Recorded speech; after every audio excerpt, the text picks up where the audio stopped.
So, you think this one's going to be any better?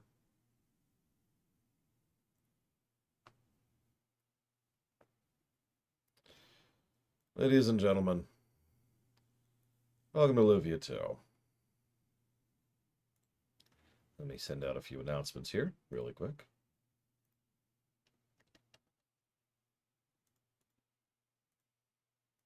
It just keeps happening. Oh well. Sorry, I keep running into a bug. I'm not actually sure why it is. I suppose it's whatever. Oh, that's bright. Hang on, let's get rid of that. There we go. That's a little better. 1996. Huh. I have a small bit of history with this game. Just a little bit. So, when I was fighting in Vietnam, I was playing this game. It was fun. Had a couple issues because we kept running out of power, but that's just the price you pay. No, for real though.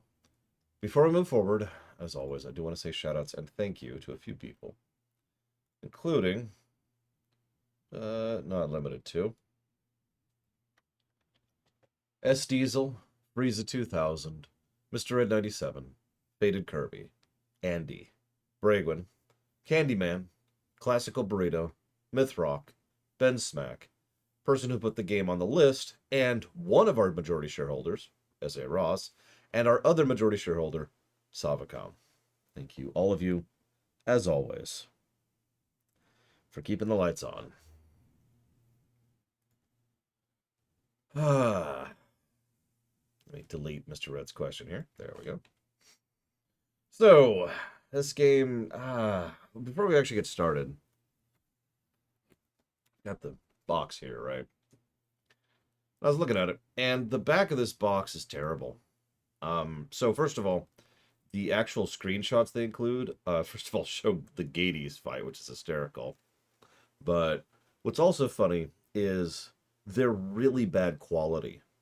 Like they look like someone took took a camera, pointed it at the screen, and then ran that through a printer. A 90s printer. It looks terrible. But anyway, so let's see here. This game includes battery backup. Very important. We can save our game. This exciting sequel. This is the ultimate role-playing game. It's an exciting sequel to the Lufian Legend Pits. Monster Hunter Maxim and 6 adventuring companions against the sinister Sinistrals. The story develops into a complex maze, challenging you with big battles, one word, puzzles, and loads of surprises. You can even grow your own monster. You'll enjoy countless hours on a fantastic journey in the world of Lufia. In case I wasn't making it clear, several times the font was wrong, or there was like no space put there. So big battles and legend pits are one word. It's pretty bad. And also the box art is terrible, if I could just be blunt. Like, look at this. Let's see if I can get it without the glare. There we go. Terrible box art. It's like this awful picture of some extremely generic sword dude. And which is, I suppose, supposed to be Maxim, but God, I'm pretty sure I could draw better than that. So clearly this game is going to be total crap, right? Well, before we move forward, I do want to mention one other thing that kind of amuses me. So, um, this game came out in 1995. And no, Pika, I'm sorry, I haven't had time. I even had to stay up late last night and get up late this morning. So I literally have not had time. In fact, I barely finished breakfast. This game came out in 1995. Why is that relevant? Well, there's a couple other games that came out in 1995. Mega Man X3, Mega Man 7, Dracula X came out then, Hexen, Tekken 2. Nothing really big. There's also a little known game called Dragon Quest 6, which came out in this period. Also, Mech Warrior 2, basically launching its own franchise there. Also a game called Dark Forces, which you may have heard of. Little known game called Command and Conquer, as well as another little known game called Warcraft 2. This is also when Yoshi's Island came out, Mortal Kombat 3 came out, but you're probably thinking, Lore, I don't care about any of these. All right. 1995 is when Chrono Trigger came out. 95 was a bit of a packed roster, is what I'm trying to say. And Chrono Trigger is widely considered to be one of the best RPGs ever made, ever. And I bring all this stuff up to try and explain something, because did you know that Lufia 2, despite being rather well received, is still relatively niche? It's not completely niche, most people have heard of it, but the Lufia series and Lufia 2 in particular still tend to be kind of not front, you know what I mean? Not not big name games. And one of the reasons I personally theorized to why that is entirely because of the fact that 95 was just such a stacked year. A lot of games were coming out, and a lot of them were very good, and several of them were direct competitors. So that sucks. Also, depending on which region you're talking about, there's a few other games that would qualify here, like Earthbound, depending on the region, or Kirby's Super All-Stars, which is what really started pushing Kirby forward, and so forth and so on, right? Square was a big name back then, absolutely. That was arguably when they were really starting their rise as being a truly big name outside of Japan, because Final Fantasy VI sold like gangbusters, and so did Chrono Trigger outside of Japan, emphasis mine. But either way, what we have here is this game. Now, on the off chance that you missed Lufia 1, let me say thank you to Jesse Ward for the sub. And if you want to put that towards something, please let me know. Always appreciate you. On the off chance you missed the Lufia 1 thing, let me go ahead and try and get across a little bit of what it was like. And that was Lufia 1 in a nutshell. One moment. Jesse Ward. White Knight Chronicles 2. The never gonna be funded. All right. So now that we've done that, let's see what we think of 2.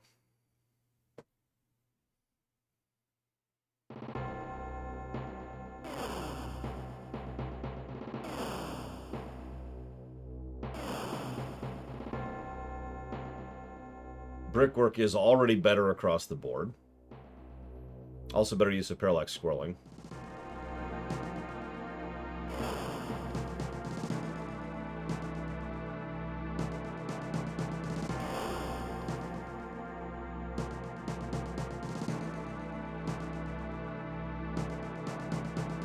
I mean, look at this compared to the first game. Just look at it.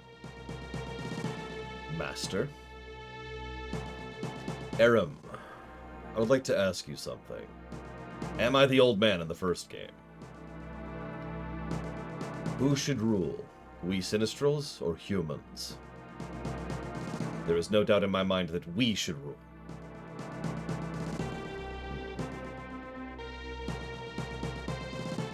But why do you ask that, sir? Judgment time with the dual blade has come. Are you saying the dual blade's resonating? Would you go? Yes, sir.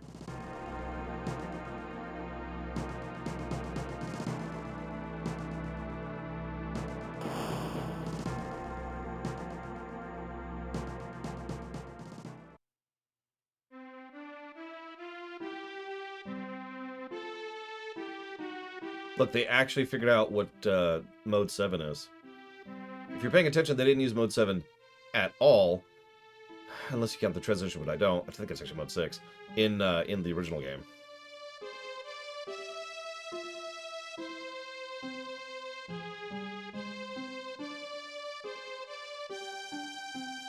Mode 7's the method the SNES had to do very crude three-dimensional objecting. You see how that's a three-dimensional picture? It's a two-dimensional object, but it's still being moved around three-dimensionally. Like it's being rotated in the background. That's Mode 7. The overworld in Final Fantasy VI, the airship mode in Final Fantasy IV. You ever seen Pilot Wings? So I'm going to pause this right here, because I want you to look at this screen. Now, for those of you who were here yesterday, I want you to think about what a typical town looked like or a typical area looked like, and just compare and contrast the difference. Ignoring the obvious fact that there's all of a sudden things like shading, which, if you were paying attention, I'm sure most of you didn't even notice it, but there were no actual attempts to make shadows in the first game. And yet here you can see, probably without even noticing, look at the armor, look at the part that's being pulled away from the wall. There's a little bit that's covered by the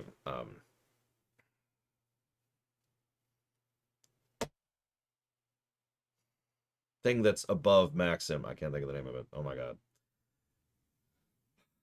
The door has a bit of shading on it. Stuff like counter. Thank you. Good God. Yeah, I'm exhausted. So, and still in a lot of pain. So you could see shading. You could see attempts at non-linear texturing. Even though there is obviously still texturing and paneling going on, they've actually varied it up a little bit. We've got an actual plant. We've got the vase filled with flowers. We've got little doodads and knickknacks in the bookshelves in the background. I mentioned the armor, of course. We've got crates over there. And then we look at the actual characters. Now, you'll notice how I mentioned several times, I'm just sick, Walker, and having issues with stuff I'm not going to share. So, we mentioned in Lufia 1 that they were using the 1+ tile system, which is basically 1.5 tile system. Here, they are fully 2-tile characters. Each character, you can tell just by looking at them. Tia there and Maxim are both 2 tiles tall, similar to what Chrono Trigger or Secret of Mana would use. So the extra size literally allows them to do extra detail. We see that there's ribbons, that there's a ribbon in Tia's hair. We can see that she's got blue streamers going down her dress. We can see the fact that Maxim is actually wearing, like, armor that actually looks like actual armor. He's got little highlights on it, etc., etc. There's some degree of actual depth here. So, substantially increased. In fact, you know what? Let's really nail this in, because someone in chat mentioned something that didn't even occur to me. Check this out. There we go. So, check this out, right? Let's, oh god, this is way back, isn't it? How far back is this? Okay, I know where this is. I know where this is. Hang on. I can make this work. I can make this work. If I have the item on me, which I do. Perfect.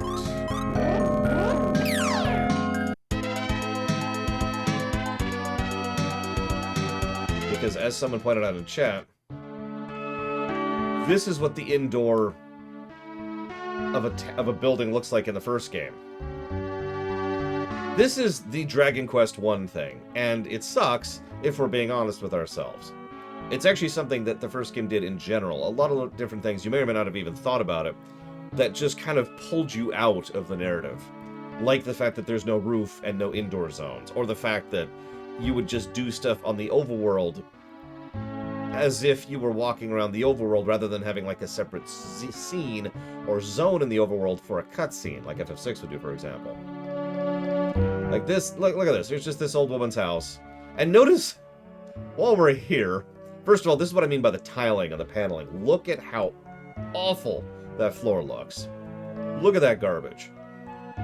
But, you know, I think that's supposed to be a table and some chairs. That's kind of presumptive. Oh yeah, there's also no doors, because they couldn't figure out doors, so everyone just has an open space. 2 beds, also no doors separating the bedroom, that's whatever. 1 bookshelf, 1 painting, that's it. Also, that bookshelf literally just has lines, which are probably supposed to indicate books. Look at that bookshelf and compare and contrast it to that bookshelf in the upper right there. It is night and day, and I really wanted to make that point across. Sorry for, distracting, but I do a lot of study and work with sprite work, and indeed it's something I actually work with even to this day with the Trek rewrites and a couple other things I plan to do. So look at this nonsense, and then look at that nonsense. Huge improvement. I heard there are monsters in the North Cave. Yeah. Are you going away again? Well, that's my job.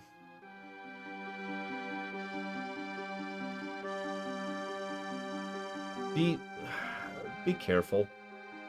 I'll be alright. You always say that, but I always worry. I'll get them, but you have to buy them to you. I will. Well, see ya.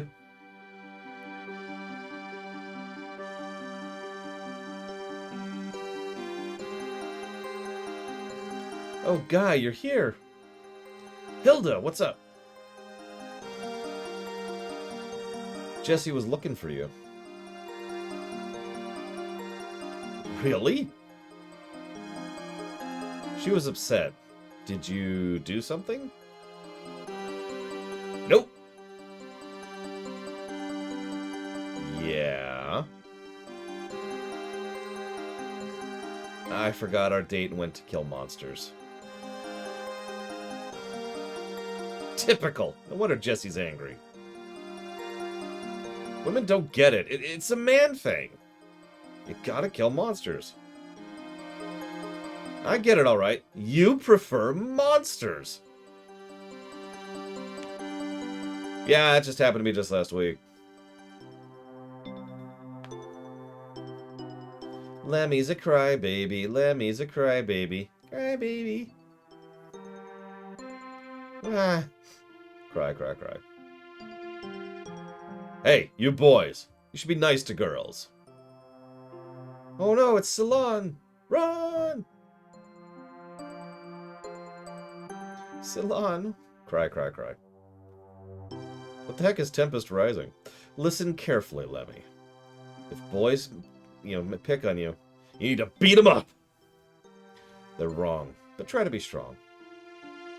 Why? Father said it's okay for girls to cry.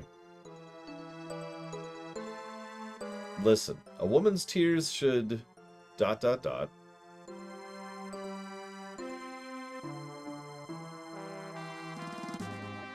Here's the worst character in the game. I say there's no man who can beat me. Monsters are all over the Northern Labyrinth. Chill, my good man, with my sword.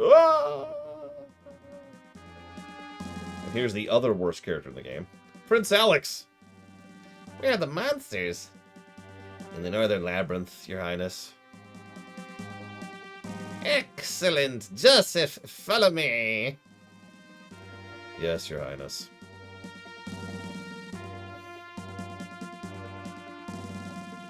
Sir Decker?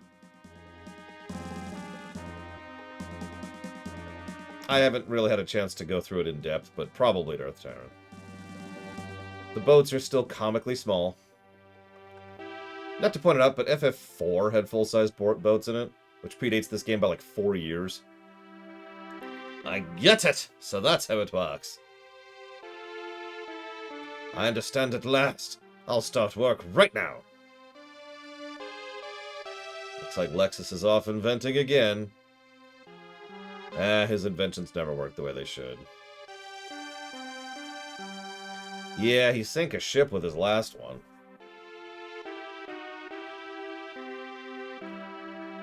What was that invention anyway? A machine to move ships without wind. Oh, that's right. Hey, your memory's pretty good. Yeah, because it was my ship that went under. By the way, notice there's actual animation in the background, too. Milka, wait!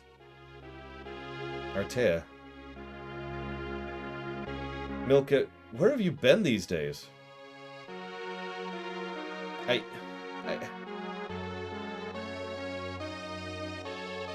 The worst thing you can do is lie to yourself. But Artea, the people in the city... Milka, say nothing more. Mother? Artea's aware of everything! He knows all! He sees all! Karen? Artea, it must be really hard on you, too. Yeah, please stop saying my name. Oh my god. And here's me. Us.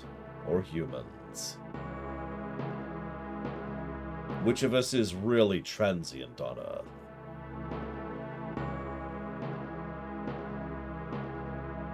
Dual Blade. Do you have the real answer? But yes, if you type it in !next, you'll get the upcoming queue of games we're streaming and the order in which we're streaming them. Because elves, this is actually mentioned in the game, are very much in the minority in this setting. Very much. In case the fact that they had a single town to themselves back in the first game didn't really indicate that.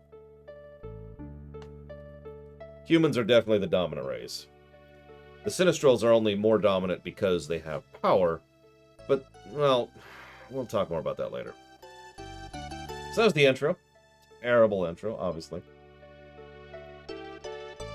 Actually, that was the opening, if we're being completely honest. That was the opening cinematic. We haven't actually gotten through the intro yet.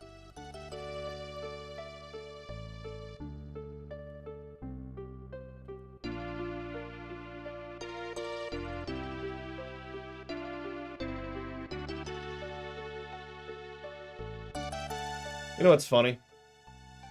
How many of you played Lufia 2 without playing Lufia 1? Back in the day, or even in a modern zones? Part of the reason I mention that is because Lufia 2's opening tells you everything you need to know without ever having had to play Lufia 1. We know there's a conflict. We know there's someone in charge of it, Eric. We know that Aram's going to play a special role in it because she has a separate job to do. We know there's other Sinistrals involved, although we don't know their names or identities yet. We know a little bit about each of the major characters we're going to be interacting with, and what's going on in their lives, and a little bit of their personality. Gosh, I hope so, Evo. Because if it's not... But again, we're still not really through the intro, so this is more an opening cinematic positive.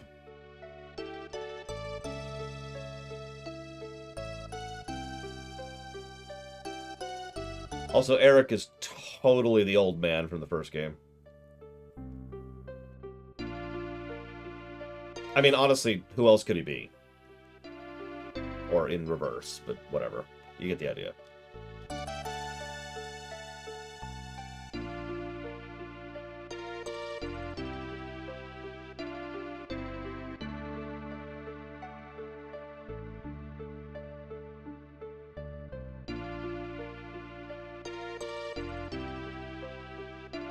It was translated by the same people, yes, and we're probably going to give a negative to localization, because there are some issues with it. There's some parts of the game that are also not super well designed in the English release, because, again, that was kind of the norm at this point in history. Doesn't make it okay, but it's still a thing.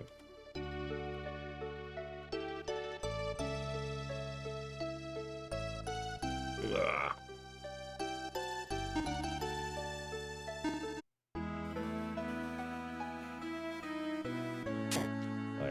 Down a couple other things. Oh, ow! Ooh.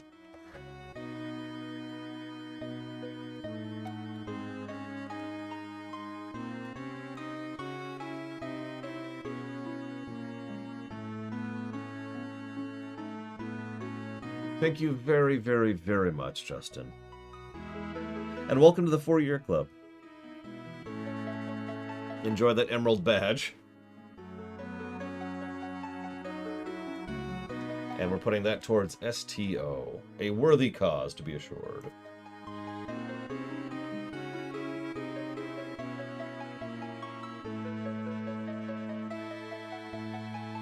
We don't even have a word on when that's coming out, do we? Like the next episode? I mean, they've always kind of done their own thing, but, you know.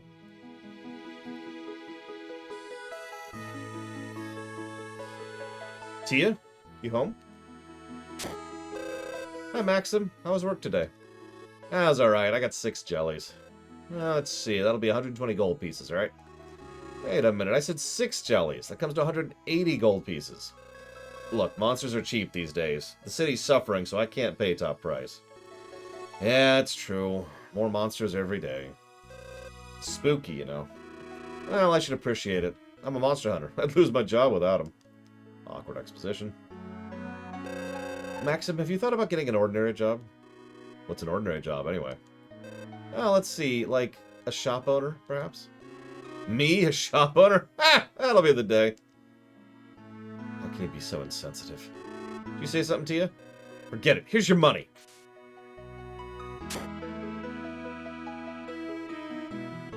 Okay.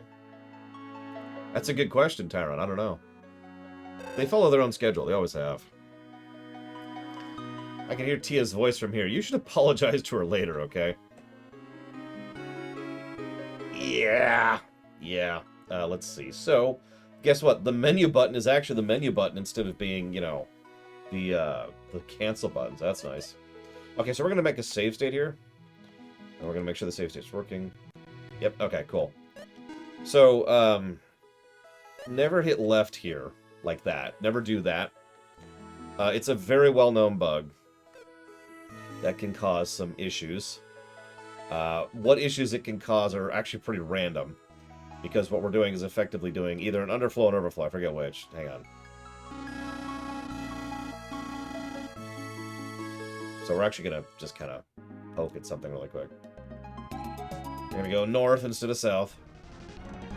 Okay, so that didn't work. That's cool. That's cool. That's actually a good thing, because this could go much worse. So we could also do this.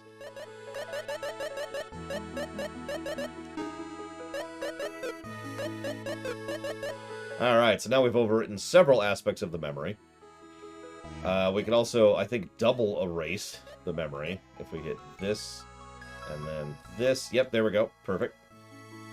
So the game's technically soft locked right now. I believe, yep, there it goes. So, it looks like that didn't actually work either. There's a whole lot of stuff you can do with this. And let's go to return. I'm actually trying to break it. And I actually don't remember the exact specific thing you can do to really break it. You can actually soft lock the game. You can make it so that your stats are super high, which is useful. You can make it so that the game has so much junk data in its active memory that it actually has load times on a SNES game. So the point is, never hit left on that. Let's just leave that. Hey, look, memory cursor. Holy crap. Yeah. Anyways, so now we're gonna reload before we did any of that, just to make sure we flush out the memory. Why doesn't Tia get upset at anyone except you, Maxim? Doesn't she like you?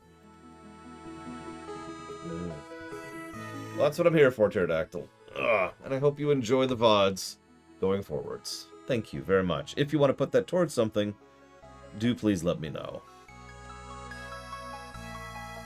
Listen, Tia hates our guts, okay? She is just so... You know what's funny? I've mentioned that this game has actual romance in it. I stand by that, but I have a feeling it's not what you think. Maybe Triaxia? I don't know. I got a lot of other stuff going on right now. And that would push me back. Besides, I'm sure none of the news is really newsworthy. Hey Maxim, how's the warrior business? I have to go to Sundleton to get my grandpa's favorite tea. Do you think there are more monsters in the cave than Sundleton than there used to be? Oh yeah, by the way, pay attention to the sound effect that's about to play.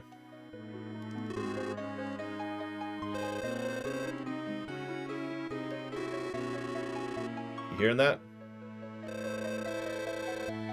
I believe there's actually 3 total. I'm trying to find the third one. There it is. So there are 3... It's just doing live pitch shifting, which of course the SNES could do. It's just something that's possible. But it's the same sound effect pitched up or down to try and indicate voice. A very minor touch. But it's a nice little detail. The city is so peaceful. Ah, peace. No formal training, yet your swordsmanship is good. You must have natural talent. Let me make sure all cheats are off. Yep, there. Okay, good. I saw a red ball of light shooting into the northern sea last night. I wonder what it was. Yeah, I wouldn't worry about it. No, it was the greatest game ever made in the history of the ever. Mega Skullmon Spockmon. Just so good. So good. Modern Warfare 1. You got it, Pterodactyl. Thank you again very much. Okay. I have a sense of foreboding these days. I hope it's nothing. I wouldn't worry about it. My granddaughter Daisy is going to Sundleton to buy some wonderful tea. I so look forward to it. Speaking of which, I got out some of the good tea today.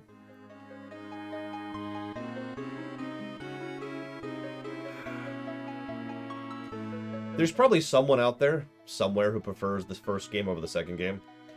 And those people are insane.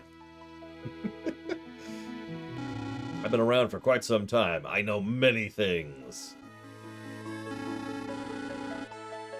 You could save at clerics or in dungeons. Although I've never seen the save thing. Is it something you can eat? You must buy spells at the spell shop. You don't learn spells naturally through battle. Spell shop in town, too. You can use help in battle or when you buy items. You press X button in order to see stuff. It tastes extremely good. That's why it's the good one. See, we can actually see what items do now. Check it out.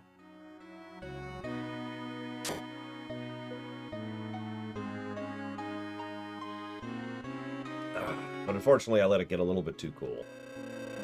Somewhat unusual way to use spells. Would you like to know about it? There's no such thing as one enemy or an all-enemy spell. It's any spell for any enemy. When there are 3 jellies, you can put a spell on all or any of them. Of course, if you attack all of them, the damage is less compared to attacking just one. You can concentrate your spell against one enemy, or spread it out to AoE, which reduces damage. Also, it's too troublesome to choose one enemy at a time when attacking all of them. In that case, use the R button. What's the R button? Oh. So there's Strong, which is a heal. Spark, which is a fireball. Poison, which is an antidote for poison, because logic. Oh, I can't stand cold tea, or cool tea, or lukewarm tea, or anything other than very hot tea. Like, there's a very specific temperature, and it only stays that temperature for a couple of minutes, but it's perfect once it gets there. Yeah, at least the game flat out tells you in this one, in a little more overt of a fashion, how to see what spells do what. I would like to save my game, please.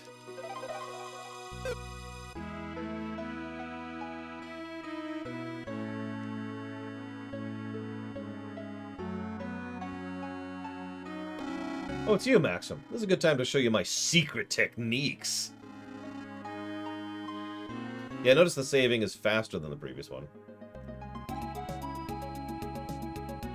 But, yeah, the save limitation is probably going to be a negative. Probably just one negative, because it's less irritating than the first game, but still. Hold on.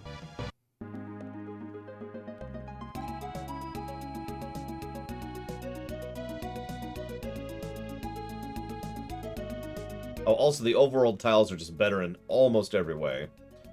And we've even got multiple tiling going on, as opposed to the first game, which just had mono-tiling, which I forget what that's even called, but I'm just going to call it mono-tiling, because it makes sense. Yeah, wow, there is just no encounters. This is funny. Let's cross the bridge. There it is. Here's combat. Run. I don't actually know what that does up top, but that's attack. Item, spell, defend. Change equipment in combat. Holy crap.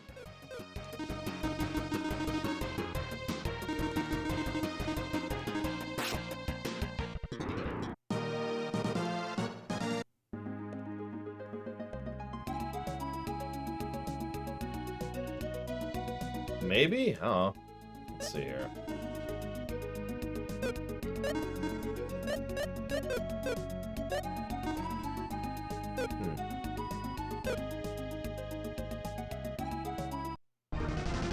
Anyways, notice we have a new bar, which is what I was really pointing out. HP, MP, which is obvious, and IP. And we'll do 3 more battles super quick, because why not? Probably going to give the encounter rate negative, as almost every game of this era will get. That's just whatever.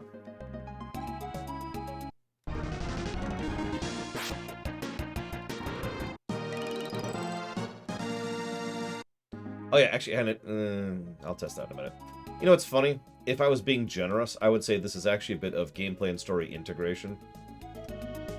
The fact that there's no enemies here, because they have a professional monster hunter in town, Maxim. Anyways, so, this is how dungeons work.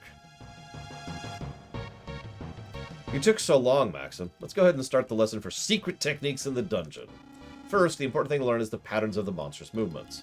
Monsters move only when you move, so don't worry even if a monster's in front of you. Oh good, I see a jelly right there. Why don't you try to get that jelly? So to explain what he means a little bit, we're not paused. The enemy's just standing there because the enemy doesn't move until we do. Notice the enemy actually moves every, looks like 3 steps we take.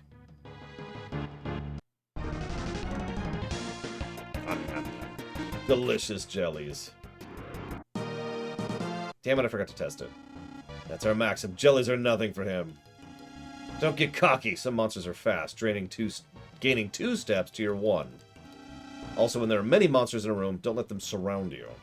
Of course, the monsters only move when you move, so stop and think before you act. Let's move on to the next room.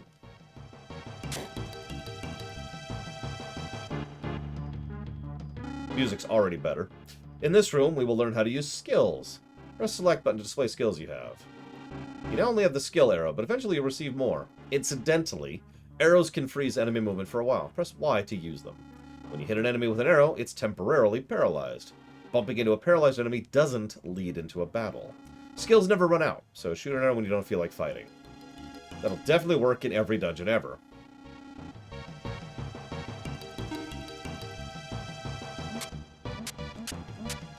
And yeah, we can just spam that sucker. Be like, whoa. Of course, we want experience, don't we? Need to follow that encounter curve.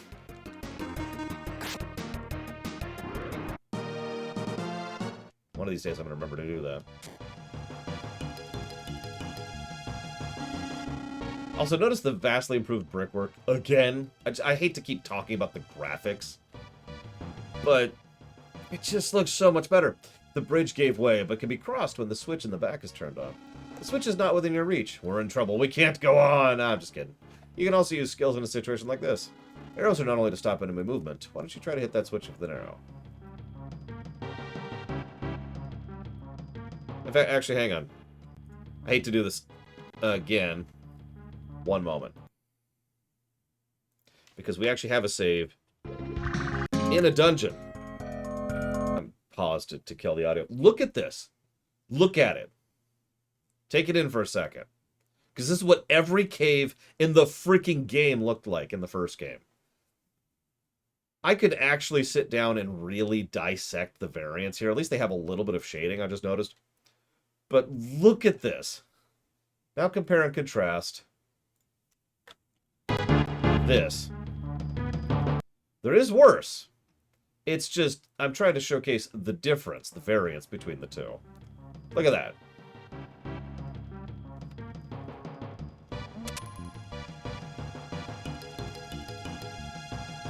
Yes, Maxim, the hero, is a descendant of Maxim, yes. The door to the room above is locked. Can you find the key to open it? Can you see the switch? Stand on top of it. Okay. It didn't do anything, no. See, that opened the door. However, the step off the switch to close the door. Got it? In other words, the switch only worked with something on it. Now, what should you do? The answer is the pillar. You like shoving puzzles, right? You've done it. That's as far as you can push the pillar. When you solve a trick in this room by pushing something, you must remember one thing. Although you can push the pillar, you can't pull them. This is the bane of my existence, not being able to pull items. In other words, if you push the pillar against a wall, which I just did, you can do nothing more. But don't worry, there's a reset spell. This sends you back in time to when you just entered the room. Everything returns to its original position, including mobs. Reset doesn't take any MP. You can use it infinitely. Yeah, the reset was pretty much mandatory for a game like this to exist. Why can't you pull? Because it's a puzzle game. You can also find reset in the skill ring. Which was that button.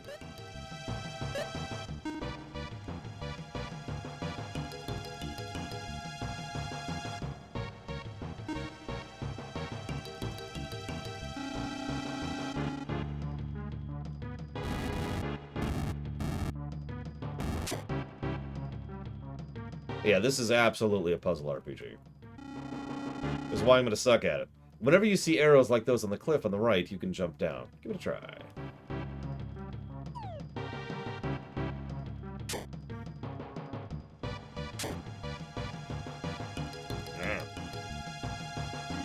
Next door will be open when you defeat all the mobs. If you can't fit any devices or tricks, one way to solve a problem is to defeat all monsters. Yes, I've played Zelda 1, thank you.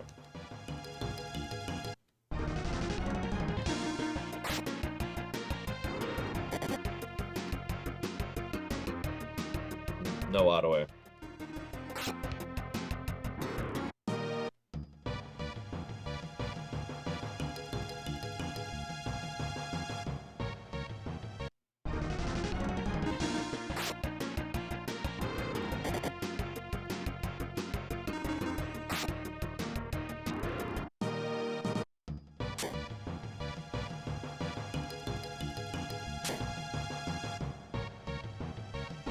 Press the B button to swing your sword, because there aren't enough comparisons to Final Fantasy Mystic Quest in this series.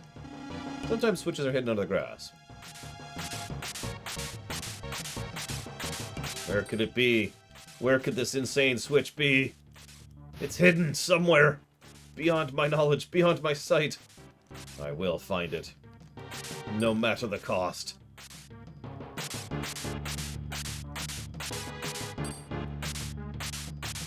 Damn. Well, I guess I give up. Oh, that's right, we will kill the old man.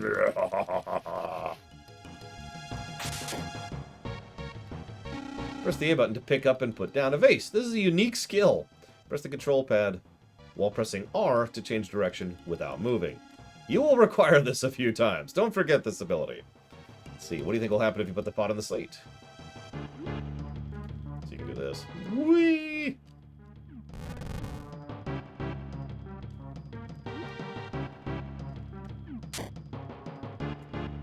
And now to kill the old man. Video games make you violent. Alright, so.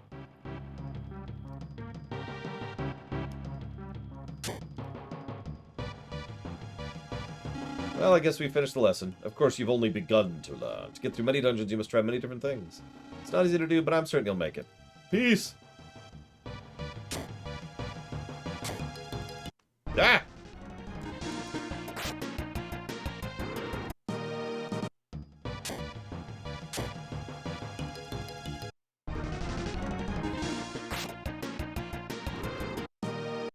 It's a basic tutorial, but it's a decent one.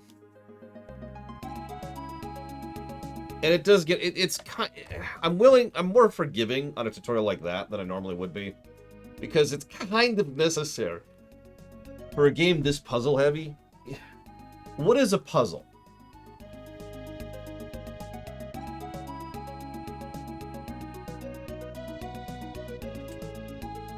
I'll just tell you. A puzzle is a set of rules. If you don't know the rules of a puzzle, you can't solve the puzzle. Because a puzzle is a set of rules.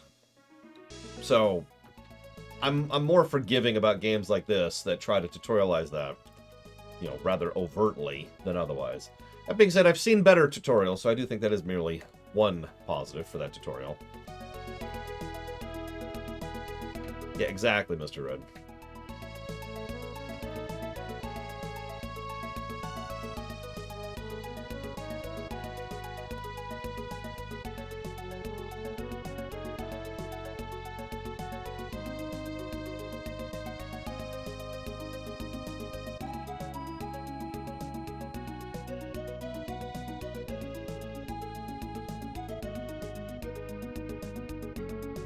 Second.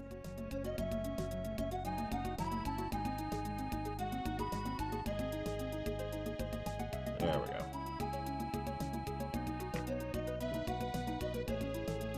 Yeah, exactly, Kara Whitenose. It's like, alright, look. Now, something that will have to be debated is if this game deserves a gameplay and story segregation negative. Because I'm just going to spoil something for you. Every dungeon, tower, and otherwise in the game is a puzzle for absolutely no reason. No lore reason. Now, this is something we can debate, and I'm not, you know, hunting for negatives here. It's just, it's really not in character, if you know what I mean. Effectively, the moment we enter a dungeon, we leave the narrative and enter the gameplay. Hence, segregation.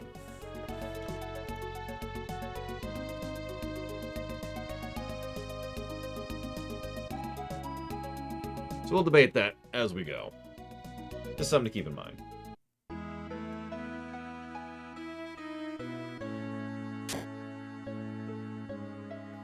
Yeah, exactly. It's the Resident Evil negative. Why does Puzzle Co. have this lock? Hey, Maxim. I was about to have dinner. Would you care to join me? I'd love to. I would love to. I made something special, Maxim. Wait a minute, okay?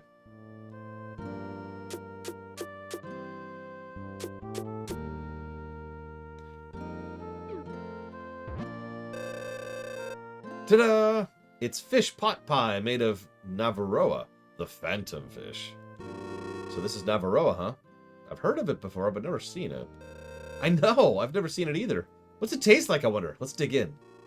Well, let's see. How is it? What? Oh, what can I say? I mean, Tia, why don't you try some? I will. Here goes.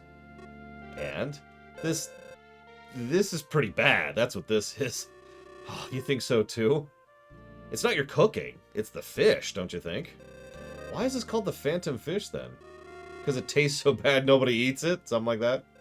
Oh, I'm so disappointed. I wanted to cook something really tasty for you. Well, maybe it's not that bad if you cover it with lemon or something. See, it's not so bad. Well, I guess you could eat it that way. See? It's already tasting better. Yeah, you're right. How odd. Maybe that's why it's called the phantom fish. Well, at least it brought us a cheerful evening. I guess so. Well, I'm stuffed. Let's get some tea. Here you go. Thanks. Say, Maxim. Yeah? Why are you always in battle? Why do you ask such a thing all of a sudden? You're the only one fighting monsters. Not many people fight to live, so why you?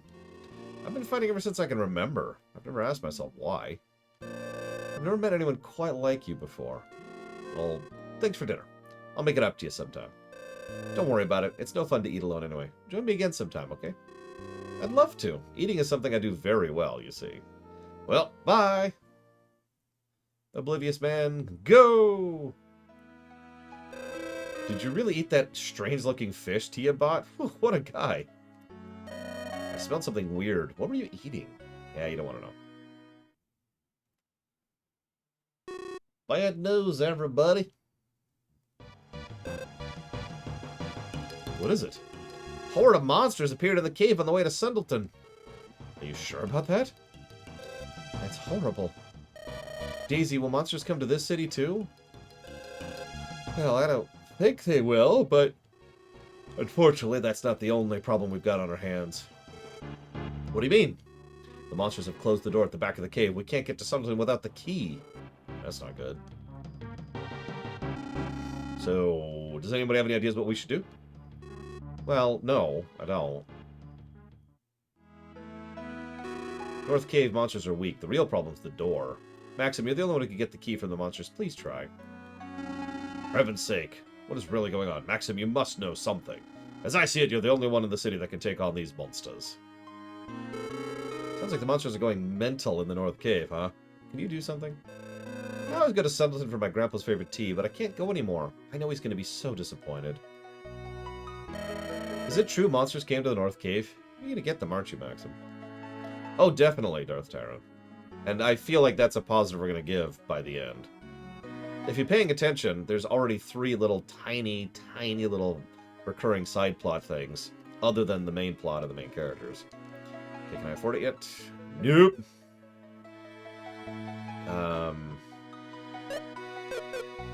What is Lindblom effect? Well, it's when the game is so crap, so terrible, that you can MST3K it and it becomes amazing. Any questions?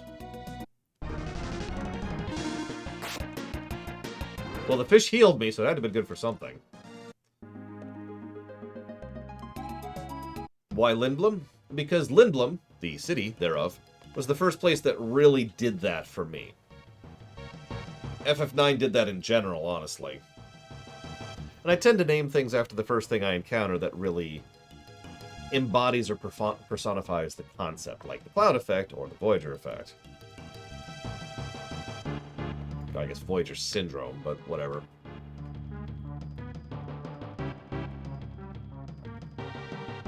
Yeah, Babylon 5 is A, different, And B doesn't really do all that much. Not really. Also, I'm 90% certain, in fact, I'm 100% certain that I played FF9 before I ever watched Babylon 5. Also, we already have Babylon 5 effect. Oh, gotcha. Gotcha. Never mind. Listen, I can talk, okay? I have a brain, I think. I've got at least 2 brain cells in there.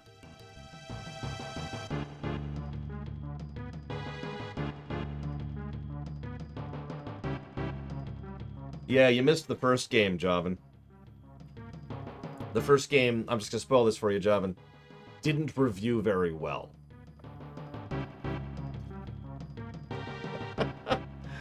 Sorry, checking something really quick here. Okay.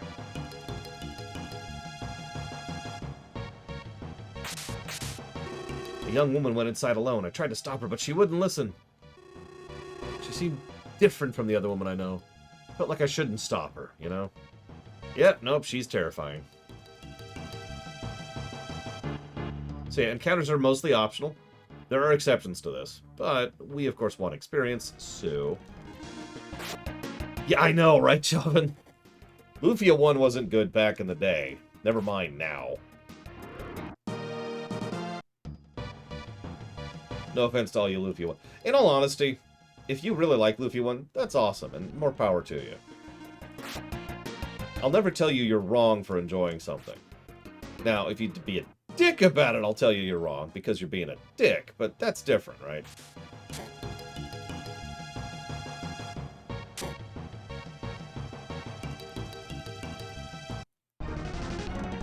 Like, for example, if you were to tell me Lufia 1 is an objectively superior game to Lufia 2, I'm gonna laugh at you. But if you say you enjoy Lufia 1 more than Lufia 2, well, that's fine. Also, I'm about to die. Interesting.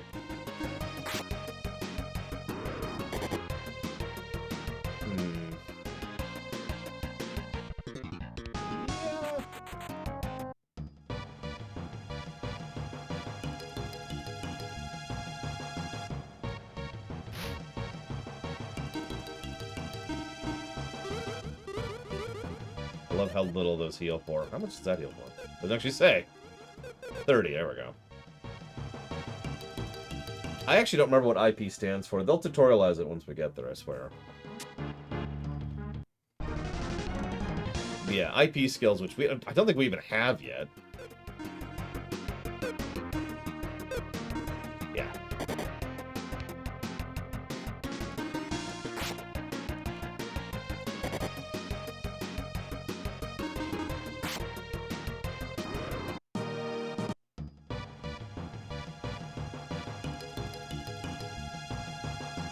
Yeah, enemies stay static in this game. Although I don't remember if that's universal or not. I do know it's a thing. I just don't remember how much of a thing it is.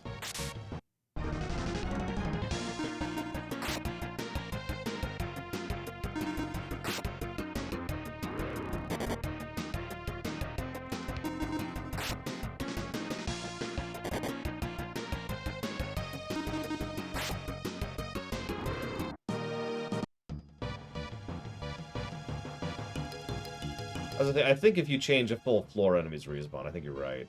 Because you notice these newts still aren't back.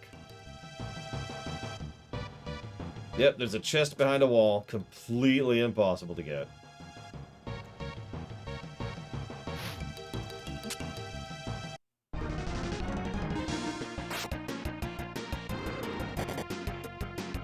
Unfortunately, no, I don't, Javan. I actually spent what microscopic amount of time I had this morning trying to do some research on this game. You know what I found?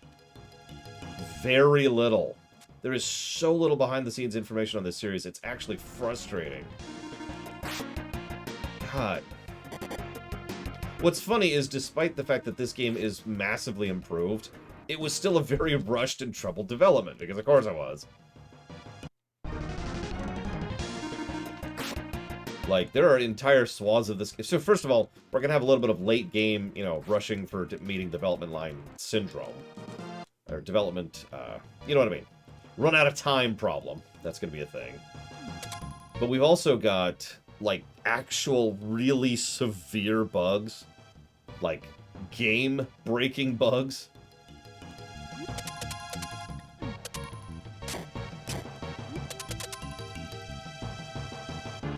In addition to certain, like, some of the areas are completely unfinished. Some of the dialogue is literally unfinished, etc., etc., etc. So this is probably our first real puzzle in the game right here. Pretty simple.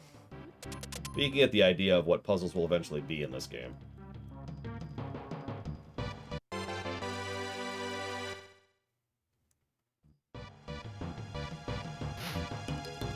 What that is. Yeah, I was just saying, late game puzzles, we might be using a walkthrough. I'm just going to be completely honest about that. I am not a puzzle guy to begin with, and I remember some of the puzzles in this game very badly. As I mentioned, one of my biggest worries about playing this game is some of the late game puzzles, like that frickin' mountain.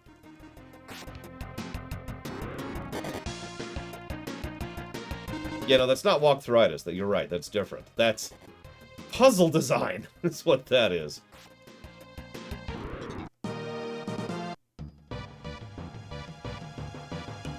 Video game that I think could claim to have a totally smooth development process. StarCraft 2, believe it or not. There's actually a few. It is a rarity, though. This is a damn shame, but whatever. So I don't mean to rant about economics again, but at least part of the reason why most game development projects have the development process is specifically because of the Tarzan method of development, which I don't know what else that's called by, but every time I've heard someone say it, they call it the Tarzan method. You're probably thinking, what the hell is the Tarzan method? The idea is, think of each vine like a development project, right? So as you're leaving the previous project, you have to already be reaching for the next project. If you don't, you fall. That's true for studios, and that's true for individuals. If you ever wondered why it's really common for studios to have a massive round of layoffs immediately after pushing out a game, that's why.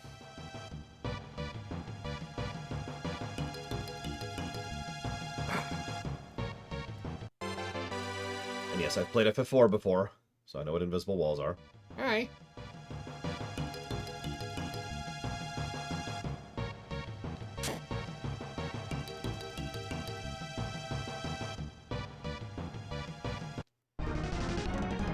I severely disagree with that method, yeah.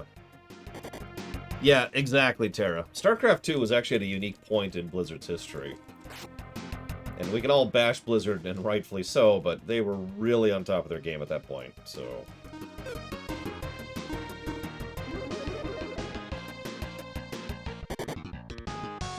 Notice we're still riding the orange line if you're paying attention. Just barely. One more level and we'll be on the yellow line. Speaking of which...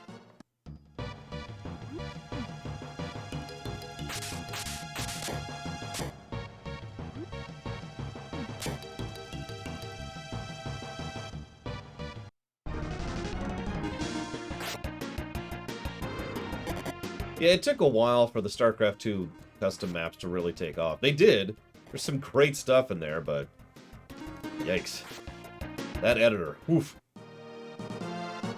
And yeah, my action economy is still limited, but you'll notice that the encounters are still a little bit better balanced for one party member than they were in the first game. Whereas in the first game, it was very clear the enemy encounters were designed for 4 party members, and the game just kind of sucked until we got all 4 party members. Now, this is a minor complaint, but I will point out that I kind of wish this game had a mini-map, or a dungeon map, because there are several circumstances where it would be helpful to have that. It depends on the enemy, Pitkiss, so some enemies you'll be able to avoid encounters, no problems. And then there's the rest of them.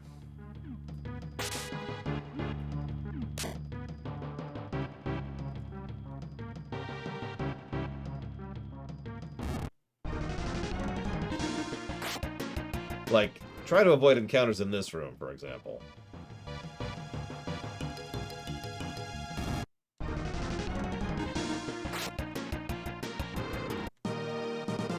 That being said, for the sake of testing, we can, in fact, shoot through objects. That's worth noting. Of course, the paralyzed lasts a very short period of time, so we'd have to be more efficient if we actually want to avoid these encounters. I'm not even sure it's possible. Let's test that. So we'd have to be like... 1, 2... There we go. And then we did it. Yay! But yeah.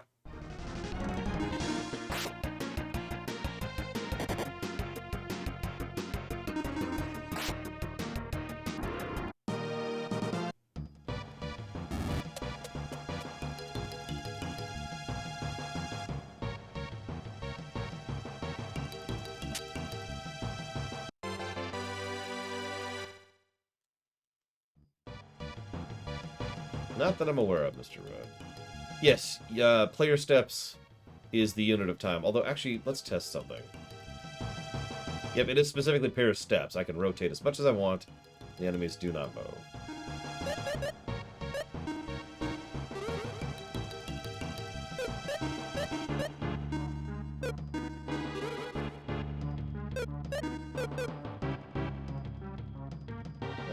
Yeah, let's go and use another potion. That's right, you can also do this. I remember this because there's some puzzles where I specifically do this. You notice neither enemy's moving, so there's actually multiple types of what I can only refer to as AI, or movement priority, might actually be a better way to phrase that. Those two enemies are both focusing on me. That's why they're not moving, is because they actually can't reach me, they're stuck on the terrain.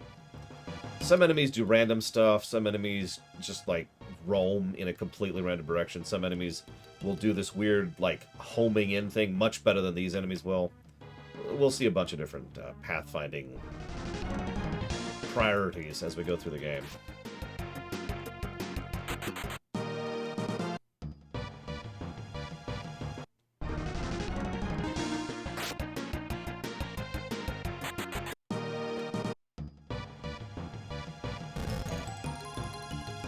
You got the thing. So, enemies respawn upon leaving floor, as previously indicated. That actually kind of sucks, if I'm being honest. And it will very much suck later on.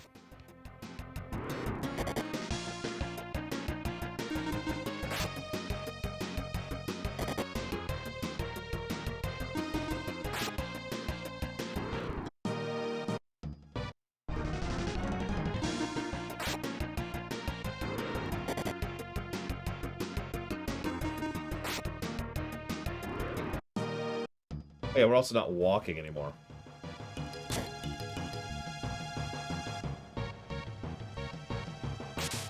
But yeah, the reality of it is it's not just like the enemies respawn. The state of each floor completely resets every time you leave the floor. That's the reality.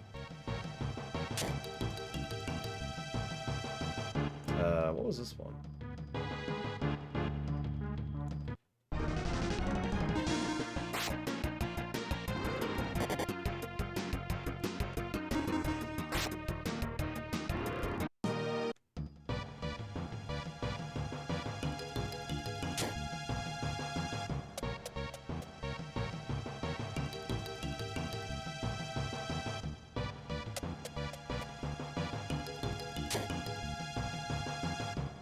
A place I'd want to live in, Zactaft? Yeah, the Valley of the Four Winds. No question. Also, just kind of anywhere in Pokemon. As I say, you can already tell, hey, here's a tool you don't have.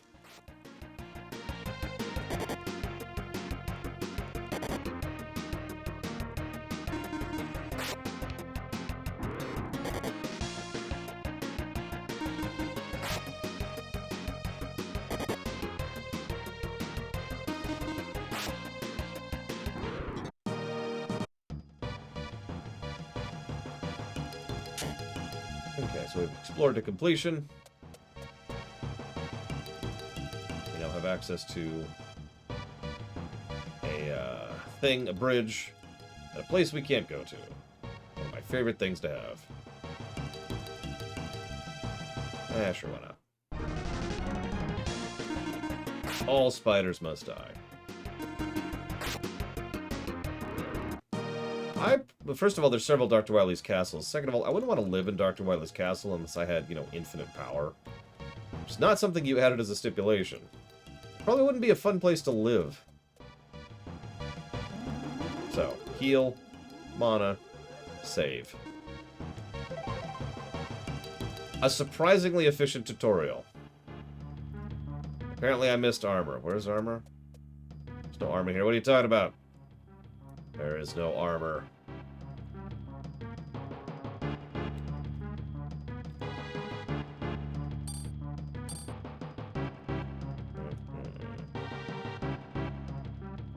Right. Moving on. Ross is clearly just taking the piss. Oh no, it's a boss!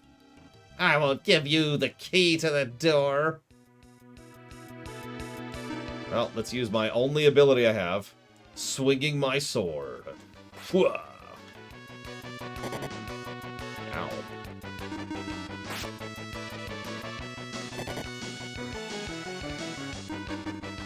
Yep, it's time to fight the Gorn. That's a good question, Cubic, although I do always have that up.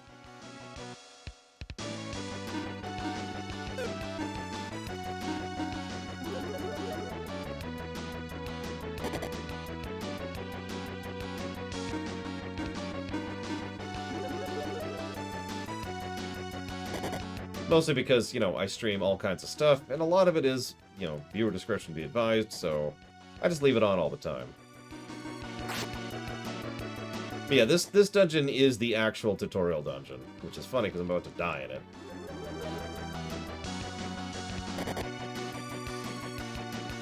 You have items and attack, basic enemies. The boss literally just hits you for about a fifth your health. That's it. That's the dungeon. Very basic. If the whole game was like this, that would suck. I don't get it. How could the lizard men be smart enough to steal the key? They're so stupid and dumb and they smell bad. Besides, why should the lizard men steal the key? They gain nothing by disrupting human life. I just don't get it. This has never happened before.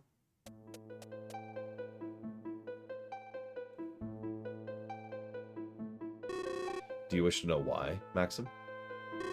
Who are you? How did you know my name? I can see the future. I know your name and why you come here. Who are you? Never mind. Don't you want to know why monsters are smarter and attacking humans? Do you know why? Are you aware of the ball of red light that appeared a couple of days ago? Yes. Everything that's happened has been because of that light. What? I can't believe a ball of light has that kind of power. I understand your doubt. It is incredible, but true. But time has begun to change. Now a mere wave, but later a gigantic swell. An attack on humanity. That's ridiculous. Why are you telling me this? Because you have the power. The power to confront that swell. Me? Yes, you.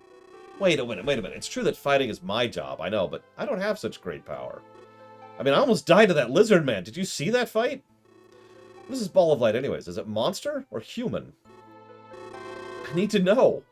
What can I do against this humongous enemy of all humanity? It's not just you. There are others in this world who can confront this evil power. You're destined to go on a journey and meet people and fight against evil. A journey to fight? That's right. When that ball of light appeared, your destiny was sealed. The ball of light really bring misfortune? And I have the power to handle that? This is all I can tell you. Whether or not you believe me and go on your journey is totally up to you. Wait. My name is Iris. I am here to ascertain your future. If you go, we may meet again.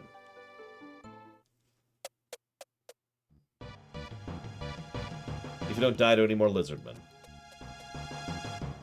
So let's save, since we nearly died to that lizardman.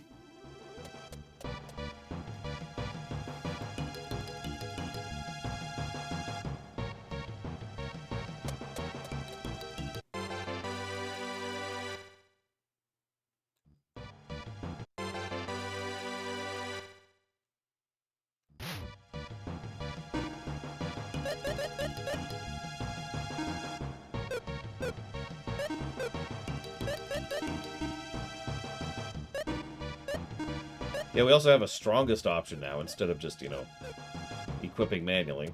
So once again, up to FF6. If we use the magic jar, it starts a song and dance number.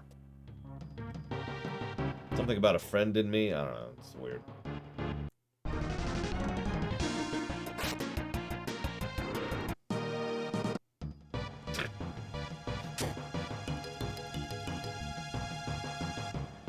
I haven't had a chance to listen to that song, by the way. I've got it saved. I wasn't joking. I've had no time to do anything. Like, I was really running up against the wall just to get the rumination recorded yesterday. Before I left, I stayed up late in order to get it edited and set up for the actual upload.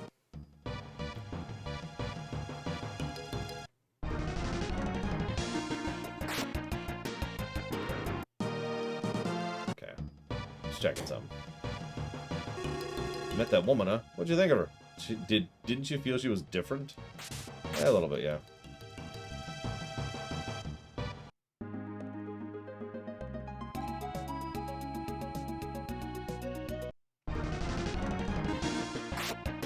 Oh, I did. I recorded the room and then immediately left to go hang out with the family. My niece was playing a game where she'd tackle me and I'd have to fall over. And then she'd help me up. And then she'd tackle me and I'd fall over. Then she'd help me up. This repeated for quite some time.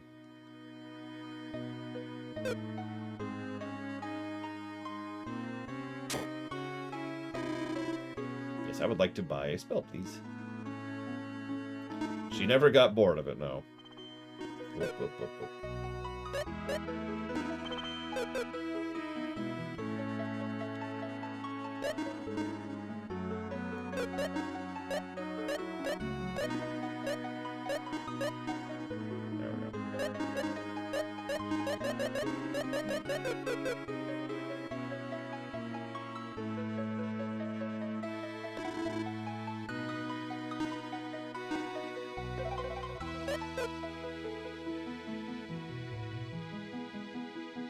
That's okay. I don't mind being tackled. Oh, Maxim, thank goodness you're here. I had this weird feeling. About what? Well, I had this feeling you were going away somewhere. Silly me. It's nothing. Forget it. What was it you wanted today? Man,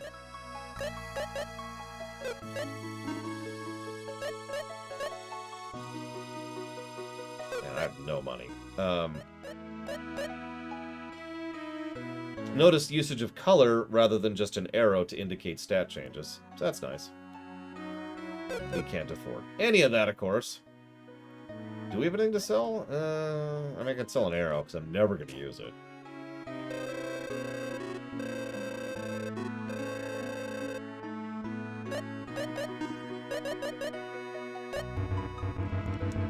Never mind.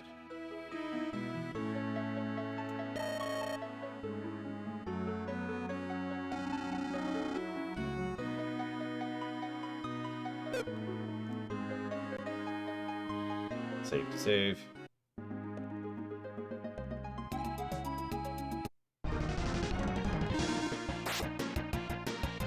If that's my special ability, why is it in my inventory?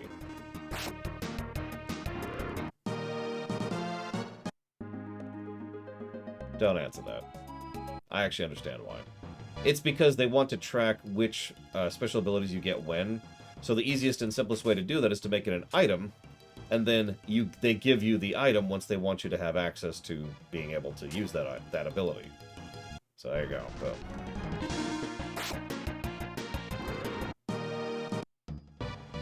Rather than making it some kind of hidden flag or whatever. As I say, if there's not limited inventory space and you could flag the item as can't cost, can't sell, then you're good.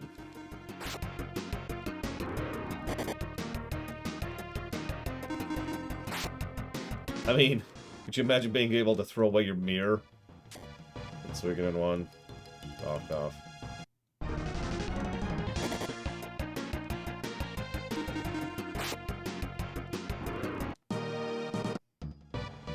Anyways, I don't remember where the key door is. That's what I'm doing right now. Don't tell me where it is. I'll find it. It's just... Alright, head head back to town first. Tell Tia that I was leaving forever. I hate your food, Tia. I hate your fish. I hate your stupid shop. Only a dumb, lame brain morons would ever have a shop. I spit upon you. Patooey. Patooey.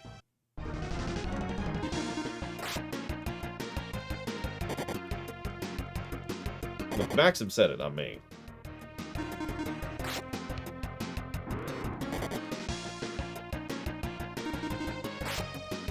After Tor is correct.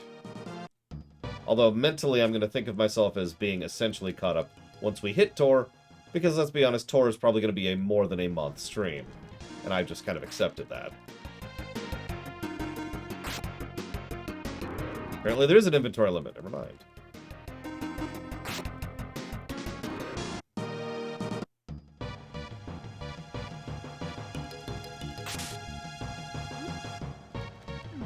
Yeah, STO was actually pretty short, even though it was a week longer than it should have been.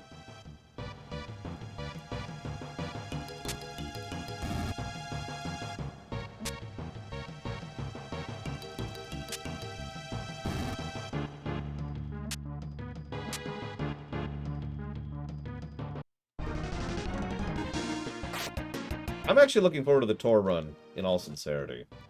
There's a lot of interesting stuff to cover there, and I've been wanting to dig into that game for quite some time. So much so that we've literally done 2 separate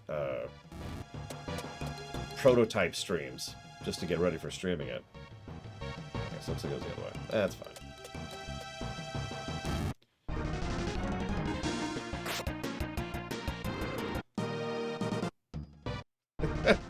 That's true, Warpcore.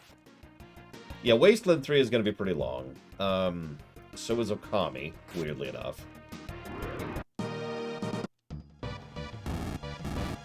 Well, we're looking for the door, obviously. The key door, gentlemen. The one true door.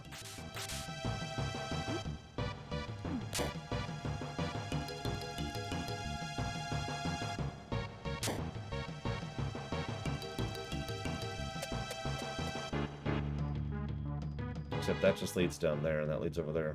I swore there was a key door in here, but I guess not. Sure, I'll take a hint, since I am officially lost as of this moment in time.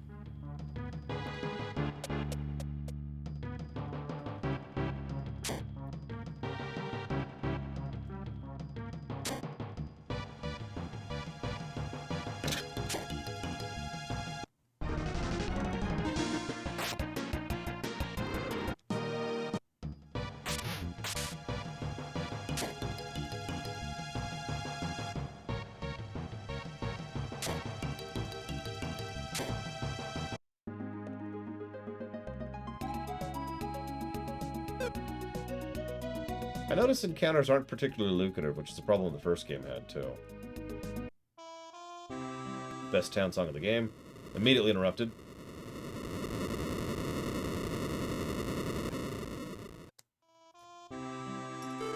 Ooh, that earthquake was a pretty big one. What is this, FF5?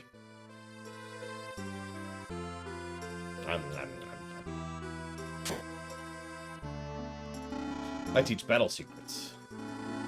The secret of combat is controlling rage. When you're damaged by the enemy, your rage increases. This is IP. Also, some weapons and armor can produce special effects when you use this IP. For example, among the goods in this shop, the battle knife and the frock have IP. Battle knife IP damages enemies vulnerable to lightning. The frock IP restores HP. In other words, don't buy equipment just because it has greater attack or defensive powers.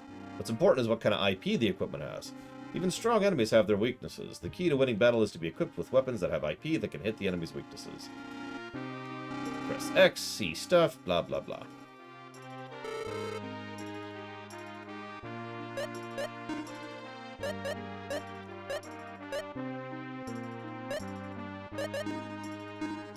And yeah, there's the IP ability. And yeah, the limit breaks are kind of per item. There's a little bit more to it than that, if memory serves, but we'll see more of that as we go. What I really want is that dagger.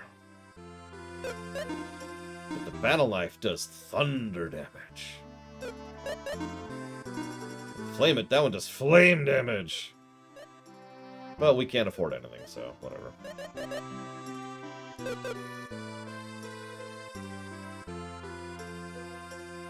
My grandpa said a master catfish in a cave caused the earthquakes. Is that true? You don't say it's wrong, but I believe grandpa. Oh yeah, by the way, the catfish can drop an item randomly, if I'm not mistaken. That can make the first, like, quarter of the game very easy. What do you want to bet it's not going to drop for us? That old man's crazy. He says a catfish caused the earthquakes. That's just nonsense. What causes earthquakes anyways? Is it a giant man stomping on something? Master Catfish going mad in Lake Cave caused the earthquakes. Adults don't believe me. It's because that sounds... A catfish? Really, dude? Do you know a huge catfish makes earthquakes? You know, I'm getting the feeling that a catfish is causing earthquakes. To the north is a cave enclosed by a lake. Legend says the catfish monster lives in there. So an old man in the square started to say things like the catfish caused the earthquake. Such a problem, you know. Kids started to believe what he says.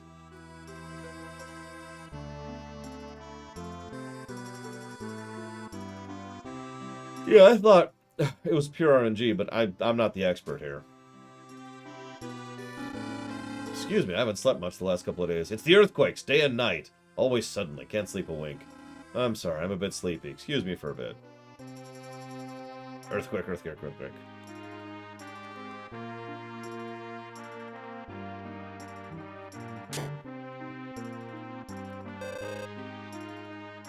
Tea and cider. Hey, we can see what it does now. Restores attack power when used during battle. Restores HP when used at the party screen. That's weird. Apple cider is really expensive.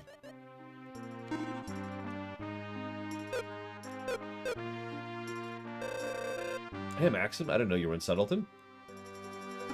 This place has great tea. It gives energy, see? I'm not the expert to go on this. I would not know.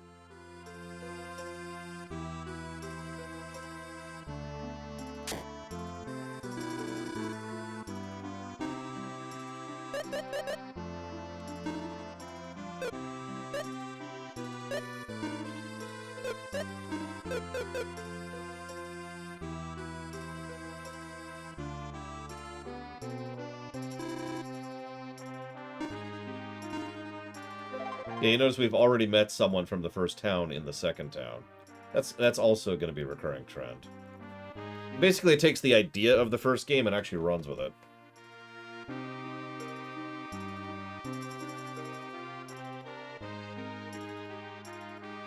Well, I don't remember any of them off the top of my head, Mr. Red, so I'm going to go with none of them.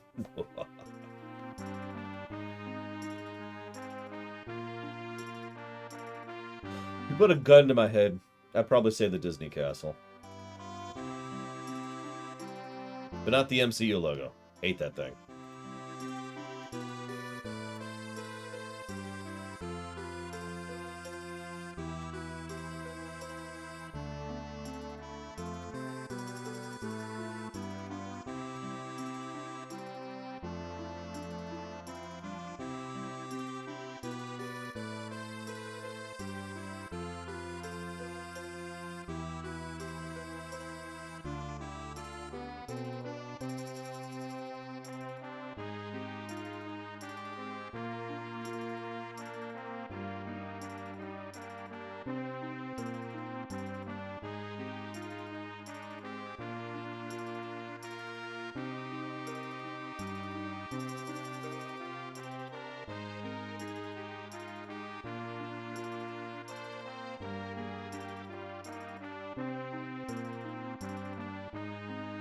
See you around, Javin.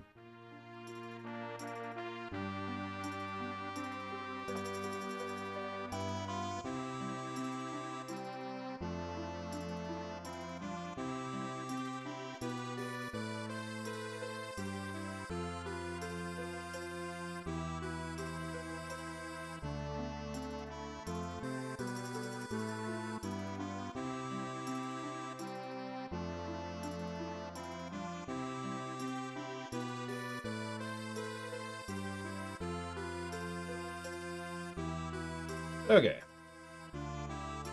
Let's go fight a catfish.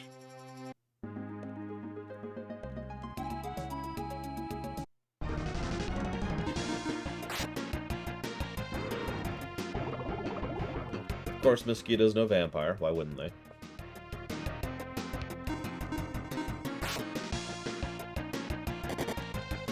This is why mosquitoes need to die. Now imagine if mosquitoes were weak to sunlight. That'd actually be funny.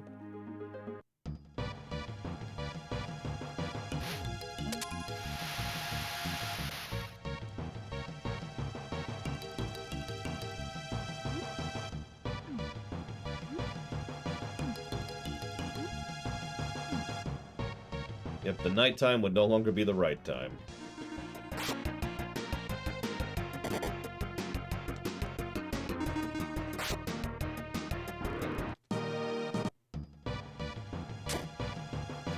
I just feel like pointing out we're already seeing variations on the puzzle themes. And that's good. I feel like most of the earlier puzzles are going to be some of the better ones.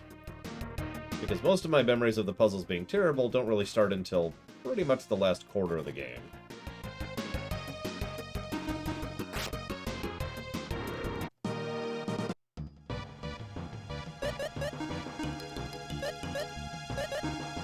Really? Oh, good. Oh, wow, Anonymous.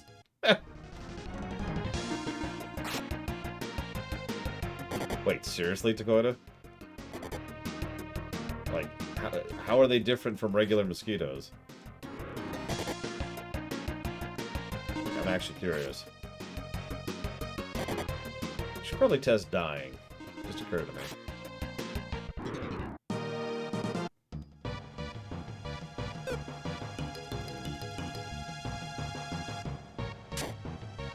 They infect you with vampire. Well, no, that tracks.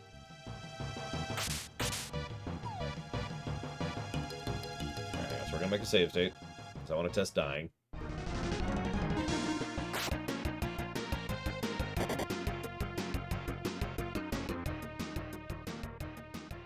Hi, Hazardous.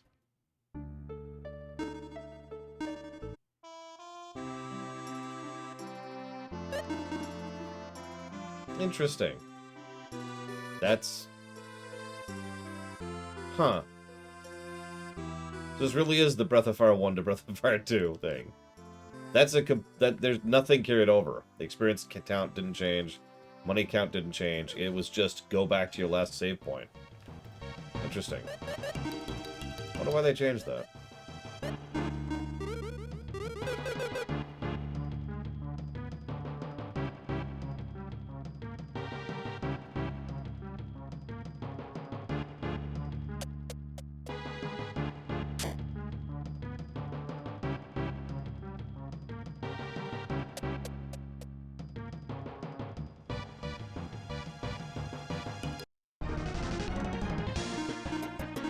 What, they just... The vampires just roam off like, ah, I'm hungry,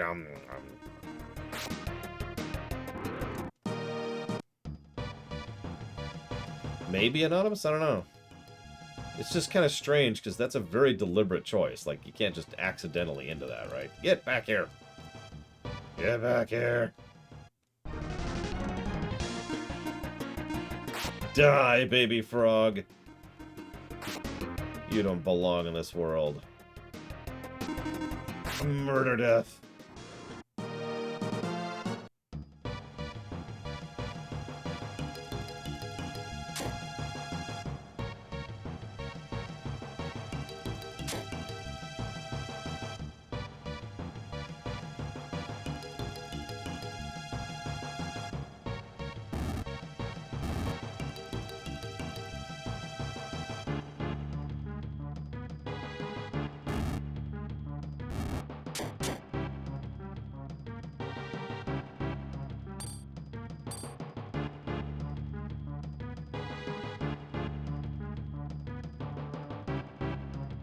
We do like broken bridges. Although I have no idea where those are or what to do about them. Oh hey, a save point right here. What do you know?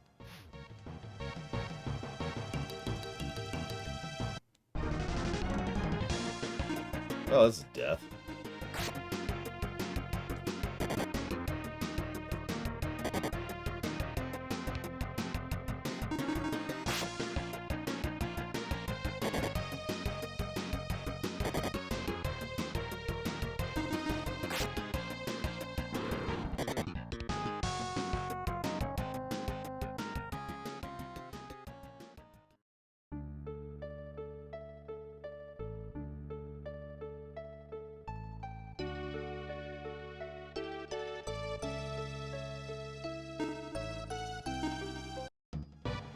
So yeah.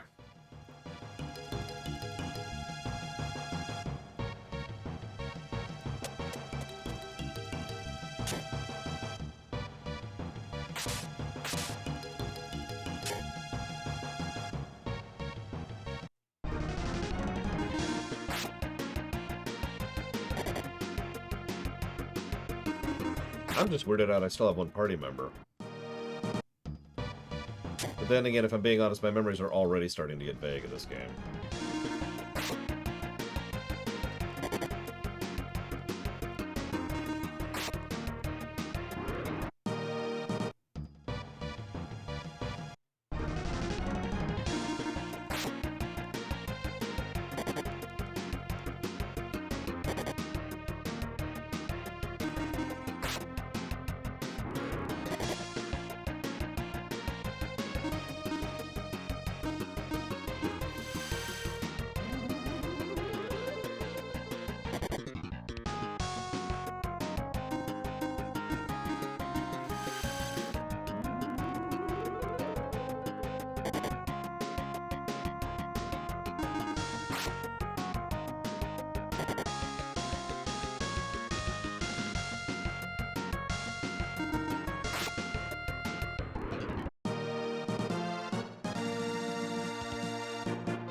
Excuse me.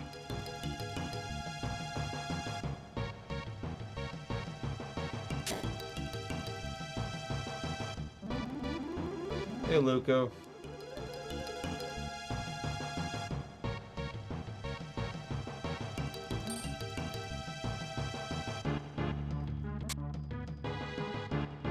No, come back. Let me murder you. Let me murder your face.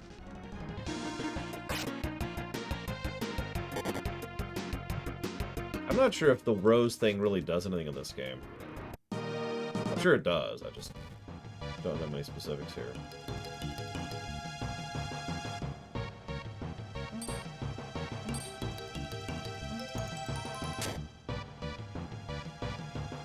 So again, puzzles starting to get more complex already. Shoot them in the order that you killed them.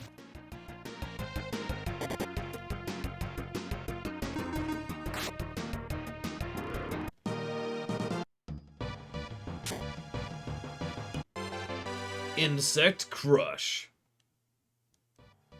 Evo's favorite weapon.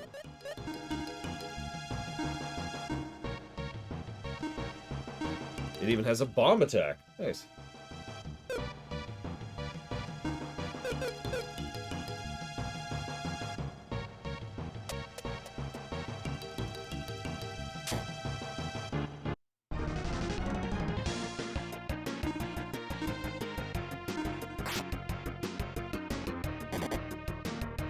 Interesting. Well, whatever. We leveled. That's the important part.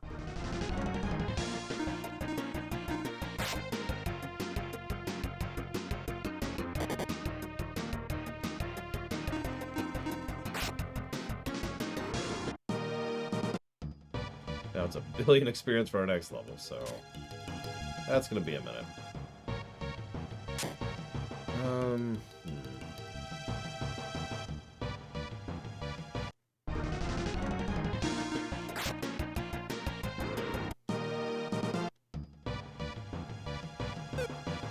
We have a decent amount of gold. Let's head back to town. I'm not quite where I'd be comfortable doing this dungeon yet, so...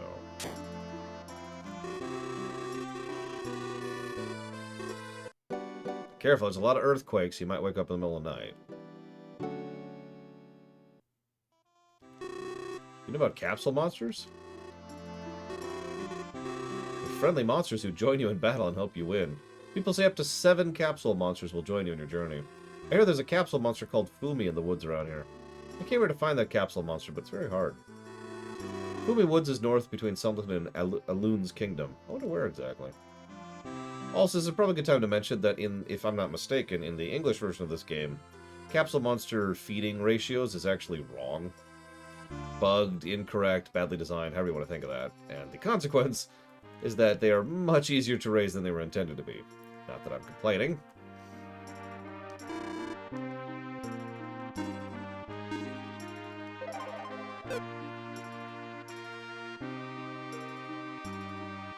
What I'm not sure of is why that's a thing exclusive to the English version, but whatever. I suppose we should probably try to get a capsule monster so we have a second party member.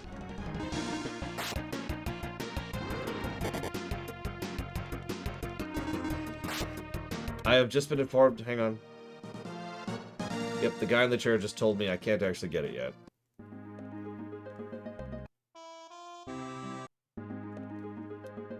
Back to the cave.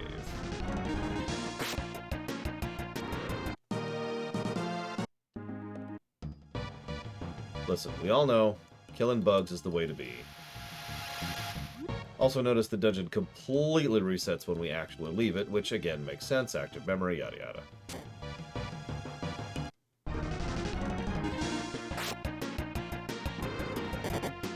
And yes, this is the game when they start, they start using Slayer weapons. I'm not sure if the first game had any, to be completely honest. It might have been a Final Fantasy I situation. For those of you not aware, in Final Fantasy I, there's a bunch of weapons that do extra damage to dragons, or cyclops, or werewolves, or whatever, and literally none of them work. I believe it was actually FF4 that first introduced that in a way that actually freaking worked.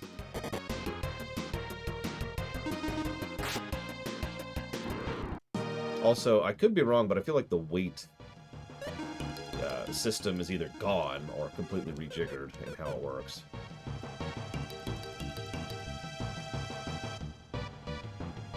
One of the two.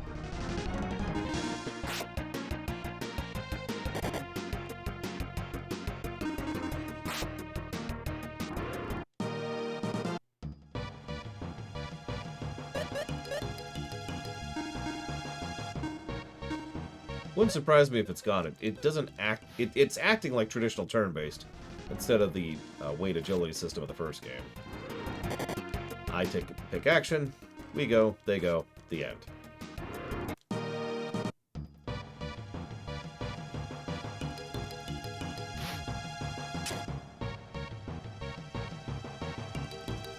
Of course, that resets everything.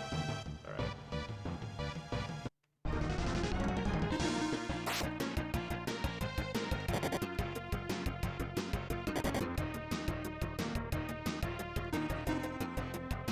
Still the memory cursor, too. I just noticed that. Even though there's an option for memory cursor here. Oh. Okay. Now I'm just confused.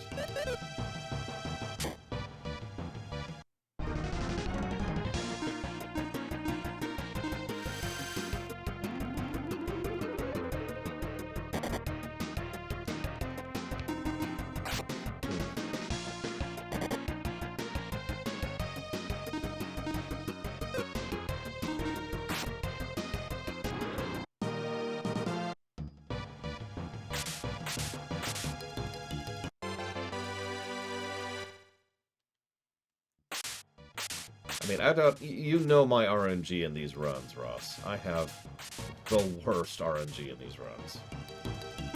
I doubt it.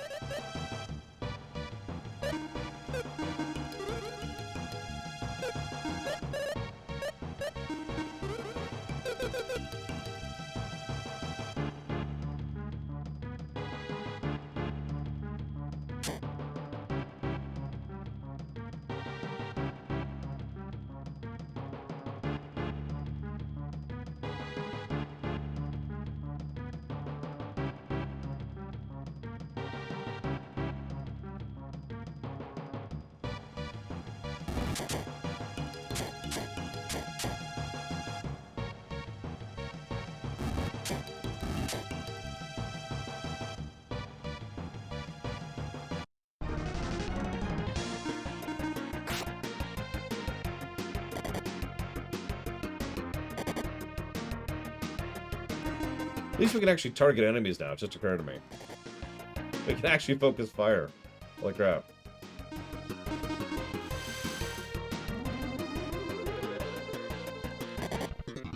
I feel like that's a thing in some game, Takoida, but I'm not thinking of which one off the top of my head. Other than Guild Wars 2, I suppose.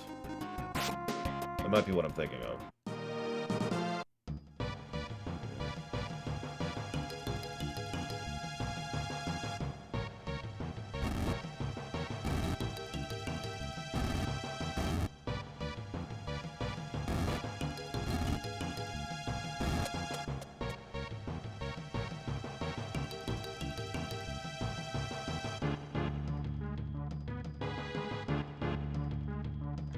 Okay.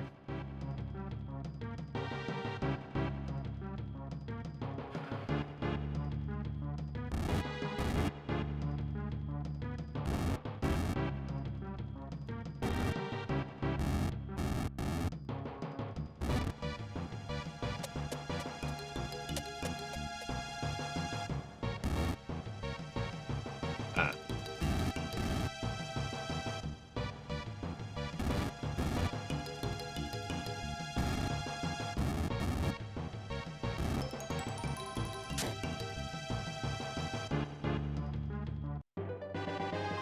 Down to the lake key.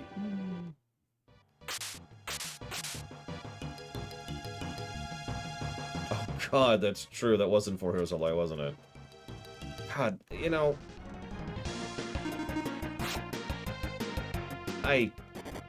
That was not a good game. I'm low on health.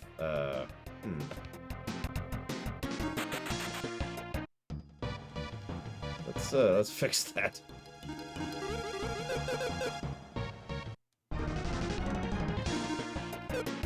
It's just such a pain to use my IP, though. I should, though.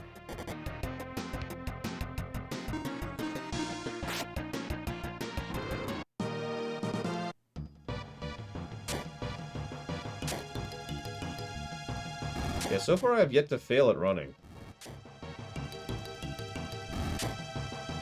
That was weird, really.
I don't know, I'm a little underwhelmed by the gameplay so far.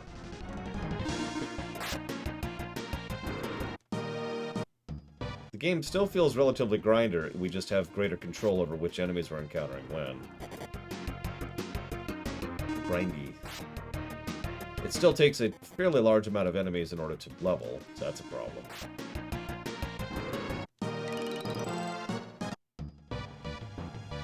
I don't know. I'm not impressed so far. We'll see. I feel like we have a little bit of that Kingdom Hearts 1 problem I was talking about earlier.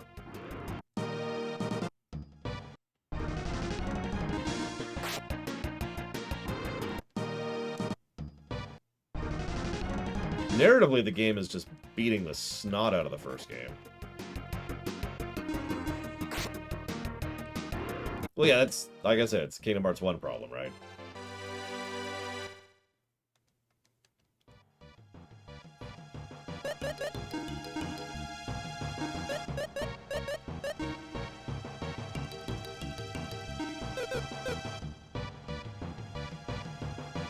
I mean, eventually we'll get to Tor, and then you'll get to hear me rant about how terrible Tor is. Won't that be a treat?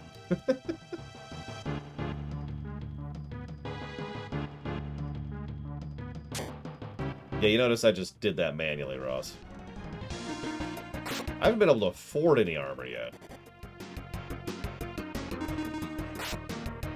which reminds me of the gold income I've been not having.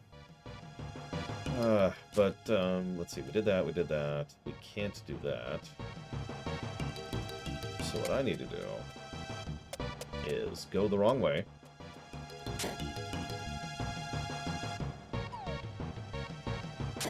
There we go. Yeah, a shield I can't equip. Here, I'll demonstrate. See how it's great at? I actually have 2 of these damn things, too.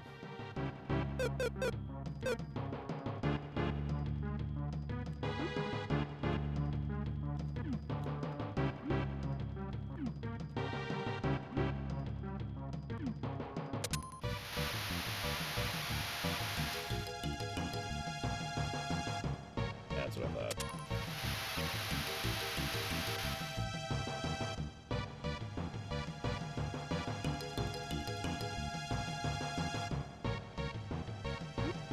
What's funny is the game even gives you the hint about that.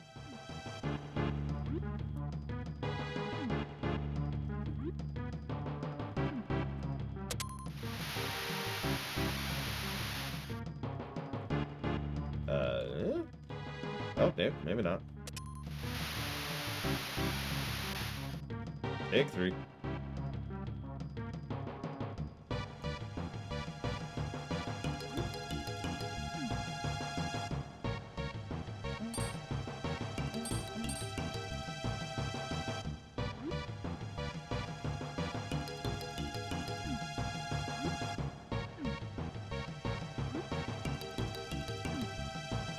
Yeah, but it takes less time to walk out and just reset that way.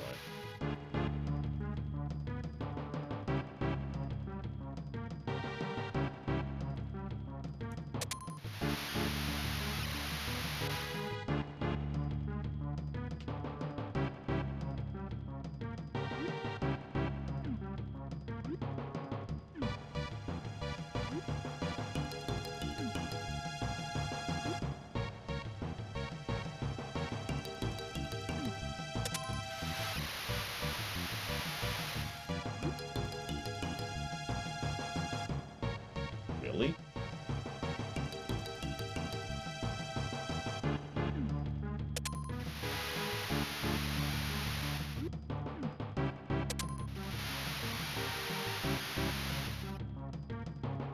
There we go.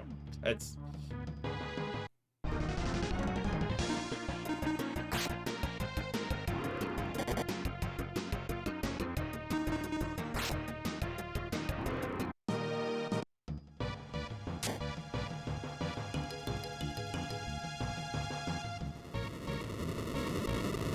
I should have healed. No. I deserve to die anyways. Good, someone's finally made it this far, although I never expected someone so weak. No use fighting, go home before you hurt yourself. Earthquake, is it you who's responsible? I was bored. I created the earthquake hoping somebody would come to me. The earthquake is troubling everyone, give it up. Well, I'll think about it. If you beat me! Oh yeah, I'm in prime shape here, right? Yep, yep.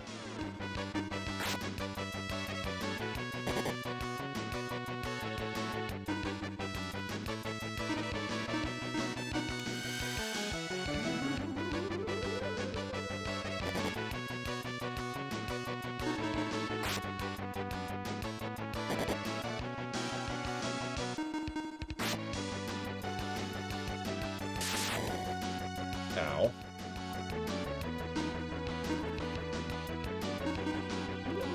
Hi, Eclectic. Double ow. Thank you, Eclectic. Always. And was that Overlord 1 or 2? Just to clarify. Would you stop earthquaking me, please?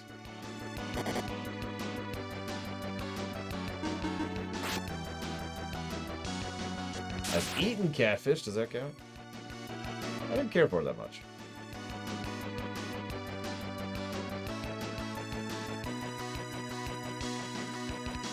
Overlord 1, you got it. Thank you again, Eclectic, very much. Alright, so, do we have enough? We do. We can do it 2 more times.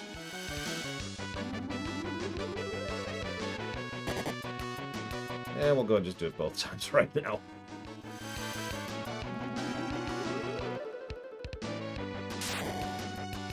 Ow! Okay, let's use our last potion.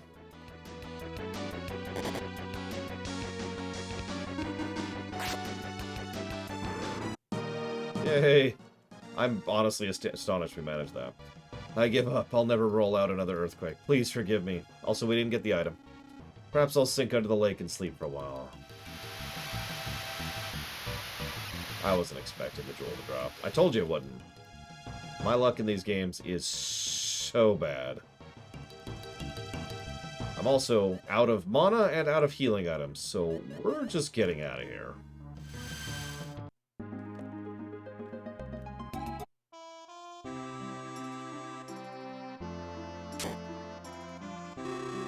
Earthquake's over. Sorry, I'm almost out of healing items, Christmas. I'm still not going to waste those on getting out of that dungeon, so... I stand by my decision.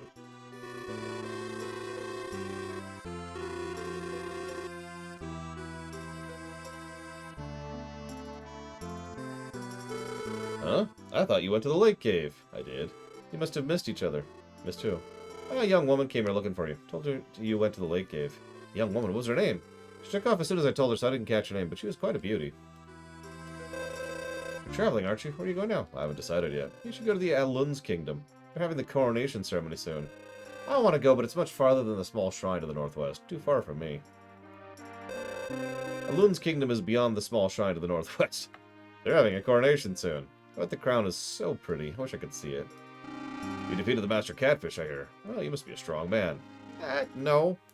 With such power, you could be great in Alun's kingdom. Their soldiers are useless. Aren't they always? Thank you. Thanks to you, the earthquakes have stopped. You're welcome.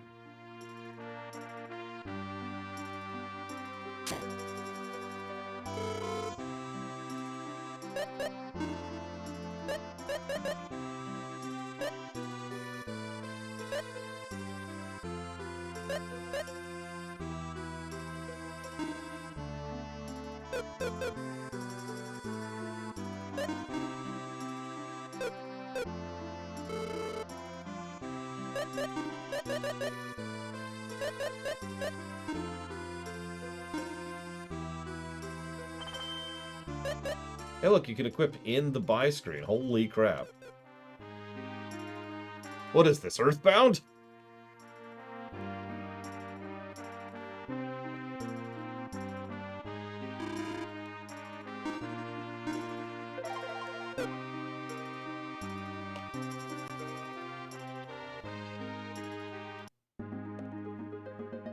Yeah, we've already dodged, what, like 7 negatives? Already? Alright, time to leave the cave and never go back to it. Okay, fine. What happens if you don't go to the cave? I'm actually curious.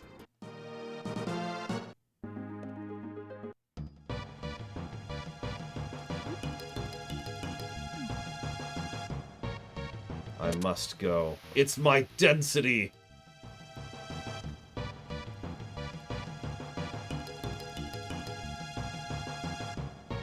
All the romance, Evo. So much romance. We almost died to a catfish.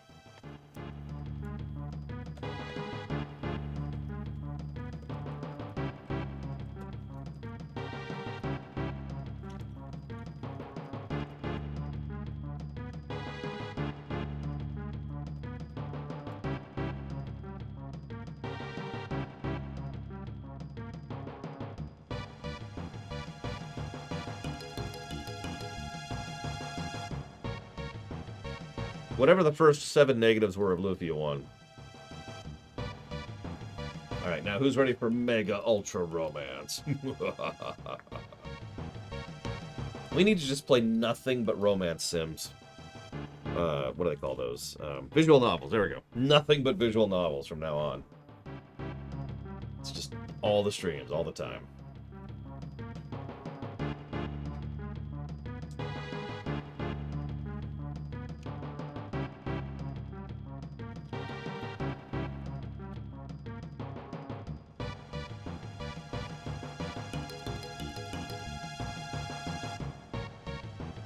What the hell is the Flowers visual novel series, Tara? And do I want to know the answer to that statement?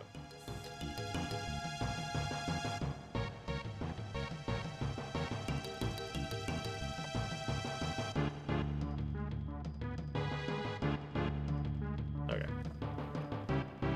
Well, I'm going to make a save state here in case I regret this decision.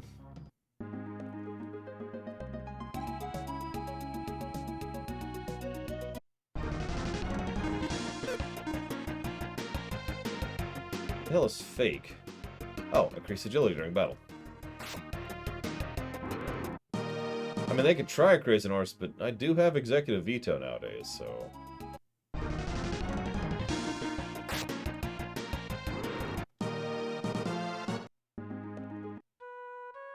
Hold up. What?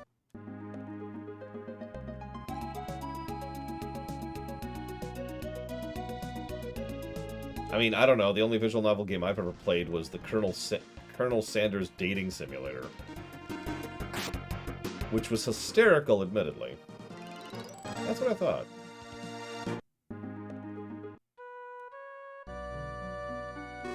Huh? Are you Maxim by any chance? Yes. A woman came a little while ago looking for you. A woman? Where'd she say she was going? To the lake cave. I stopped her. That place is really dangerous. The bridge will be fixed soon. People have been gathering since the earthquake stopped.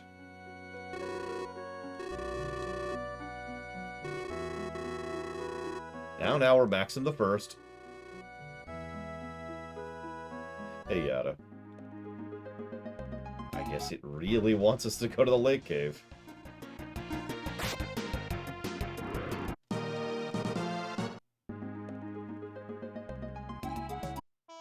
Yeah, the bridge is currently being fixed until the next trigger is hit. You're the brave warrior who defeated the giant catfish. Thanks to you, I can finally get some sleep. Good night.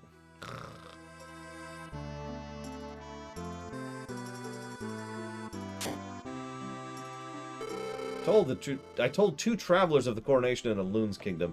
They just left. Why are they so interested? It's just a crown and a coronation of a king. Crikey. Oh, it's you. Isn't Tia with you? No, she's not. What about her? She said she was coming to this village. I thought she'd be with you.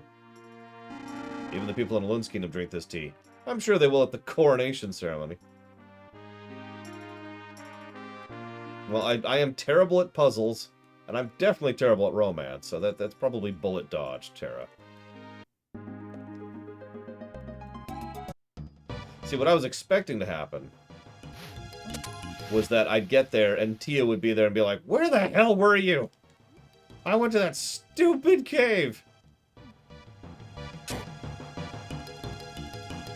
With a box of scraps! Sorry.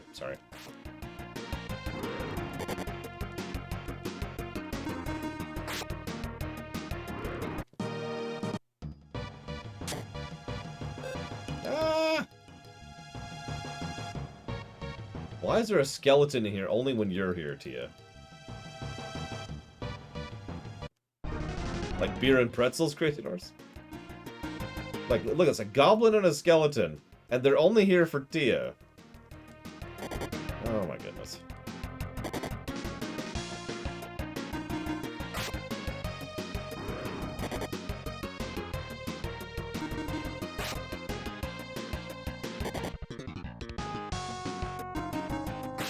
Very well, we must engage the romance plot. It's the only way. Hi, Tia. Tia, what on earth are you doing here? I felt like you were going away, and I couldn't help myself. Silly me, you're not going anywhere. Right, Maxim? Oh no, you are, aren't you? Yes. Well, why? You remember the ball of red light that flew north? Uh-huh. That light has an evil power that could lead to world destruction. That's what I was told. World destruction? I can't believe that. But it's true that monsters are increasing and have begun attacking people. Even if that's true, why do you have to go? The same person told me I have the power to shatter that ball of evil light. It's true you're stronger than most, but still, you did almost die to a catfish just now. I just want to know, Tia. Know what? Ever since I was born, I've known swordsmanship. No one taught me, I just knew. Why do I have this ability? What am I supposed to use it for? Yes, that's right. We were born into greatness. Somehow. So you're not going to change your mind, are you, Maxim? No, I won't be able to see you for a while. That's not true. What? 'Cause I'm going with you. What? No way. I can't take you with me, Tia. Hey, did I beg you to take me? I'm in a weapons shop. I know how to fight. Wait, Tia, don't walk around so fast. It's dangerous. I know that. Tia.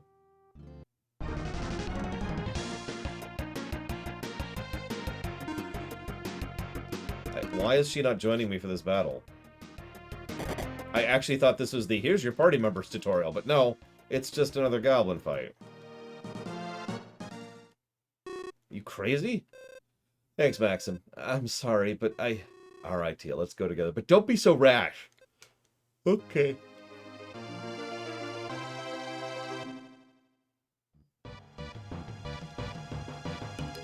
I don't know, I've heard bad flirting in my life, Evo. Terrible, terrible damage. You're still awesome, Zolok. Thank you.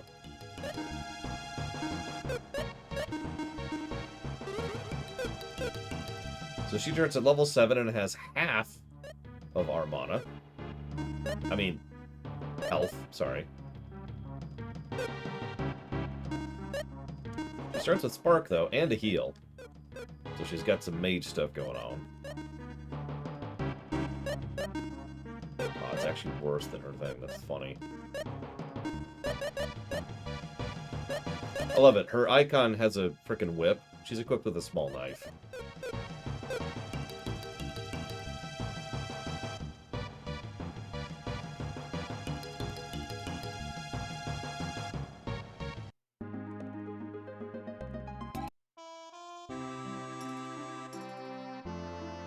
Yes, we do have a frying pan. Which we're about to sell.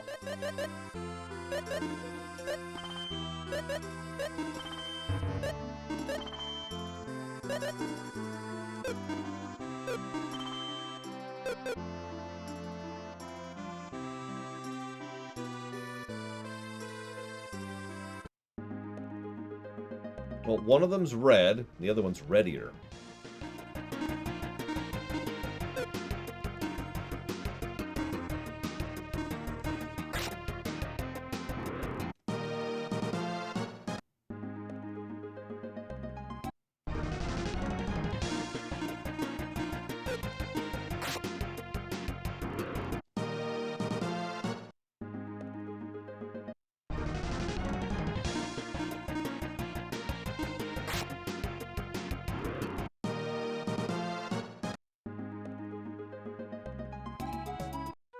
I'm actually curious what I'll think of the romances in this game. The bridge is fixed now. Alone's kingdom is further ahead. Good luck on your journey. Thanks.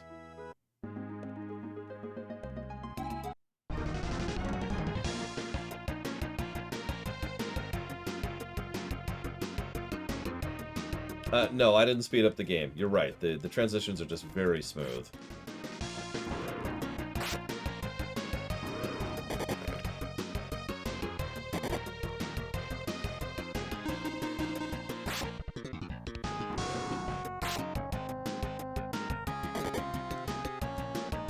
You know you're a pathetic monster when Tia can one-shot you. Hey, I noticed we actually have backgrounds.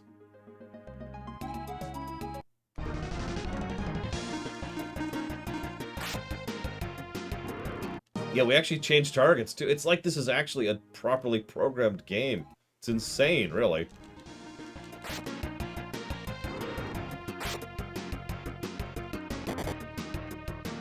I mean, let's not overpraise. It's probably still going to make several problems. But, you know.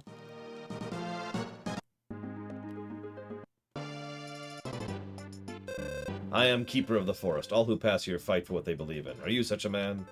I see. Then stand before that spring. This is the sacred ground of the capsule monster Fumi. If your fight is just, Fumi will gladly join your party.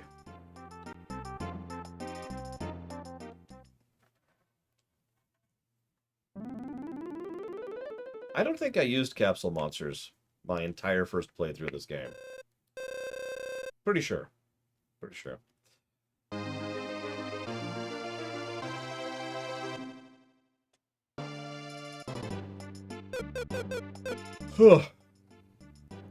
Anyone want to be Fumi?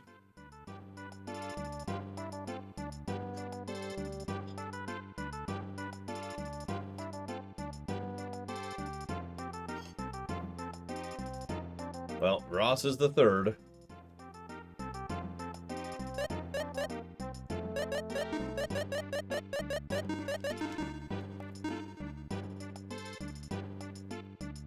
Yeah, no, really, Crazy Norse. I really didn't use Capsule Monsters my first playthrough. Class 1. Alignment, neutral. Tribe, Fumi S. I don't know what any of this stuff is. Wind, light, fire, soil, dark, and water. If I'm reading that correctly. Looks neutral at the moment.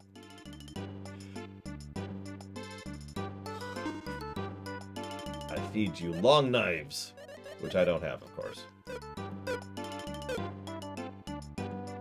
Dude, I don't know, Kenton. I really am actually very unfamiliar with the Capsule Monster system, because I have never really used it. Apparently we can't even give orders to the Capsule Monster.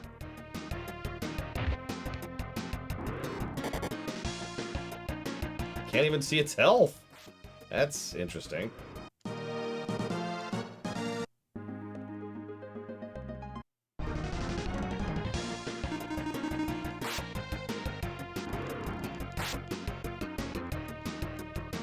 Yep, those soap suds hit for almost triple, or excuse me, a little over triple what Tia hits.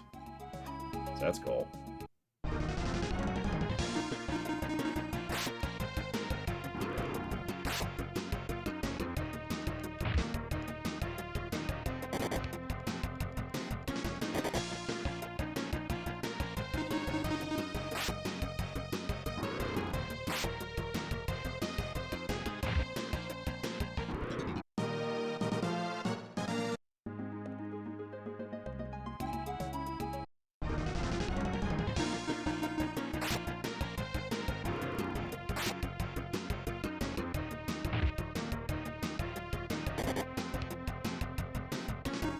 He just dusts off the enemy.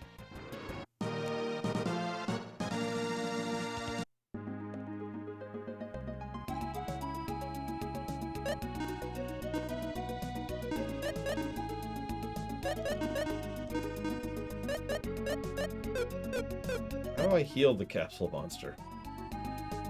Do I heal the Capsule Monster? I'm so confused. Oh god, what is that? What is this screen?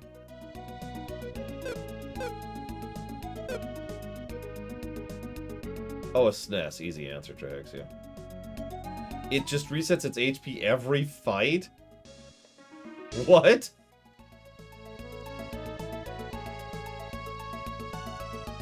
Okay. Coronation ceremony's coming soon, and we can see the crown right now. Perhaps I should go too.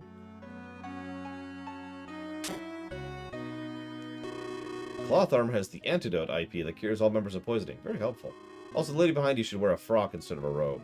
Robe is stronger, but the frock has an HP restoration ability.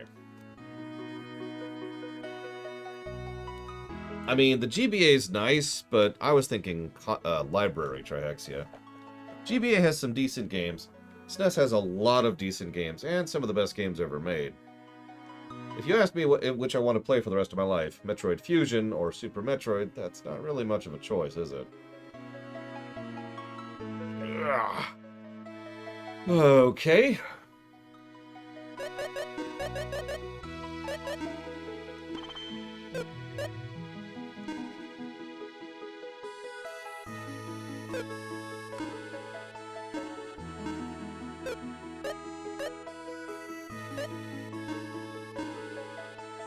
Lowers enemy intelligence.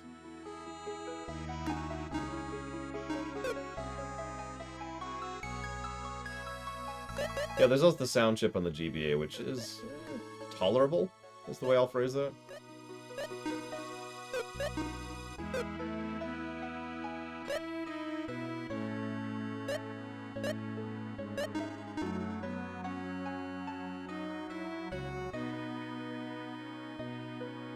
Well, I don't have any bread yet, Evo, so no. Although, apparently, according to my niece, it is wonderful in PB&J sandwiches.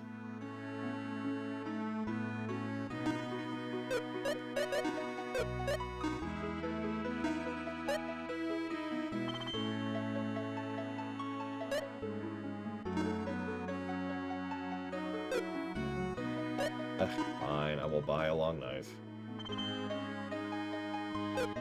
Just the one.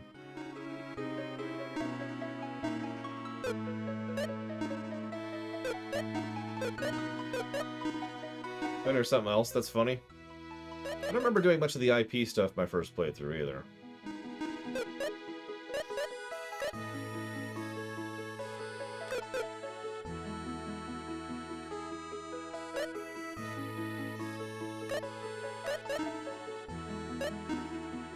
I will feed you my one long knife.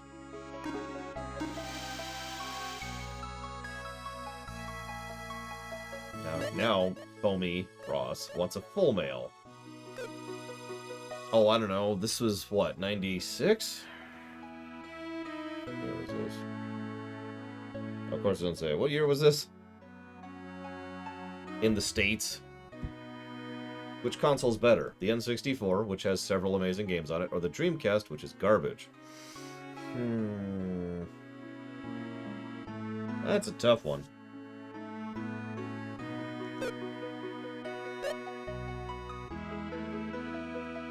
Which console did better? That's much less of an opinion question. The N64 crushed the Dreamcast like a bug. The N64 crushed everything like a bug. It sold ridiculously well.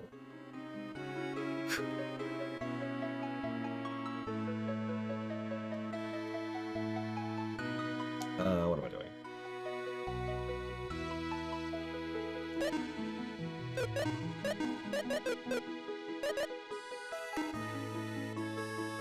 I'm not sure if it outsold the PS1. I'm really not. But the N64... I refuse to eat it. That's okay. The N64 sold like gangbusters. Which is funny, because the SNES sold very well, too. Then the GameCube didn't sell well, then the Wii sold well, then the Wii U didn't sell well, then the Switch sold well. So far the pattern continues. We'll see if it changes next console.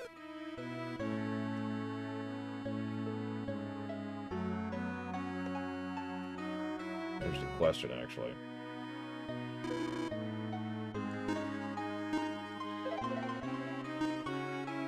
Didn't even show my capsule much. That's funny. Hang on. Now I've been challenged. I gotta go Alt-Tab. And look some stuff up.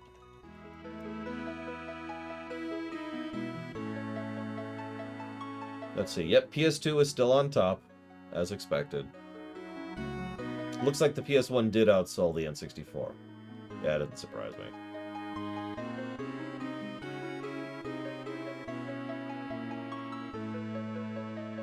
The Dreamcast, by contrast, sold about a third the numbers that the N64 did. Oh, the PS2's sales figures are stupid.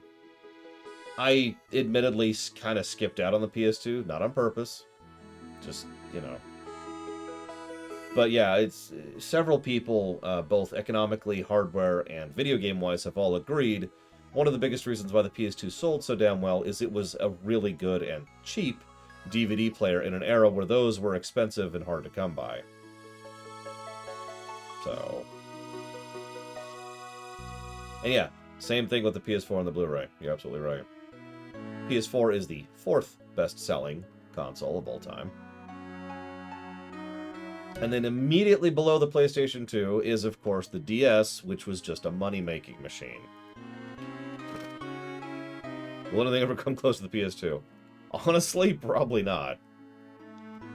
Even the big boys like the Switch and the PS4 still are several dozen million sales figures below the DS and the PS2. What if Abel's already gone to the castle?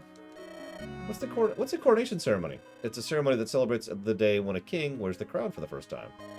Why not call it the day the king wears the crown for the first time? You adults. I was here when our king was born, you see. I'm happy to see the prince all grown up. Yeah, the PS5 will definitely not outsell any of that stuff, because good luck getting one. I know that situation has gotten better, but I wouldn't call that situation good. Get out of the way, kid. Jesus. My son Abel's always playing and never does his chores. He's in the castle or the small shrine.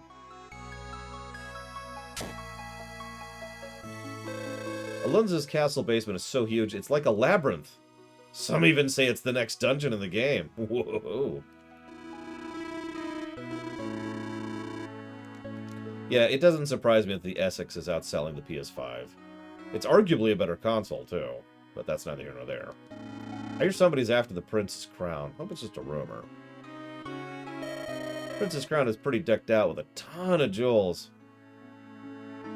The PS3 didn't do well because the PS3 was a piece of crap.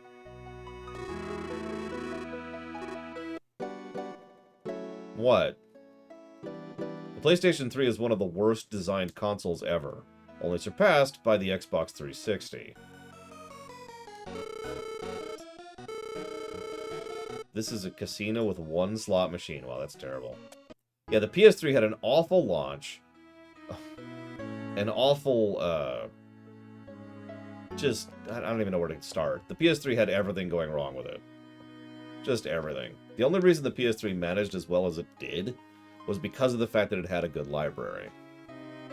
And, ironically, that is a problem now that it's gone, because so many games have never been pulled off the PS3 because of how terrible the PS3's architecture is.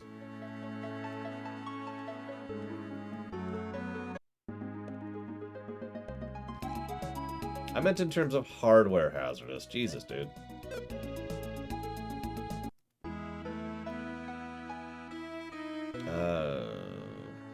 Yeah, let's not even get into the Vita, which is a good handheld and terrible. It was pretty much pulled out in the back and shot by Sony. Good castle song.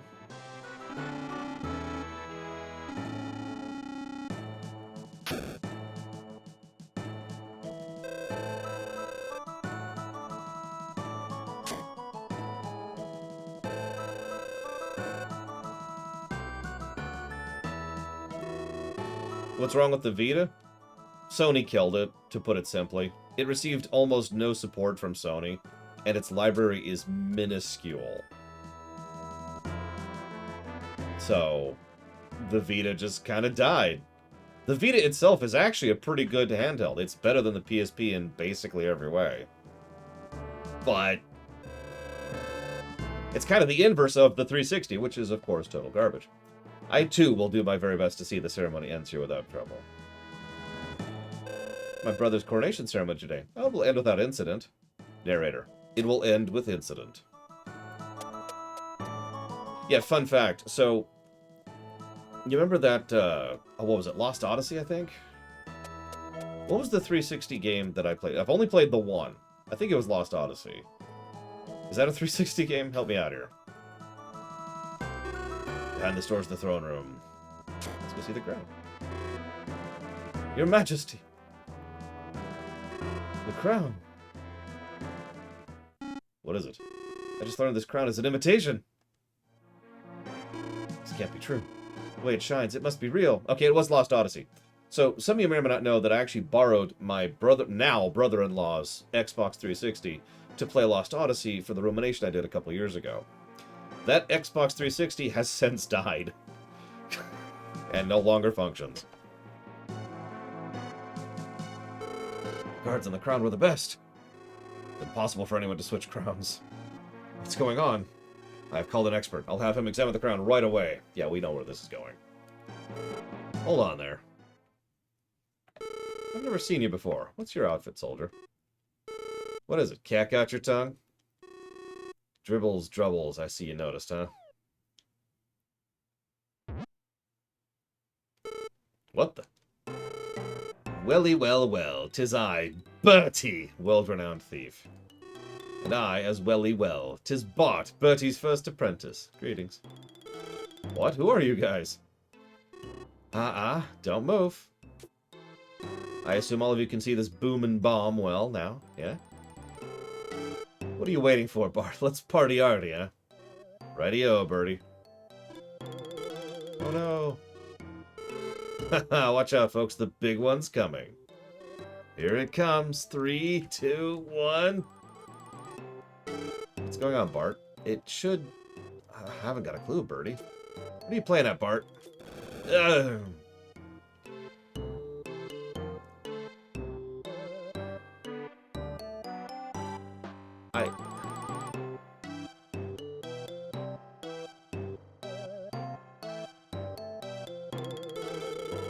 I'm a great and generous kind of thief. I'll let you go this time. Willie, well done. You hurt Birdie and me something terrible, but no more. Gone poof.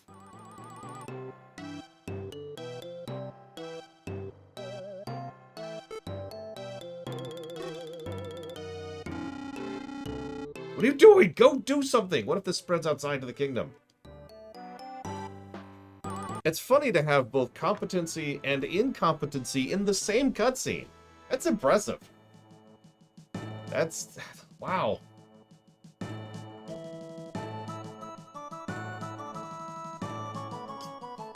That's,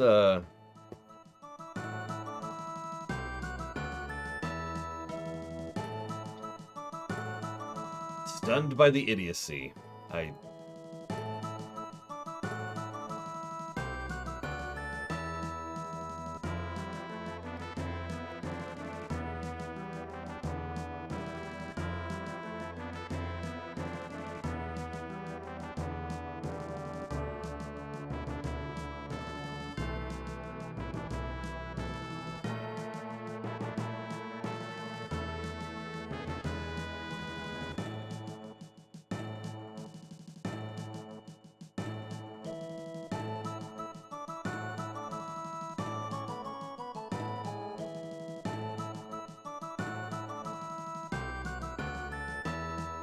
Oh no, they're totally going to be recurring characters. You can just tell, can't you? But wouldn't you know that, lore? My memories of this game are shrinking by the minute. In fact, I'm pretty sure the next dungeon is the last dungeon I distinctly remember until one event later, and then the end of the game. 2 events, sorry. Just can't believe I let this thief steal the crown from under my very nose. Yeah, me neither. You suck, dude. You're fired. The crown's stolen. How horrible. I hope someone catches the thieves soon. I didn't see anyone suspicious pass through here. Is it true the thieves broke into the castle? What on earth are our soldiers doing anyways? Being incompetent. I saw it come. The crown cost a fortune. No wonder villains are after it. The crown's price is unimportant. Its value lies in the attitude of those who wear it. My brother! Oh yeah, that reminds me. Ross, you want to hear something interesting about the remake?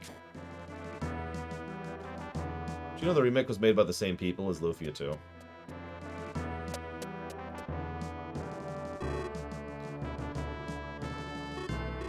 Yeah, I found that out this morning when I was trying to look up stuff about this game. And then suddenly, the bomb... Threw a bomb at you? Oh no, the bomb exploded before they threw it. Fragments struck my head and I passed out. But how could they survive the explosion anyway? One of my favorite dungeon songs of all time. Monsters appeared long ago and people stopped using the castle basement. I see. But did you see 2 guys pass through here? What? I fell asleep. Come to think of it, I might have heard some sounds. Dungeon time. Told you I remember this dungeon.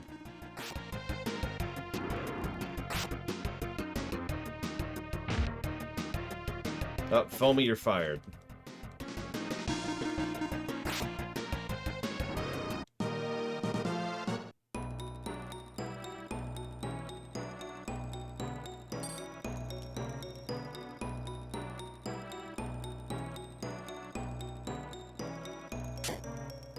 I mean, he did mention that all the guards suck here.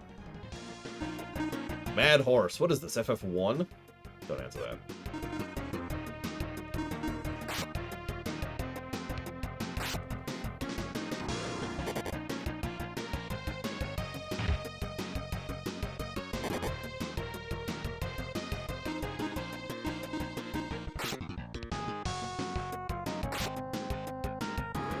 Don't worry, we definitely won't see it drop Crazy Horse, because my drop luck is the worst.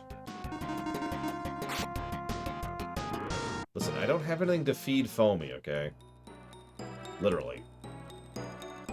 Not made of money.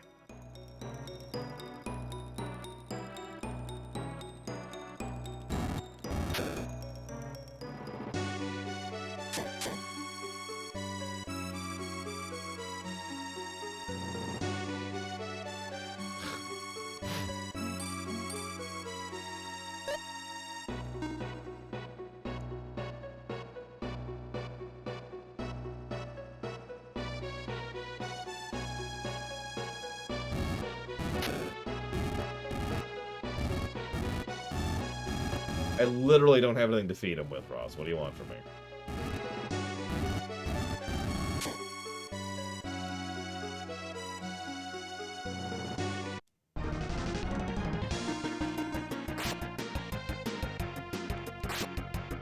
Feed him my blood. Tell you what, I'll feed him all these horses. How's that sound? Because we're playing Tales of Arise again.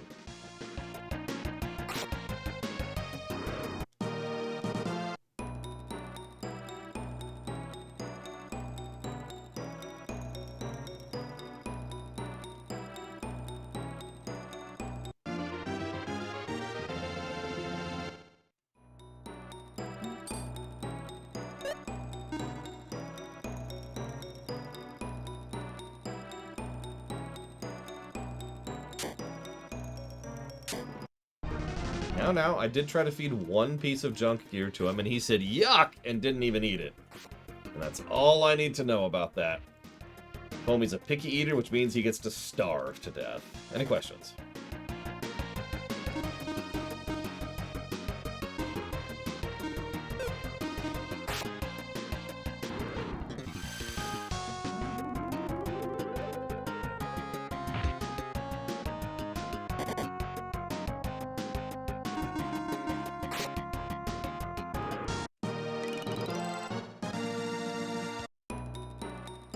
Exactly, Crazy Horse. In all honesty, though, okay, so real talk for a second. With no other tutorialization, if what I saw was an icon that said he wants to eat a chainmail, I fed him something that wasn't a chainmail, he says yuck and gains no progress from it.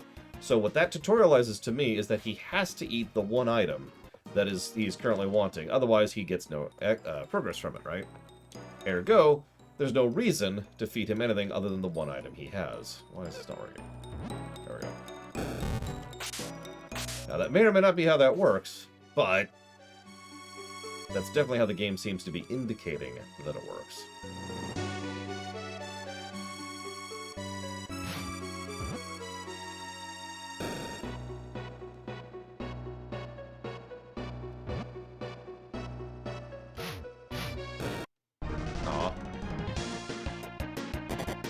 You missed this earlier, Savicon, but I mentioned I didn't use Capsule Monsters my first playthrough at all.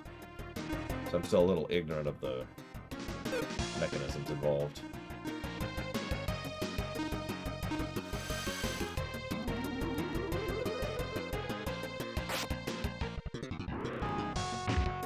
I'm not going to give that a negative yet, because there might be something later that explains how the feeding system works. I mean, no, we just found this stupid idiot.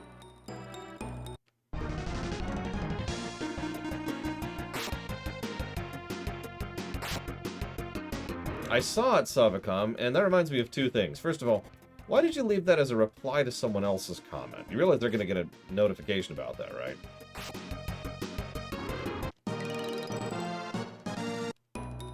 Unrelated comment, I might add.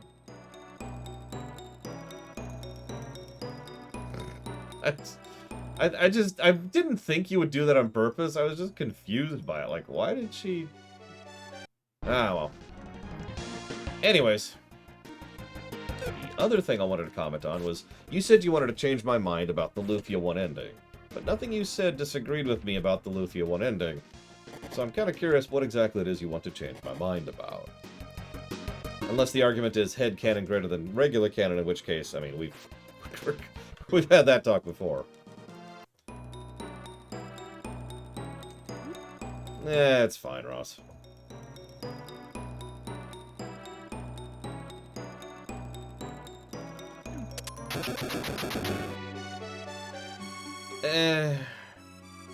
So you could argue that, Savicon, but I would still disagree with you, even ignoring the fact that the Sinistrals do come back. Like, that's not presumption.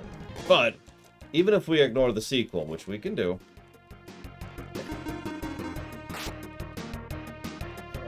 several times a work of fiction will do something where, I don't know, let's make up an example.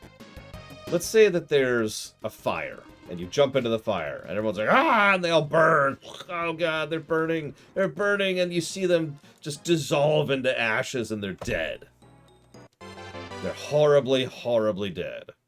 But then, sometime later, the person just shows up and is like, yeah, no, the fire didn't burn me.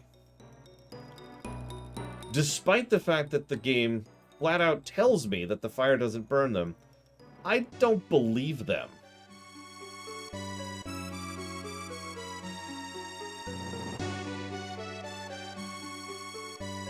Does that make sense? It's actually something I see fiction do fairly frequently.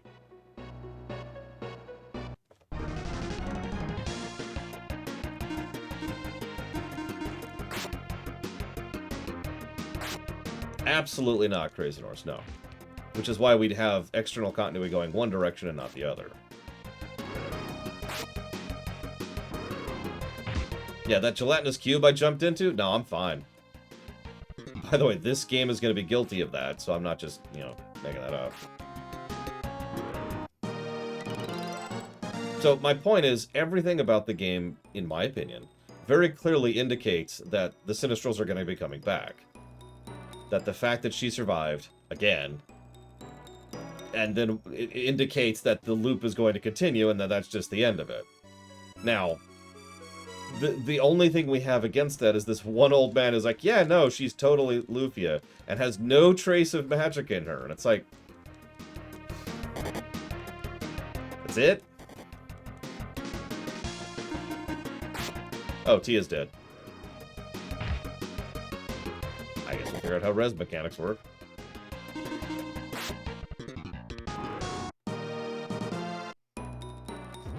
Whoops, that's the wrong button.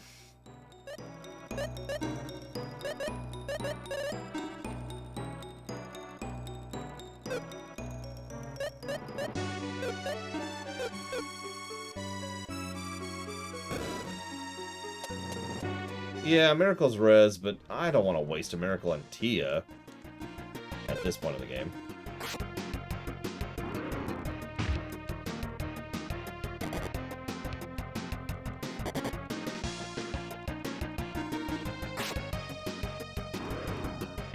To be clear, I don't want to have some big tragic ending, although actually that would have worked very well since the Lufia series is well known for its tragedy, but let's ignore that for a moment. Let's assume that they wanted to have a happy ending. Then they should have earned it, which, in my opinion, they didn't. They could have done several things, like, just right off the top of my head, they could have had Aram literally split from Lufia. Remember when, at the end, she's like, ah, I will kill you, you have to kill me, blah, blah, blah. They could have had Aram actually just... And then Lufia's left over there, and she's weak, and she's struggling. It's like, oh, God. Because, you know, she's technically a brand new person, and blah, blah, blah, blah, blah. But instead, they just kind of say, oh, yeah, I know, she's Lufia now. And by they, I mean one old guy is like, yep, no.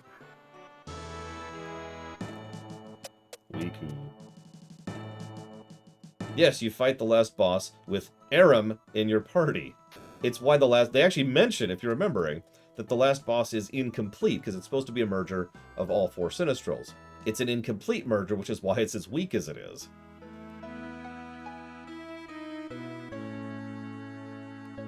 Let's see how expensive it is to res, shall we?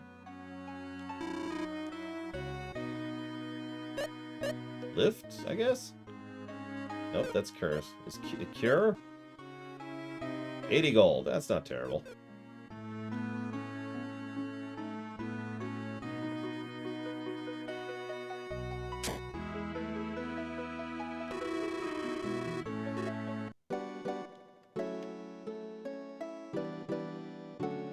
Yeah, it's probably the usual format. Level times X. Alright, so we're gonna feed him the headband. No, I mean the chopboard. Nope. So that's two things now that I have attempted to use. That it's just been like, nope. So now I am firmly convinced that the system works the way that it doesn't.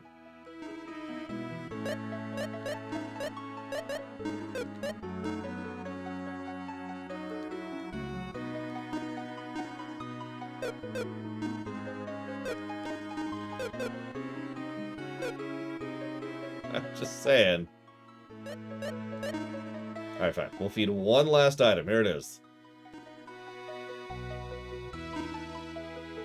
3 items in a row. Actually, hang on. Long knife. Long knife. Long knife. Hold on. No, it's long knife again. I'm guessing it changes when you feed them. No, whatever. We are, of course, not going to feed Ross. Ross must star. I should probably save, too.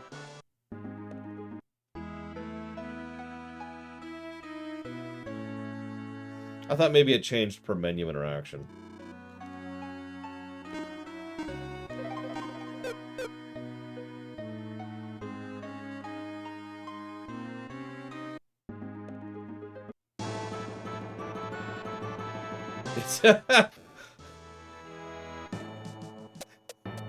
Crazy Norse, have you seen my RPG runs?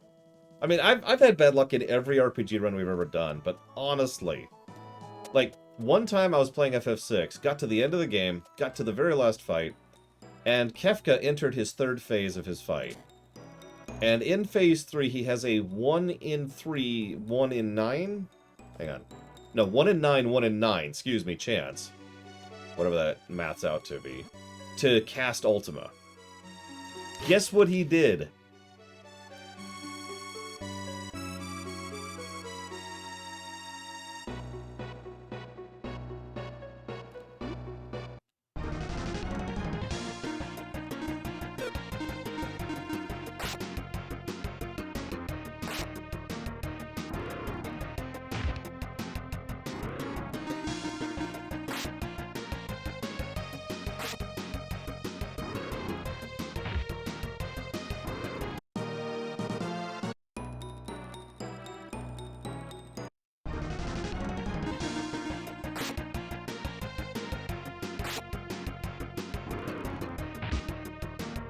I mean, so far it doesn't seem walkthroughitis so much as literally misleading information.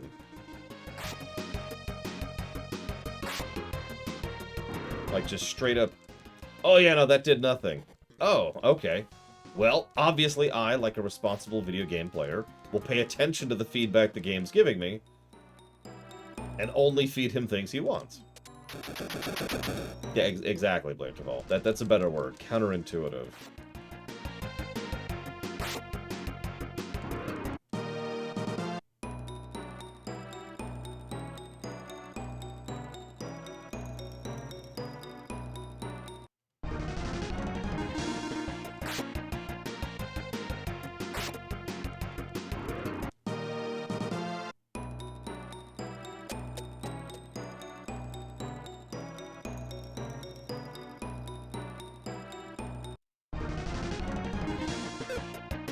Gotta get revenge here.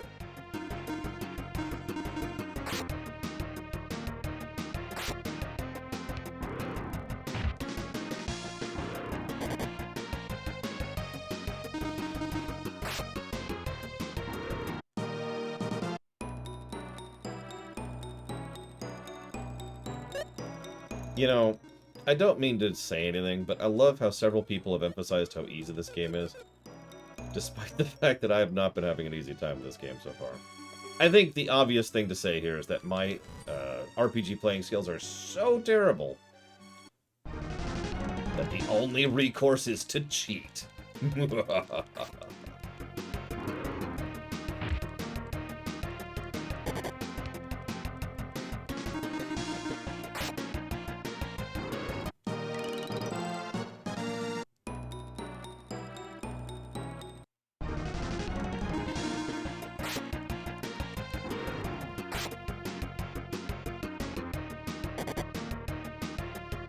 Ross has been useless over there.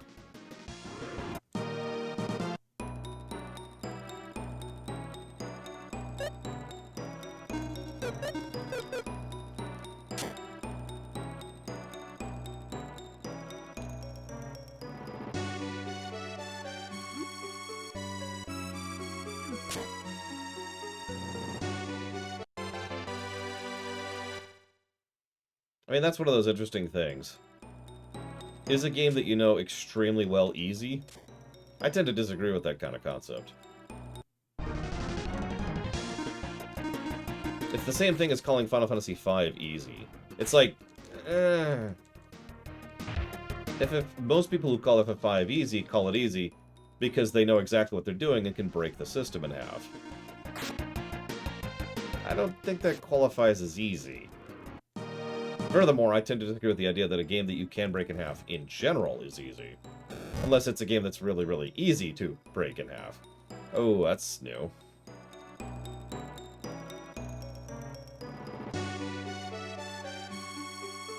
And yeah, Mystic Quest is pretty easy.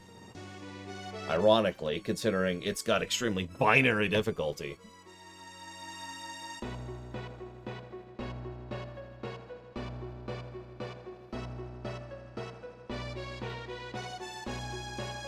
There might be a better word for it, Savacom. Because, yeah, Mystic Quest can just kill you. Just straight up decide that you die before you can take an action. And that's not really what I would call difficult, either. It's just...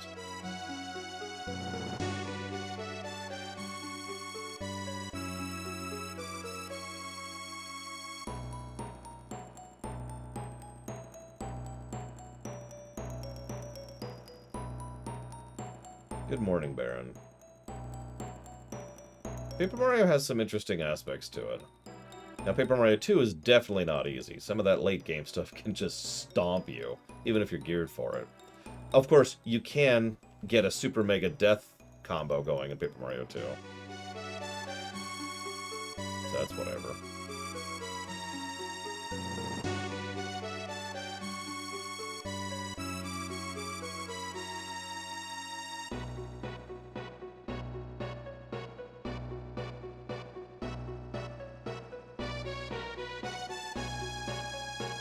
Because this is a puzzle game? I don't know.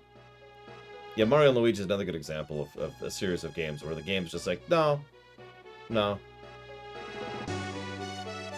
Now, some of that's good design and some of it's bad. Both Mario & Luigi 1 and 4 have honestly bad final boss fights.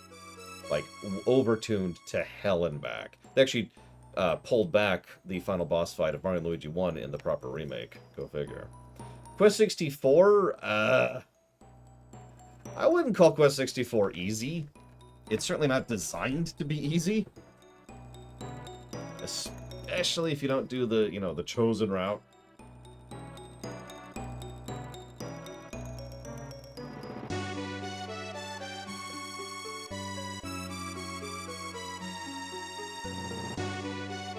See you around, Dakota.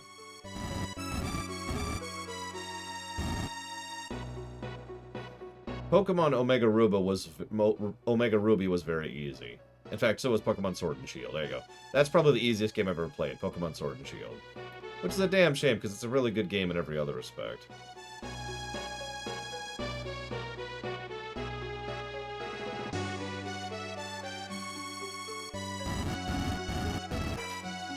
Okay. That's not how I thought that worked. But I figured, you know what, rather than reset, let's just go ahead and try it and see what happens. So,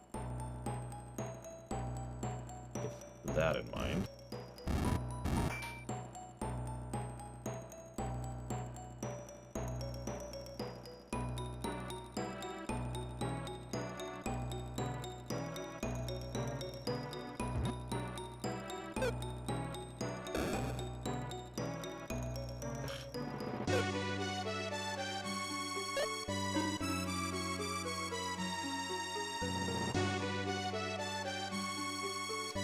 I remember those. I actually liked those little forays.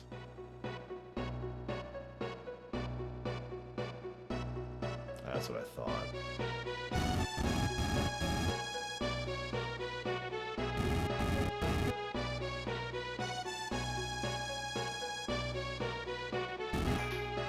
Yes, Baron.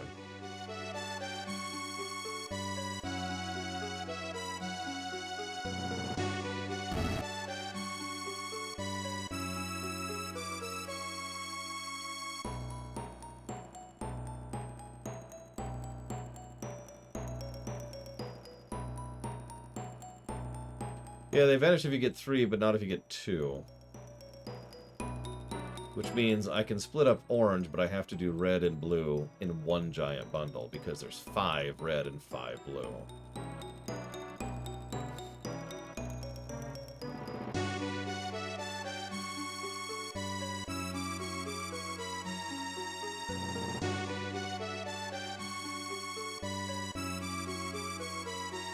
Connect 3, I believe, is the term for this.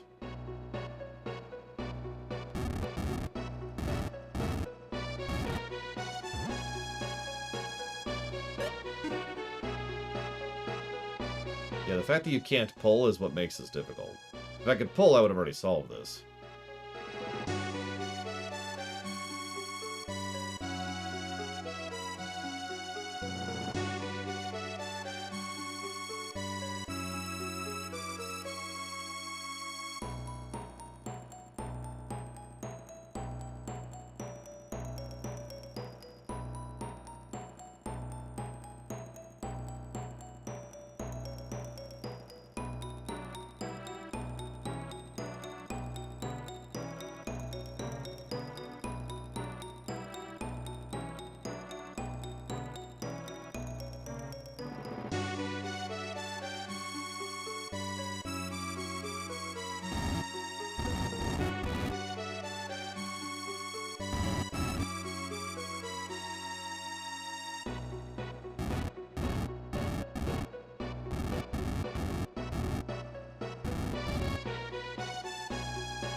Really?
Sure, Crazy Norse.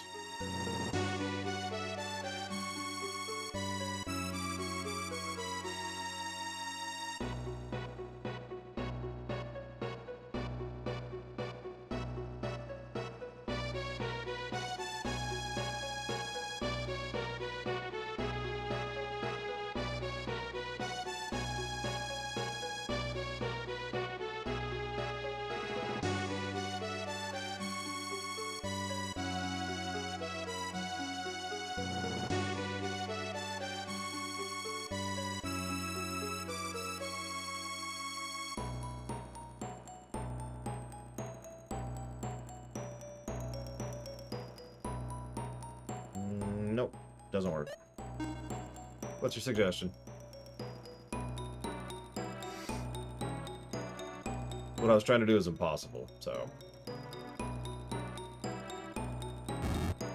Isn't this the first thing I did? Okay.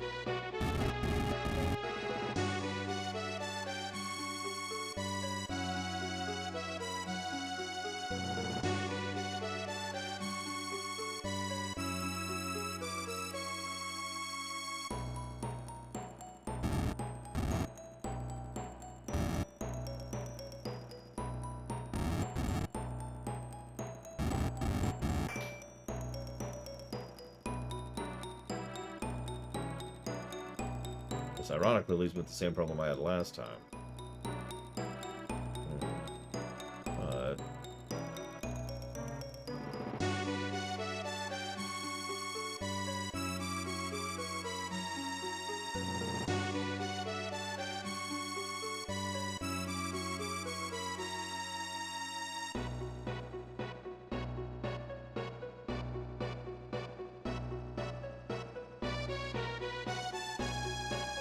There's something I don't understand about the puzzle. There's a rule I'm not getting somewhere. Because based on what I've seen so far, this actually isn't possible. So I'm gonna look it up.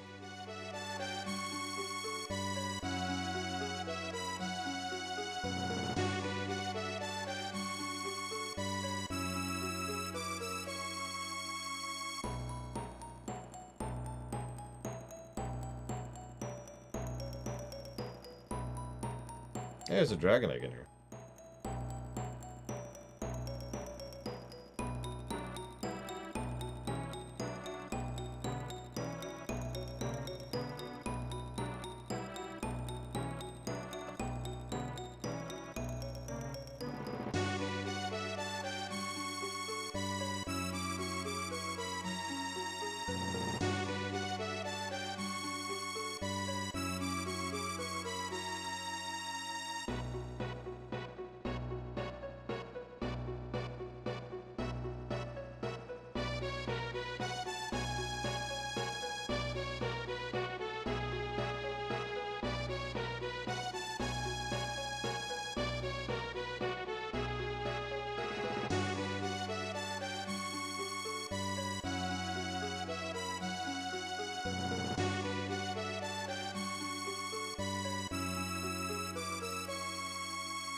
Yeah, some of the later puzzles are... I'm gonna go use the word terrible. That's a good question, Evo. If you figure that out, please let me know.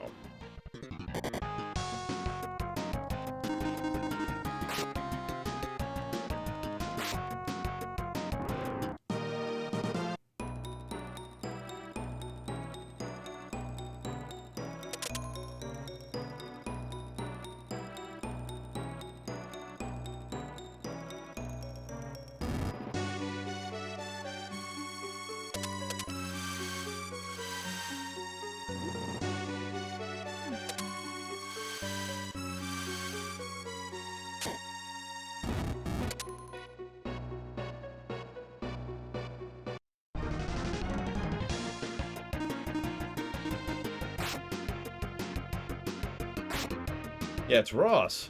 One of the people who actually funded this run.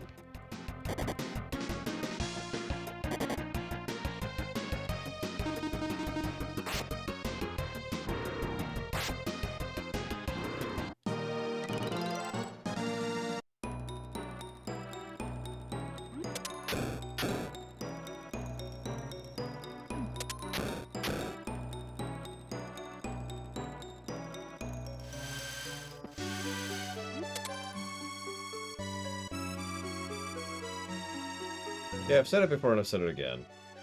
I'm actually pretty good at Zelda puzzles. These are not Zelda puzzles. These are puzzles. This is something we've talked about before. In fact, this came up earlier this year when we were covering the Talos Principle. The nicest thing I could do is not give it a negative, Crazy Horse, but I'll debate it.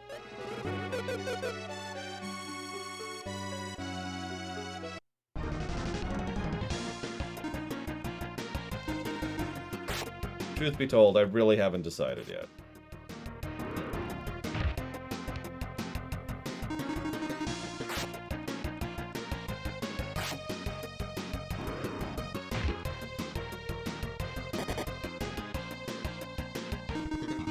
I mean, I'm almost assuredly going to give a negative for the fact that there's this weird puzzle thing going on. But I also haven't decided on that yet, so I shouldn't say assuredly. Get back here.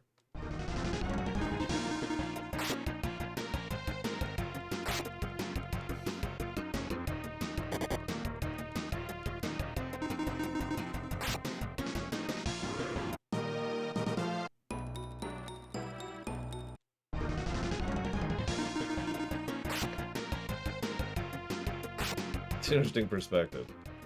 Because you're right, it makes absolutely no sense for there to be puzzles in Tomb Raider either.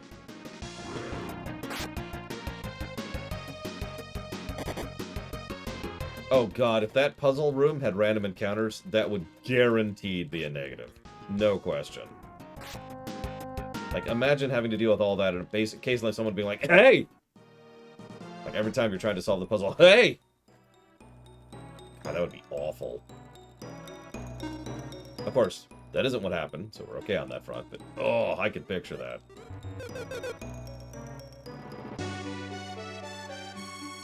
A lot of dead people in here.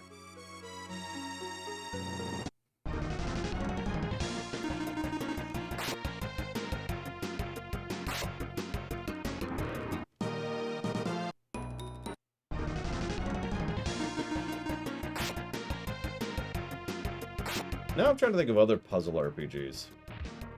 Help me out here. What's another puzzle RPG?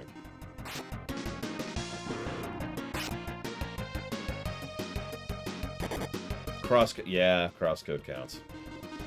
Crosscode had a very in-universe reason for it, though. Not that that's relevant. It's just...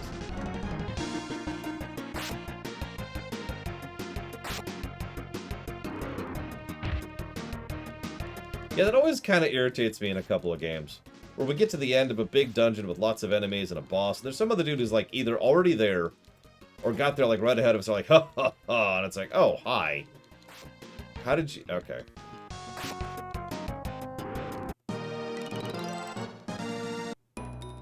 Catherine would... I mean, I would hesitate to call Catherine anything other than a puzzle game.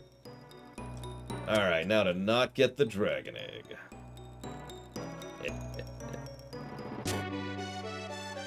Pure vengeful spite. Axum, look, those two guys. You, don't move. I applaud your efforts in coming this far, but you shouldn't have jumped down there, you see. Surprised? Weren't expecting such terrible tricks underground, were you? What are we gonna do, Maxim? Ready to swim? The wily water's on the merry way. Alright, Bart, do it!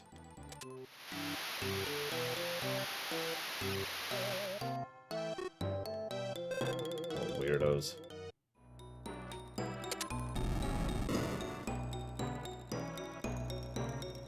Of course, they took the damn thing with them.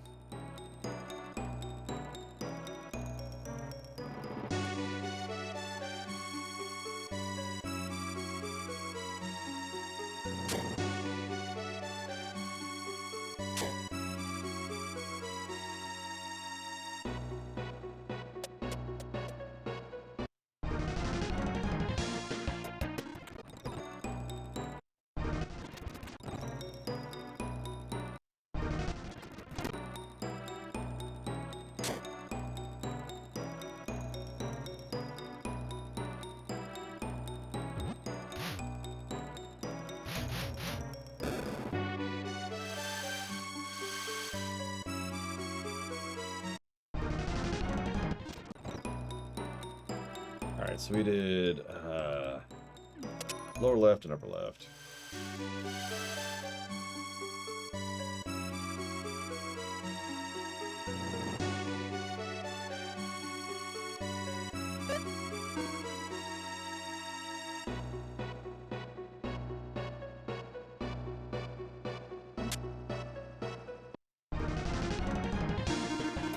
I mean, honestly, every encounter right now is just that anyways, so...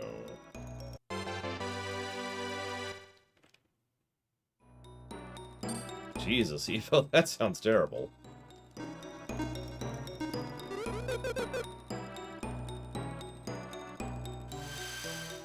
No offense to this game you love, but that sounds awful.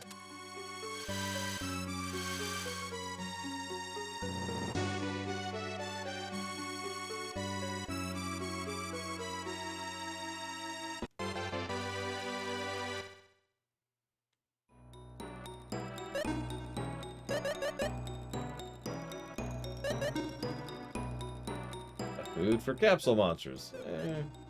I think the best thing to do is feed it to it right now.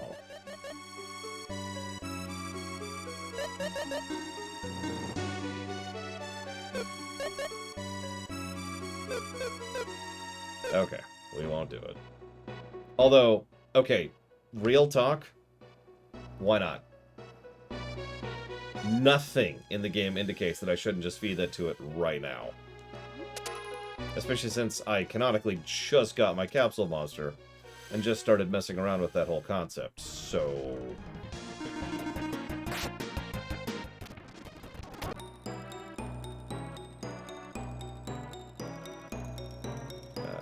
right.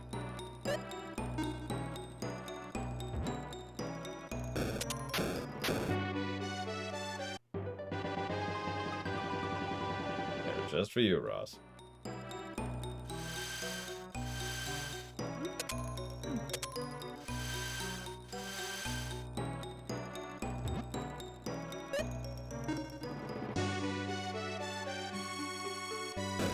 No, it's a valid point. I'm pointing out that the game is continuing to not really tutorialize its monster capsule concept particularly well. That's all. Puzzles? No, the puzzles are actually pretty well tutorialized, including the one we just did. Even though I hate that puzzle, it's still well tutorialized. Combat? Yep. Stores, interactions, IP? Yep. But capsule monsters?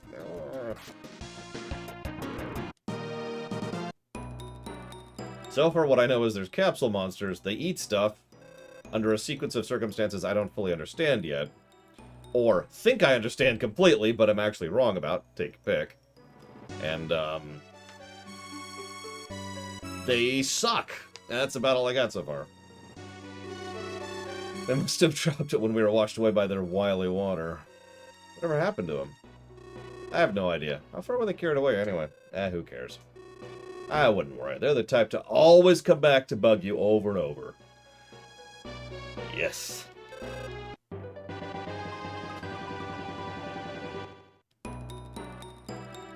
I mean, it's also possible the capsule monster stuff was literally tacked on. I mean, I could be wrong about this, but isn't it possible to literally never unlock the capsule monsters? At all?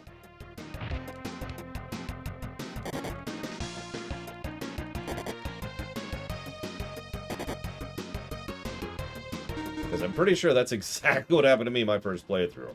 Like, I'm not joking when I say I never did anything with them. Which is funny, because we already have a separate game segregated from the rest of the game in this game. The Ancient Cave. Which I look forward to shotgunning negatives at. Just all the negatives.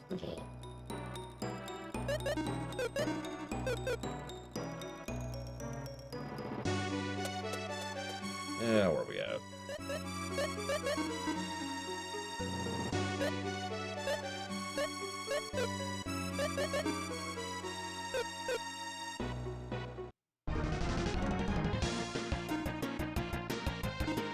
I wouldn't be surprised if there's several capsule monsters which just wreck face in this game. I wouldn't know, admittedly, but I could easily perceive that being a thing.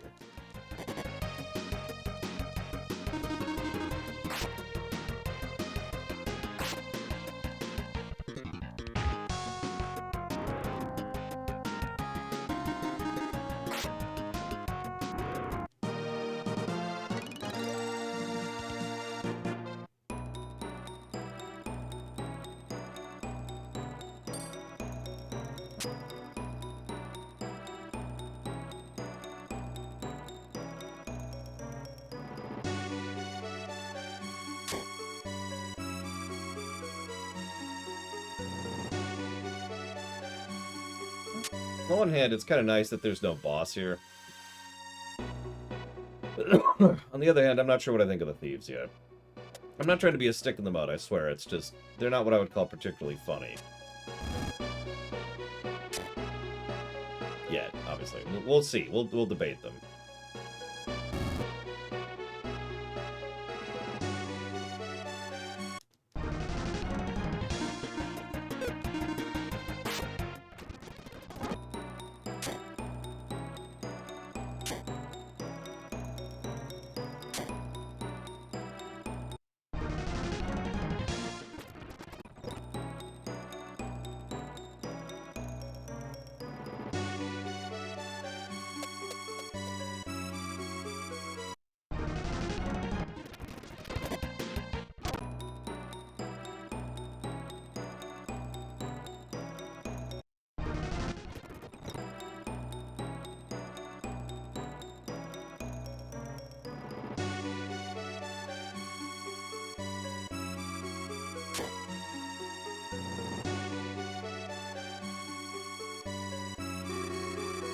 What? You took the crown back. Great, but I didn't know the crown had been stolen.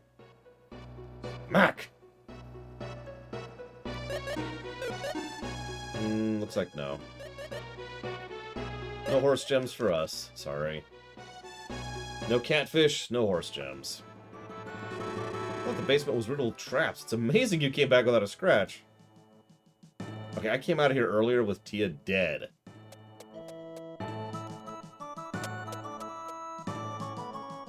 But her corpse was so magnificently preserved! Let's return the crown. But I need to go... But I want to go... Let me go heal! Okay.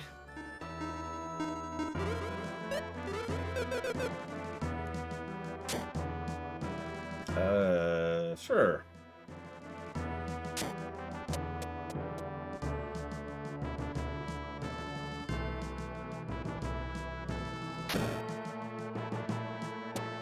I was just going to go heal. God. Hey, I did your job for you. Even we'd think twice before going down to the basement. Darn impressive. Well, I guess there's a lot in Alun's kingdom still has to do. Yeah, like have some competency. The theft has made our prince rethink his ways. I see we should thank those thieves. Right. I don't know how to thank you for retrieving our precious crown. It's supposed to be an omen signifying it is not yet my time to reign. I will study all my life with all my heart to become king in my own right. You retrieved our crown, did you not? On behalf of the kingdom, I thank you. I would like to reward you. What would you like? The princess! In fact, yeah, hang on, let's save state here really quick. I want the king. What? You want me as your reward? But, no, if you insist, I'll think about it. No, I was just joking. Hang on. I want the princess. It's okay, it's not what you think. I just want another party member. We only have 2, technically, right now. So, you know... That's right, if we're the king, we could take the princess by default. That's thinking right there. Well, that's for her to decide. The woman beside you is glaring at you. Are you quite sure that's your decision? I believe this will cause you much trouble. Why not settle for 500 gold? How about money? 2,000 gold. Okay, what happens if we pick nothing? What, nothing? I admire your generosity. I'll give you 3,000 gold. So princess gives you the least, then king, then money, then nothing.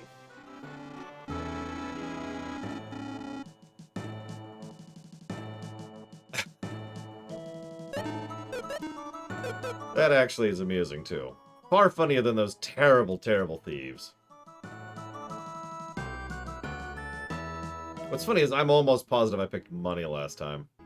Alright. Oh, God. How expensive are these things?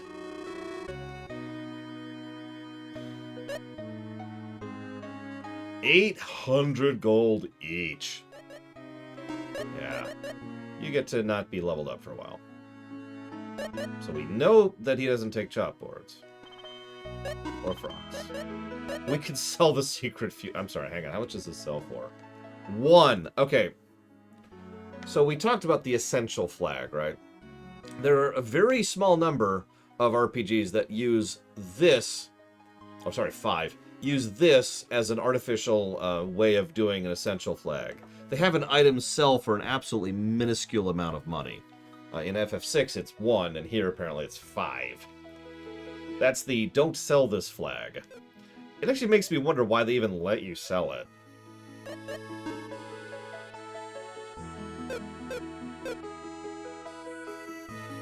Oh, excuse me.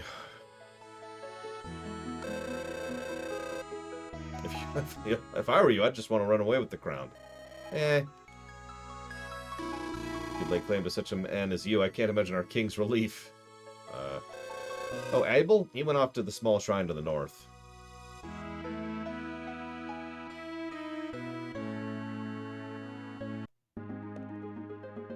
To the north! Go away.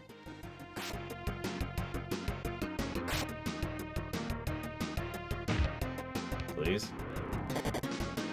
Okay, go away. Abel used the door key for the treasure hunting game. I said we shouldn't, but... Abel took the door key and went to the cave. I told him he can't treat the key like a toy. He still hasn't come back. I'm starting to worry. What shall I do? What's the matter? I'm from the town of Tanbil, north of here. I came to Sundleton to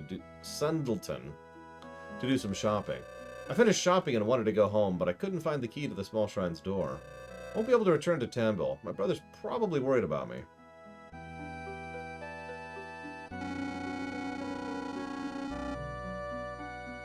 Where's the cave? Never mind. 5 feet to the left. That's okay, that's okay. I'm not complaining. So, sure, Evo. Hit me. I think the reason they did overworlds like this is so you could run in a circle.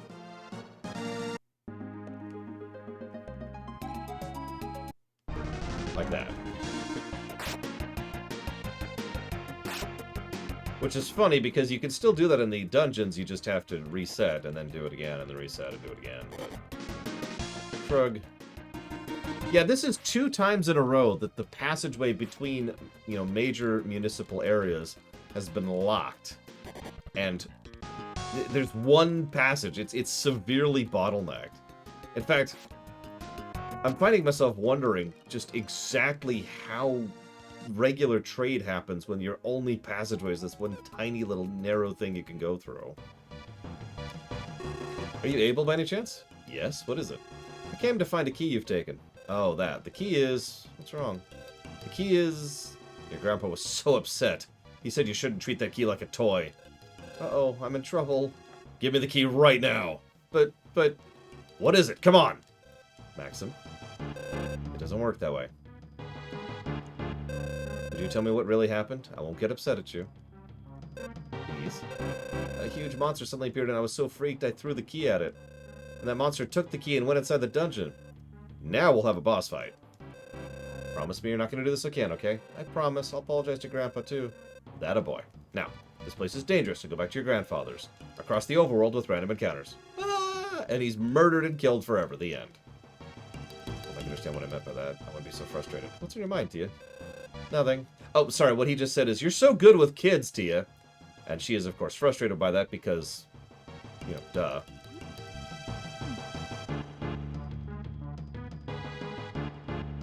I mean, honestly, duh.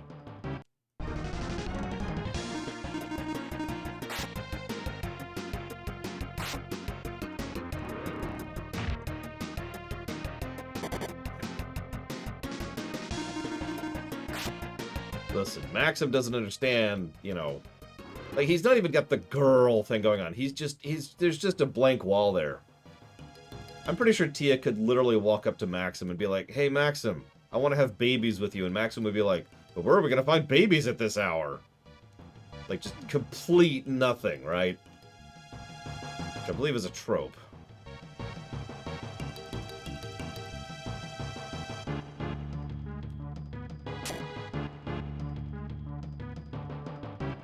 Yes, must fight. Must defeat enemies with swords. Beep boop. So hold on. Does the guy just keep giving you quest items, Evo, or what?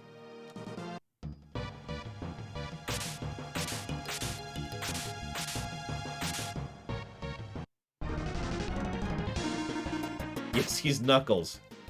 And Tia is Rouge.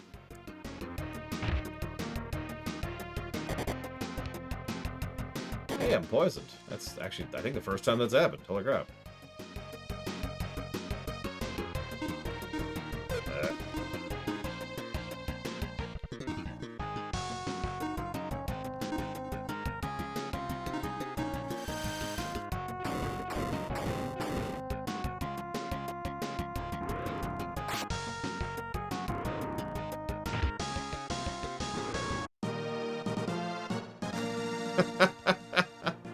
I can actually picture that, Evo. Yeah, move. Surrounded by coffins.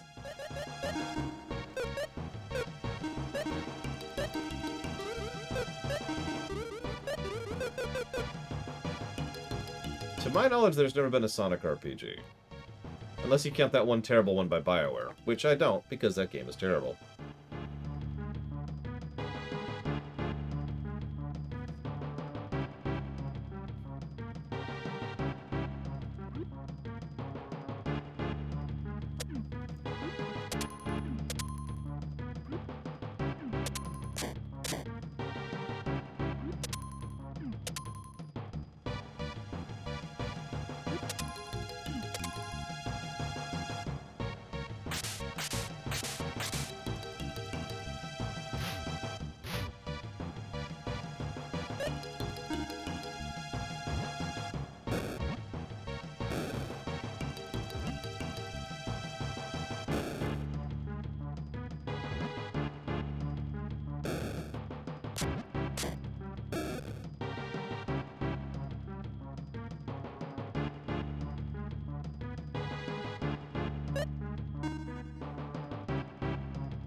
Okay, I got a high potion out of it. It was all worth it.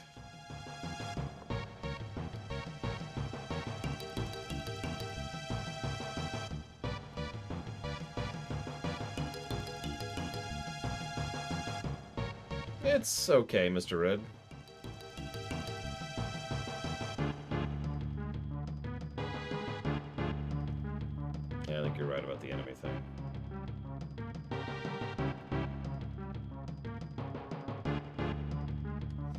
That's just Shadow the Hedgehog, Doncro.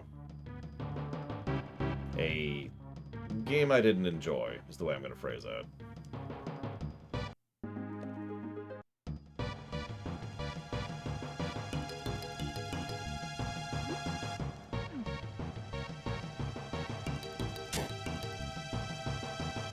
You know what?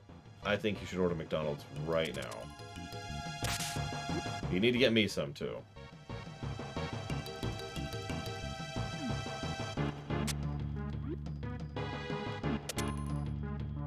No!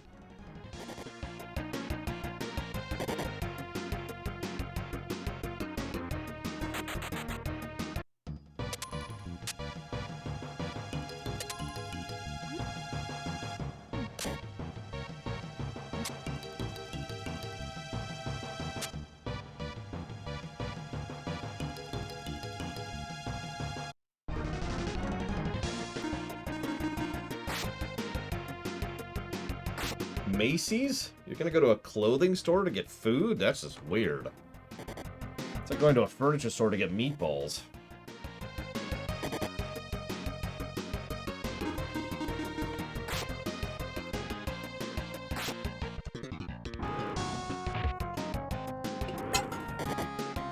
Sorry.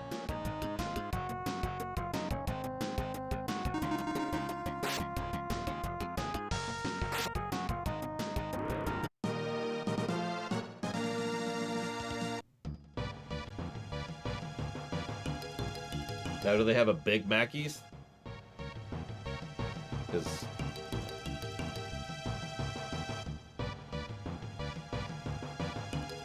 Now, there's an idea. Omelets with gemstones in them. Well, that sounds good. Because we've already had gemstone cupcakes. Aww.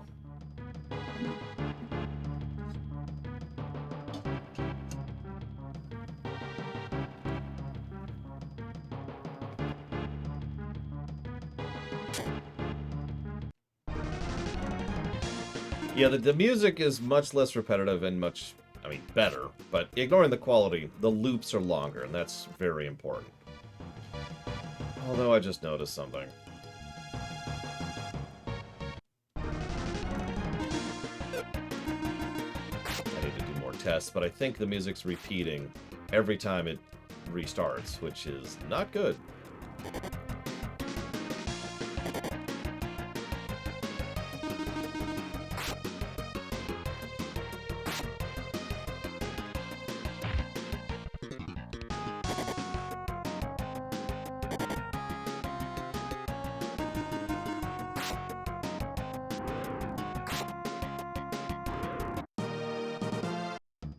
Yeah, see, that's the beginning of the dungeon song.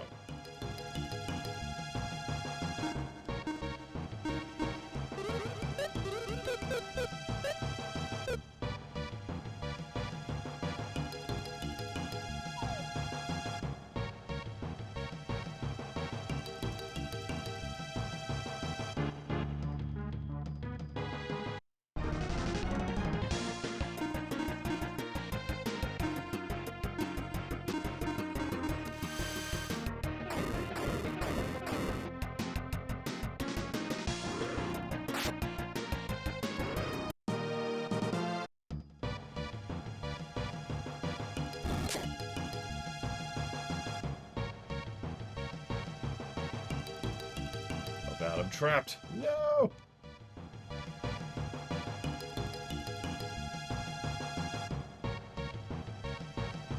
I actually have to hit the reset spell. Wow.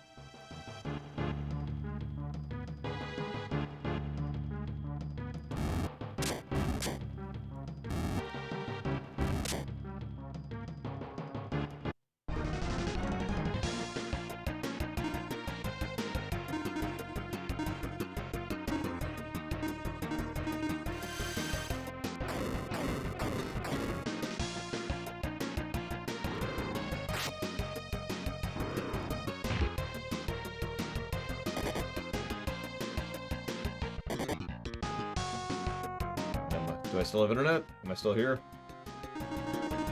That would just make my day, wouldn't it?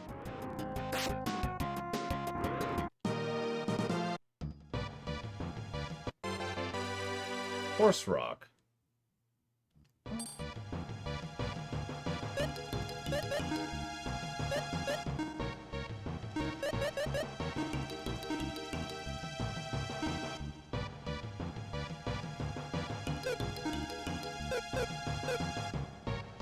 Okay, then.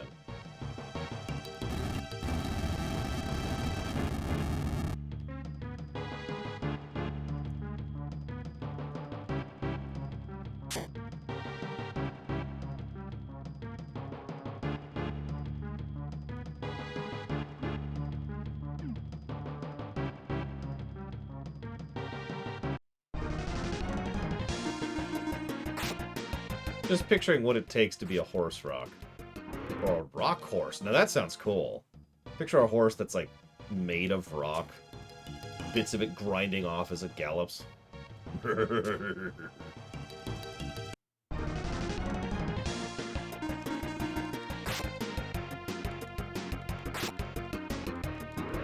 think diamond ponies are good? No, no, no, no. We got the real deal here.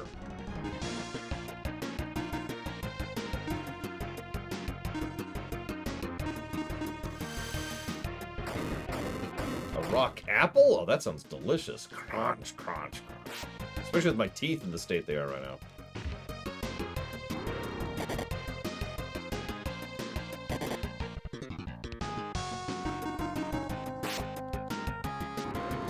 Mega Moth X. You just play a moth.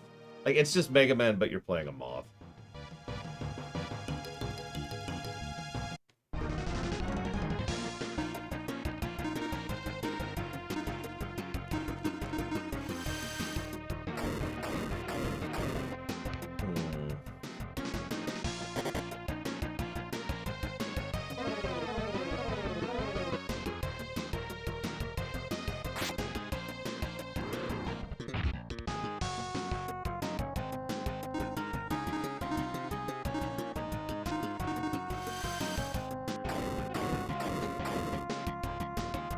That's what I thought.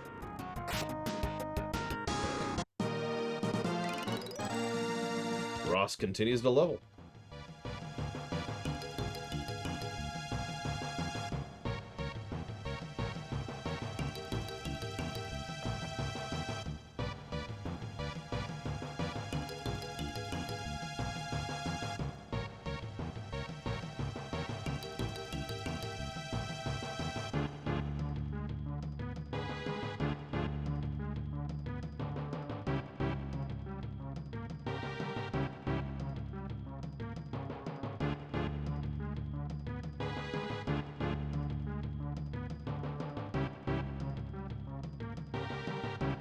You know what's really funny? In my setting, in my old rule set, the one I'm still updating, when you cast a spell, you have the option to spread it out amongst however many targets you want. The more targets you spread it out to, the less damage it does. But it's a choice, right? You can say, of this 52 people, I want those 13 people to be hit by this spell. So in other words, the choice is entirely on you. Why? Well, first of all, because I'm good in choices, but second of all, that's a good tactical choice. It means that a lot of that is on you, the player. How much do you want to spread fire? How much do you want to focus fire? And nuances in between. You don't have to do all or none. You can do 2 or 5 or 8 or 16 or 32, right?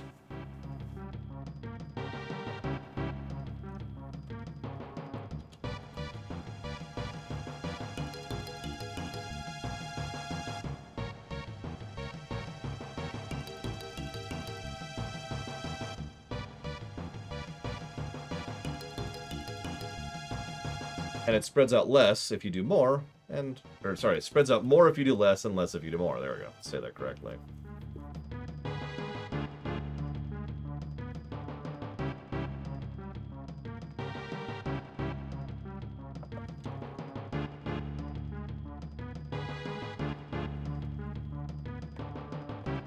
I'll be right back. I am getting low on water.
Sorry about the delay. Oh no, I'm definitely enjoying myself more than the Lufia one, even already. I need to write down something else too.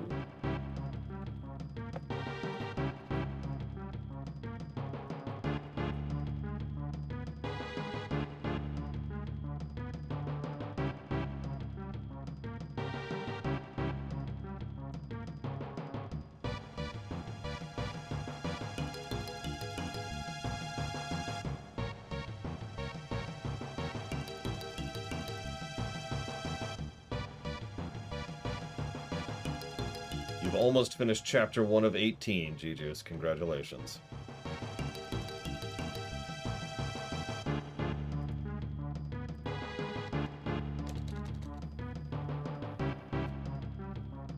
Don't mistake me, I'm probably going to give this game several negatives. Let's just be honest about that. But as of this exact moment in time, I can only really think of 3 that are strongly occurring to me. Maybe 4. Sorry. Maybe 4.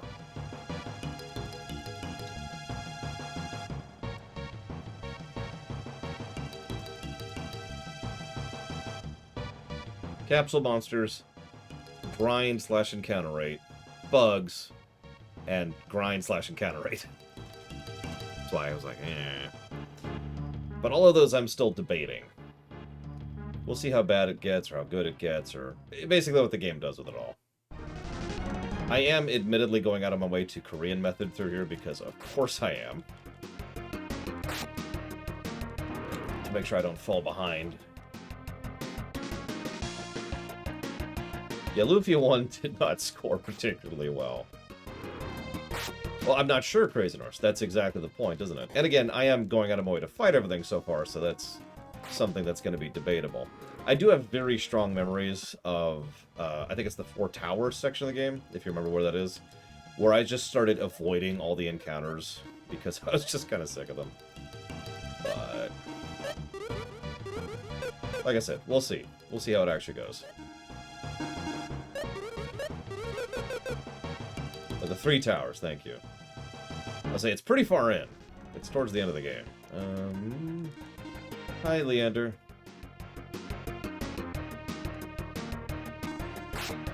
We haven't met Guy, or honestly, most of the party. We haven't met the worst character in the game, which is Decker.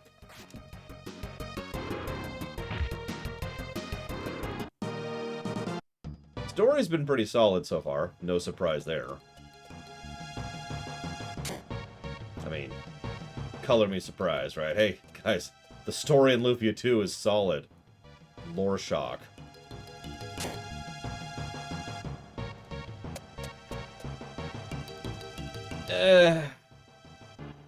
I'd say the personality, Crazy Norse. And also, just... So anybody familiar with the Lufia community, which is admittedly a small one, but it's there, knows that Decker is the person who everyone memes on for being the best ever at everything ever. Which, admittedly, just kind of grates me the wrong way. Oh man, look at this. 3 treasure chests, and nothing getting in the way. Oh my god. Enemies. I'm very shocked by the fact that there's enemies I just unveiled.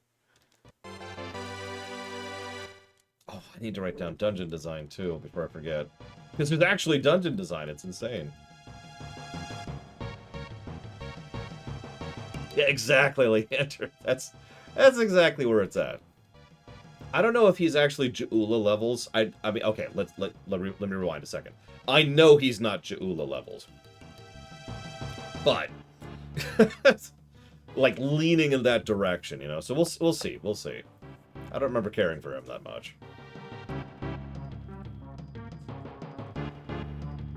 I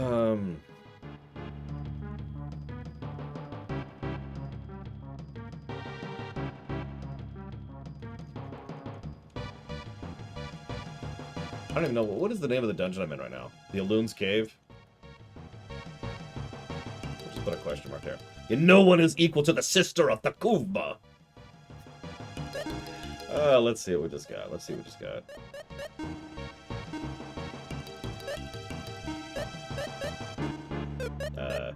Oh, there it is. increase magic resistance. That's not super great. Well, it increases int, so yeah, we're gonna give it to her. Yeah.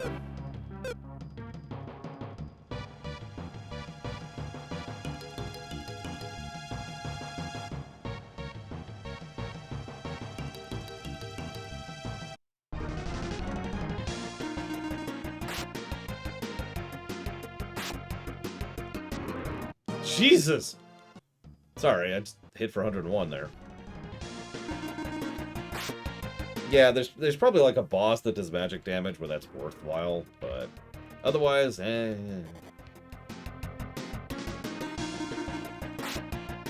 So...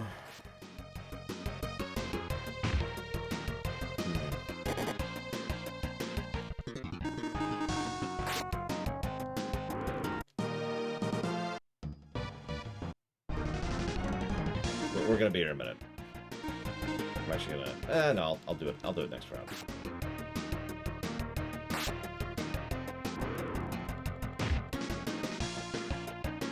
I don't know what I'm doing wrong, Savacom, but I am sorry, whatever it is.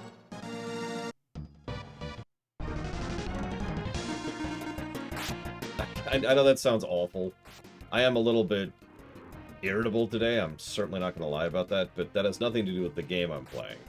As I've demonstrated several times, playing a good game can actually bring up my mood when I'm otherwise irritable, so... Which this is doing, it's worth noting. Just... I don't know. I apologize. Not much else I can say. There's something else I could do, but I don't have the emergency knife on me.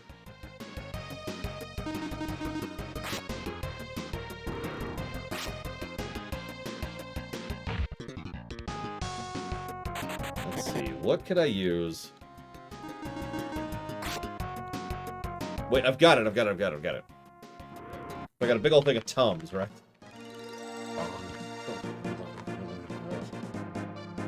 And then my stomach will expand like a balloon. And everything will be fine. Okay, so...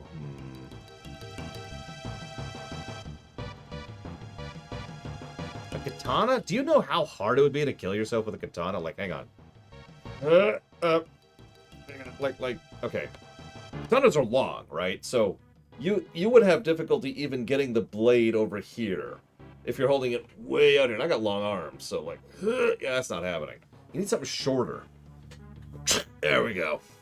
And don't aim for there. You gotta go down here, into the stomach, then left, then up, and then your friend chops your head off.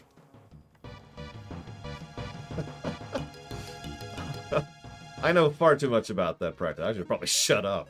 Okay, so what do we got here? I don't really have any... yeah, I think we'll just keep going. I'm pretty sure there's a boss at the end of this place, but...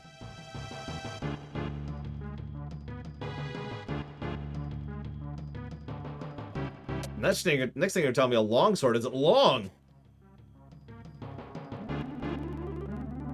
Of course, there's a full heal right here.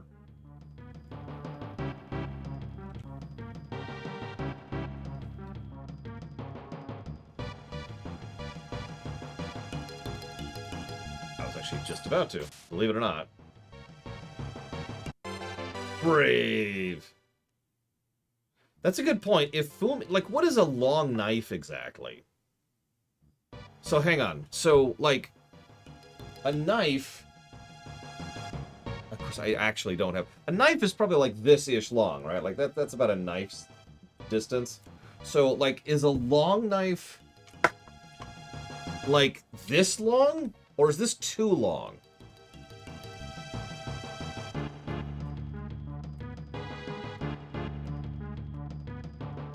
Hey, I've found plenty of secrets in games before Crazy Norse. I just haven't found all of them. So I didn't deliberately skip the Dragon Egg earlier. What I tend to do mentally, I don't know if you've ever seen this, I tend to treat RPG dungeons like I do Metroid games. So it's like, I've got 3 paths. So in my brain, what's happening is right now I have 1, 2, 3. And if one keeps going for a while, I'm still going this way, but 2 and 3 are still just there in the back of my brain, right? Does that make sense? So what was happening was I was like, you know, and then Ross was like, no, the dragon egg. I was like, okay, well, clearly the dragon egg was in 2 or 3. Actually, it was 3 in that case, specific case, because there was a little block puzzle I hadn't actually finished.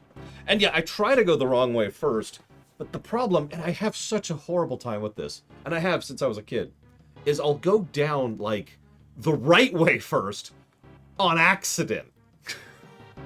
And it's frustrating, because I'm like, oh, shoot, okay.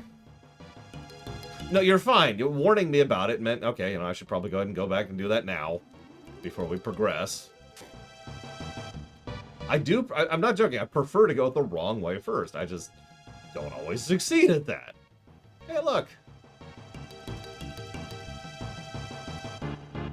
I will say this, something that may or may not get me killed by Savicom.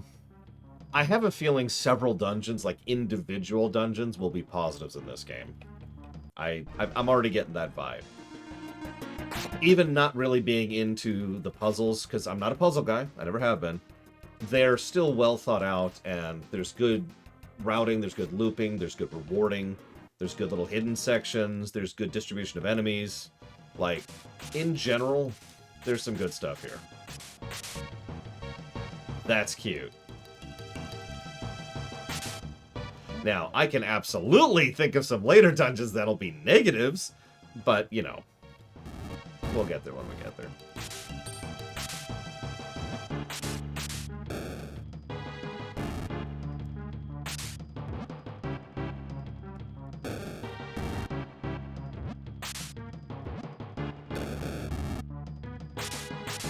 Okay, real talk, the only reason I remember this solution is I remember being very stuck on this for quite a while. In fact, I need to do, like,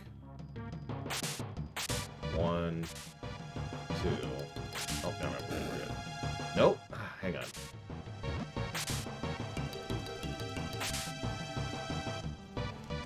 Nope. Okay, hang on.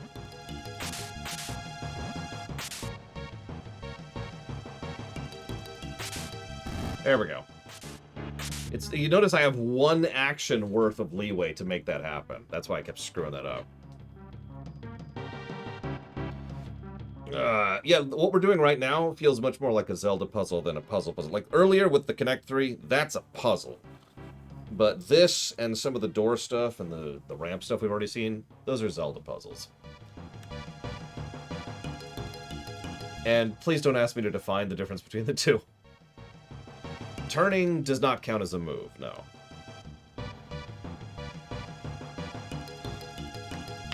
Well, thank you very much, TSB.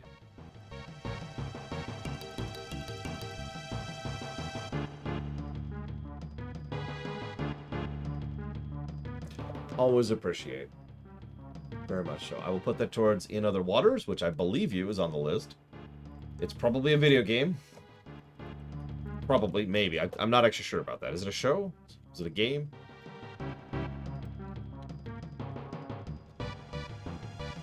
Yeah, it kind of is. Also, puzzles tend to be more abstract. A Zelda, yeah, I agree with Savicom. A Zelda puzzle is something where the nature of the tools and the dungeon itself informs how you progress. And Zelda puzzles, this is unrelated, but usually are easier to picture being true in-universe. Whereas puzzles absolutely are not. Puzzles is like Resident Evil, right? Okay, so I've got 3 switches and 2 surge protector, not surge, what do you call them? Electrical connector things that I can't think of the name of. So I've got to connect at least these 3 things in some way. That's a puzzle right there.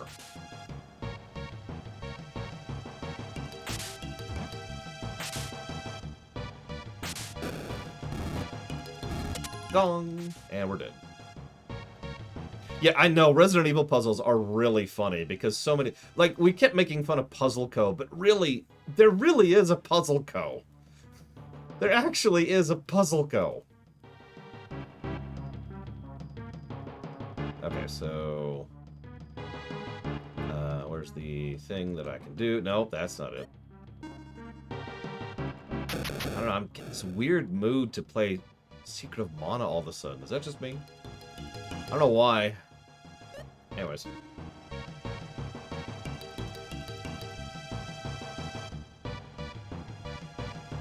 I've been thinking about it, and I think I'll probably not give the game a negative for the segregation on that point. Probably. Because if we're being 100% honest with ourselves, that's one of those down the rabbit hole things. And if you paid attention to our review process, we try to avoid diving down the rabbit hole when it comes to certain concepts in reviews. You know, if we admit that optional content should be qualified differently for being optional, then we have just opened up a gigantic sack of worms. Yeah, that's right, a sack. Not a can. There's so many worms. Look at all those worms. So, let's walk away from that. Unless it's really egregious and actually makes me go, huh? Then we'll probably just walk away from it. Now, we will probably have that discussion again when it comes to Resident Evil, because, again, Puzzle Co. is an actual thing, so... But that'll be a debate when we get there. It does, doesn't it, Eva? It's just going squish, squish, squish.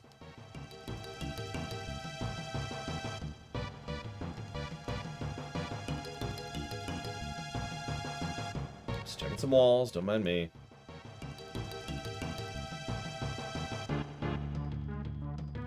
I guess that's it for now? We're gonna go with that's it for now. Hopefully all those switches we just hit will stick.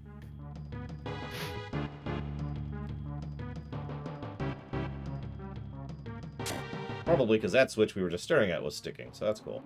This is also a longer dungeon. Notice each dungeon has been almost twice the length of the previous ones. Like, have you caught that? The Oogie Boogie. I like it. And if I'm feeling antsy and I haven't much to do, I'll just cook up a special batch of snake and spider stew. But don't you know the one thing that would make it all so nice? A roly-poly Santa Claus doused up in spice.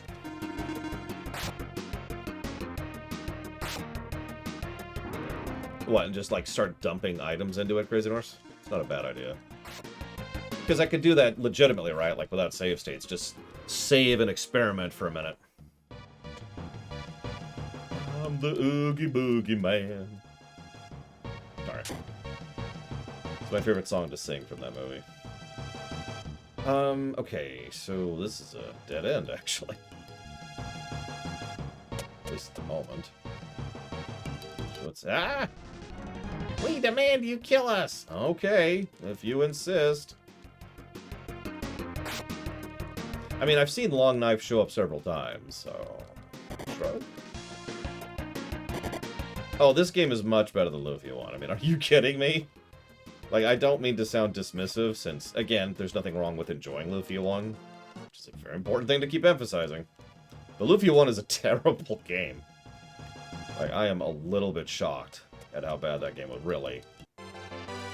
It's okay, though. I got some light armor. It's actually not referring to its weight, it's just a beacon of light. Increases your rate of encounters. But, also, that's a cool idea, actually. Makes it easier to see, but increases your encounter rate.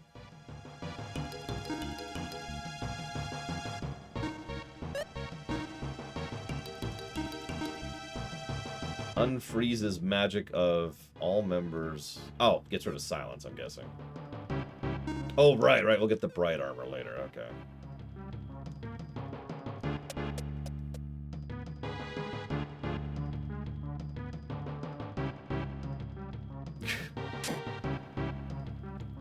I mean, I suppose that's valid, Savicom.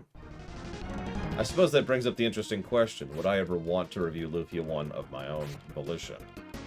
Because there's plenty of games I don't enjoy that I would like to review someday. Like, I want to review RoboTrack someday. And slam it! Just absolutely slam it, because that game sucks. But, you know, I want to review Red Hill Retribution. What other games do I want to review that I know are bad? Smash Brothers. Let's see here. Super Bomberman 64. Yep, I'm just looking at physical games in my tote here. What else we got over there? Ninja Gaiden 1? Yeah. That's not great. What else we got over here? I can't see those as they're on their side. Oh, well. There's several. I'm stuck. Sonic 1? I actually don't own... Well, no, I do own Sonic 1 because I have the Sega collection. I'm cool with not reviewing Sonic 1. I already did Mega Man X7 and I6, which is actually the one I was more interested in covering. But, again, I did want to cover X7. That was a desire of mine. So that's one of them off the list. Bucket list. Review a bunch of specific terrible games. Echo the Dolphin? No. Just no.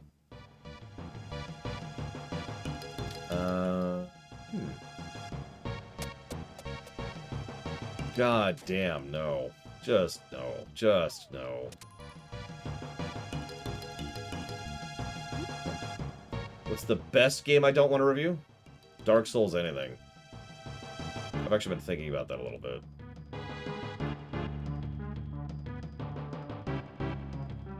Like, I haven't 100% codified that idea yet, but I've kind of been leaning towards the idea of vetoing a Dark Souls game if somebody wanted to put it on the list. Oh yeah, no, Echo the Dolphin is totally a horror game. Full tilt.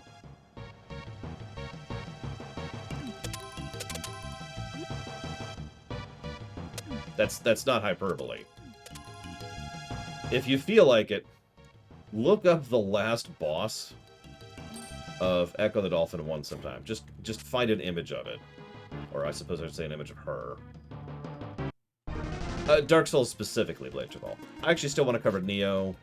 I'd love to cover Jedi Fallen Order and the new one that's coming out. Neo 2. And I feel like there's another one I can't think of the name of, but whatever. We're not doing Salt and Sanctuary. That's verboten.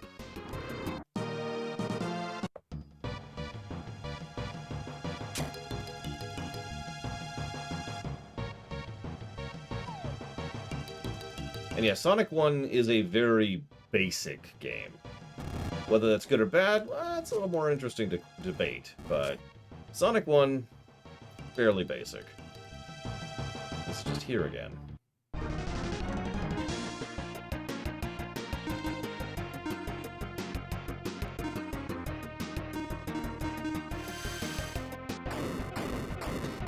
I believe Sonic 1 will be part of the Sonic blog.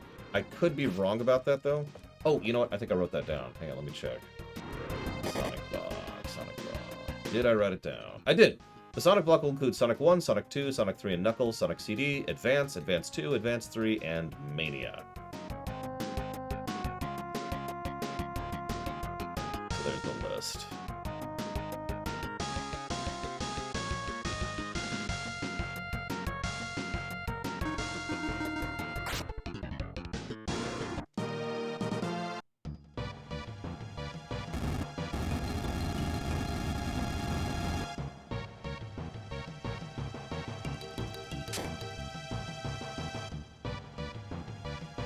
No, I haven't, Mike Kamano. I still don't know what that is, off the top of my head. Yeah, I've already streamed all the Dark Souls games, so... And none of them are archived in the VOD, so all those streams are gone forever. Except for, like, one highlight in one of the random highlight reels from Dark Souls 2. It's the one where I leapt off of a cliff and then was summoned, successfully.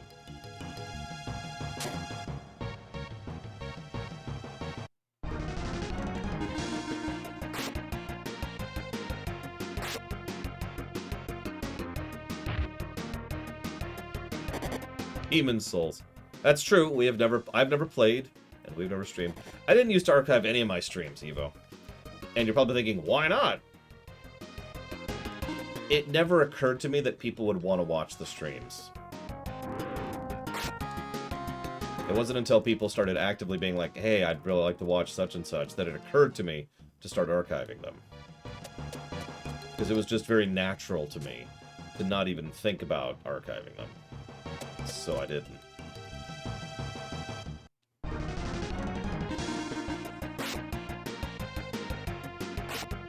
So yeah, there's actually a lot of streams that never got archived. Dark Souls 2, Dark Souls 3 co-op in both cases.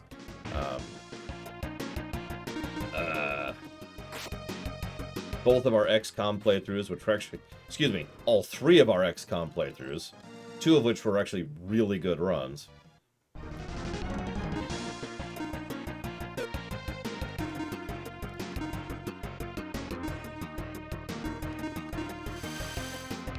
I mean, that's not, I'm not trying to sound arrogant, Crazy Norse. It's actually more or less the opposite of that. It's something my sister actually made fun of me for. Because she flat out pointed out that I was automatically assuming that nobody wanted to watch me stream. When that's my primary job.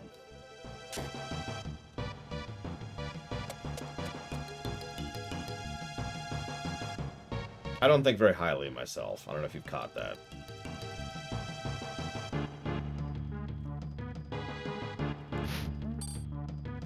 Yeah, there's an original stream. Oh, wow. I can't. Of, Witcher 3, that's gone.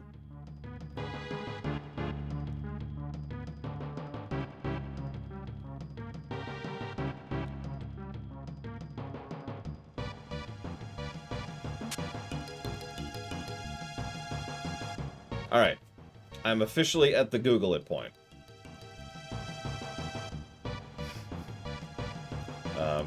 Here, we'll make it a thing, right? I'll hold up the back scratcher if I'm officially asking for help. That way it's nice and clear, right? So whatever, even if I'm like, oh my god, please help me. I have been up over here. But I can't get across that river. So...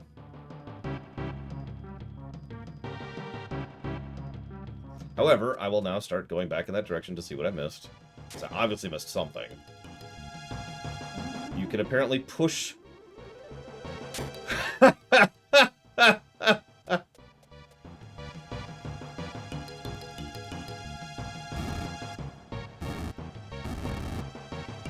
Never would have occurred to me. Obviously, I suppose.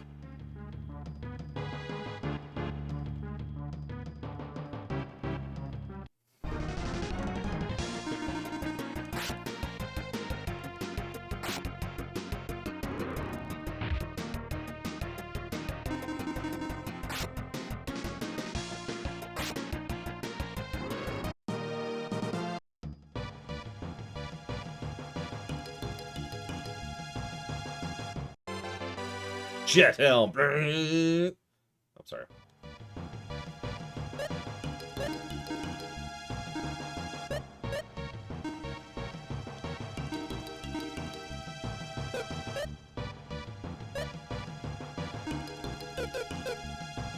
So, to explain a little bit why that never occurred to me, most games like this, including Zelda games actually, usually have what I like to think of as distinct visuals when it comes to what's interactable in certain ways. So, like, a bombable wall always looks the same, right? Or a pushable block always looks the same, like that brick I just moved over there. So I look at that and I immediately think, I can push that brick. When I see something else, it doesn't occur to me automatically that I can interact with it, like pushing it, because these are the first pillars I've been able to push, and, you know, they just look like they're decoration as part of the bridge that I'm supposed to be building. So my mind immediately jumps towards, okay, I need to figure out how to build this bridge somehow. That's why my first thought was to come back up around and do some other stuff, because I was figuring, okay, something's got to lead me towards this, right? I mean, obviously.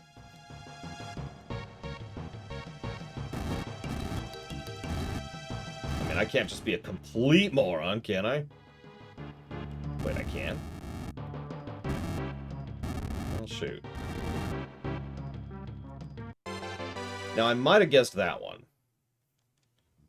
Because of the obvious fact that there's no other way in there. And the fact that that's the only way in. And, I'm not going to say with total certainty that those are the first. But I am now the Witch Ring of Angmar, so that's cool.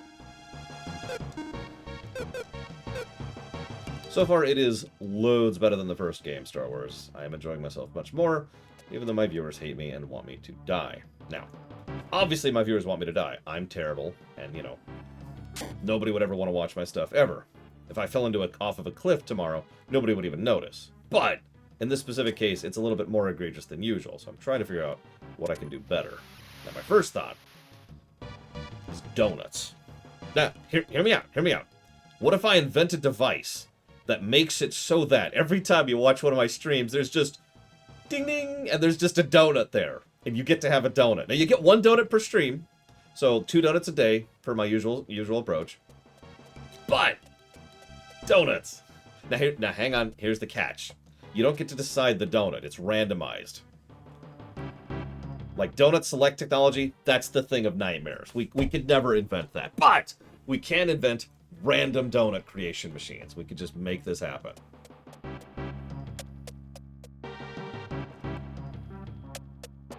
That's the 3rd time I've done that on accident. Okay, this looks like forwards. Okay, so yeah, every time it's just a different donut. You don't know. They're not labeled either, because how could they be? Labeling donuts is like selecting donuts. That's just insanity. Look, there's only so much, right?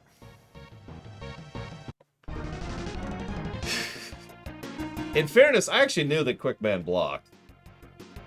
But I only knew that because of, what do you call it? Damageless runs.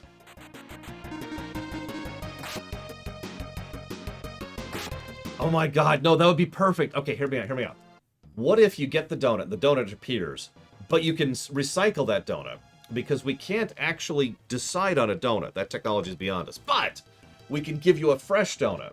Now, it only works if you haven't messed with the donut. So, like, if you've taken a bite out of it, it doesn't work. But what you can do is just say, this looks like a donut I don't want. And then just put it, like, back in the donut creation machine. And then when it pops back out of the donut creation machine, new donut.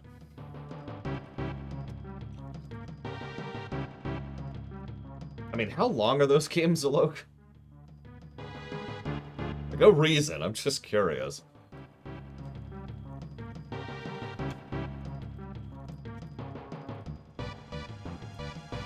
Exactly, Evo. You're getting it. Now, the best part is people will know, like, okay, I'm gonna go watch the Lore Runner stream, so I'll have some milk ready, or I'll have some coffee ready, or whatever you like to dunk donuts in, right? And you'll just be like, ah, and that way, even if it's a bad donut, it's coated in chocolate. Because have you ever had donuts dipped in hot chocolate? Because I have. Or chocolate milk, also a thing. Why is it $15.51? You know I don't do cents, right? I don't know if you're aware of that. But thank you, Zalok. You know, I could, Savakam, I could actually get coffee at that one coffee place. Because I go to get groceries on, I asked how long the Quest for Glory block is, Zalok. I have a number written down. I guess I just look it up myself. I can go to the coffee place, because I go grocery shopping on Saturdays, and be like, and get, because there's actually a bakery right near there. I could get chocolate milk at the grocery store. So I'll get chocolate milk. Where's my grocery list? That's not my grocery list. Here we go. Okay, so I'm not actually making this up. Okay, so chocolate milk, and then donuts or donut, and then we'll go ahead and go for coffee. Savacom, which kind of coffee should I get? And I'll write it down right now, and when I go there, I'll get whatever you tell me to get. What are my choices? What coffee is there?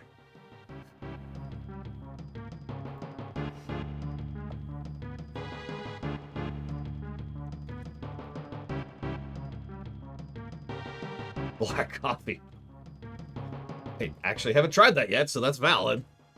Iced coffee? Sure, but like what kind of coffee? Like there's all kinds of coffee. Alright, so I need to get to there.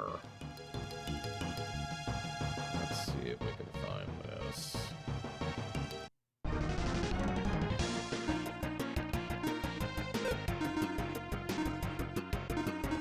Remind me to buy a new frickin' spell for Tia. Jeez Louise.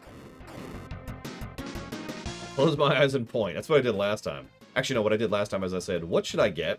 and she said this thing, which I don't remember what it is. It was like coffee and caramel, I think.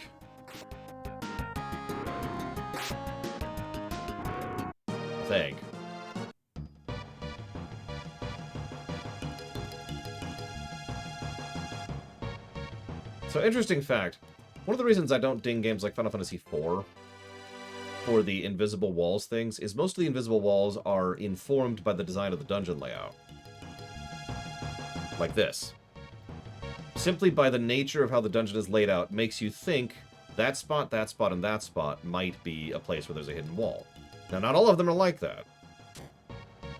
But it is good when the game actually gives you that kind of an option. It's like, oh, hey.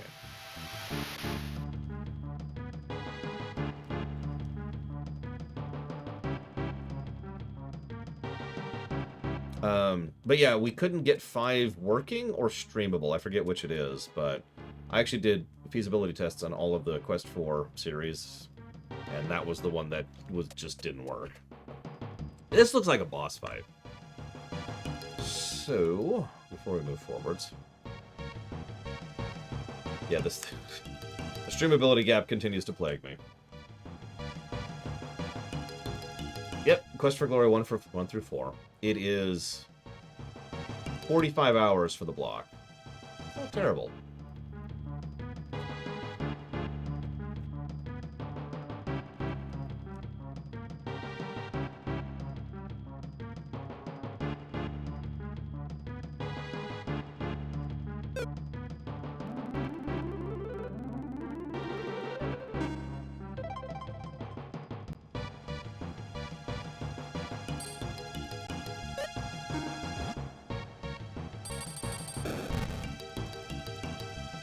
Boss fight! Who are you? Didn't you pick up a key a little kid threw at you? We'd like it back if you don't mind. I'd rather be an evil dickhead! Well, then you're gonna die. Like, if you want to die. Oh, it's a regal goblin. Don't have any status effects. Do I have any item status effects? I do not. Okay. Do I have any here? I could silence him. Yeah, let's try silence. Do you have anything? We'll try sleep.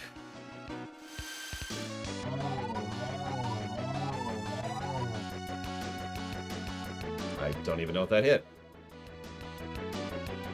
That did nothing. Because that was me and not them. Maybe it worked? I don't even tell. Oh, whatever. What do we got here? Restore HP, increase magic resistance, lowers enemy intelligence, freezes enemies. So let's lower enemies' intelligence.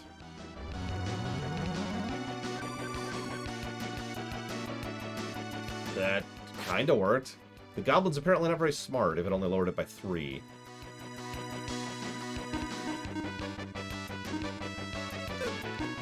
Okay, let's try this too.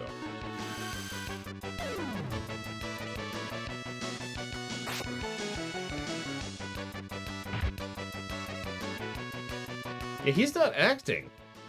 He is asleep. There's nothing indicating that, which is a feedback problem. Something several Final Fantasy games have some problems with, too.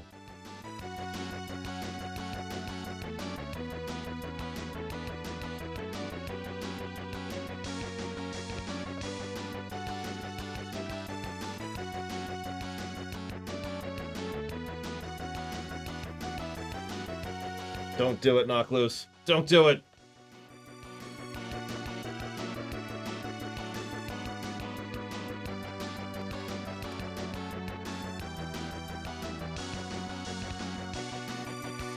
But thank you, Knock Loose.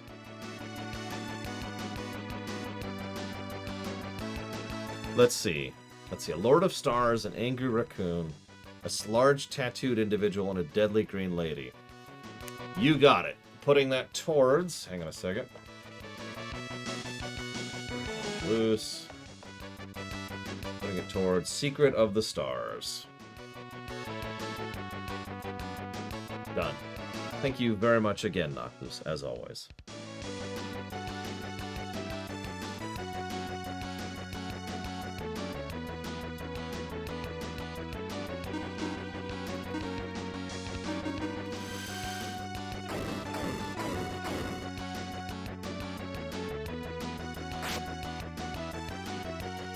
He still hasn't taken an action. There we go.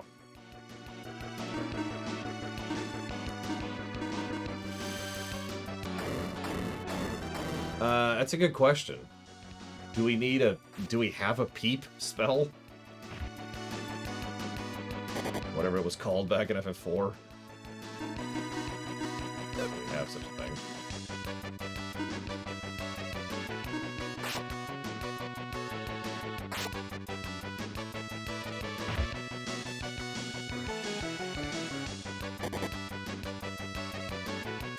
Okay.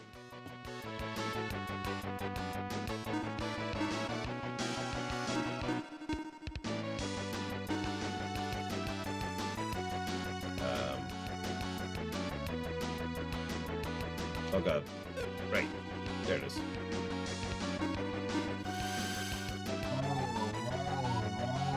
Yeah, the little marshmallow things, yada. They taste terrible. Okay, so that actually flat out said miss. So that's at least an indicator of the fact that it didn't land.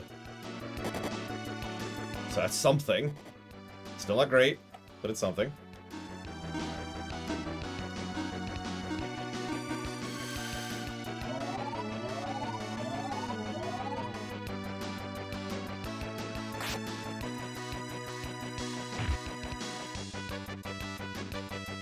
Okay, this is getting bad very quickly.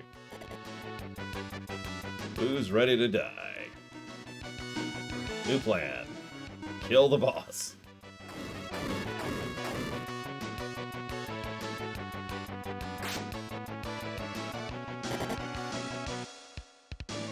Come on, Foamy. We're all counting on you. Oh, Jesus. Okay.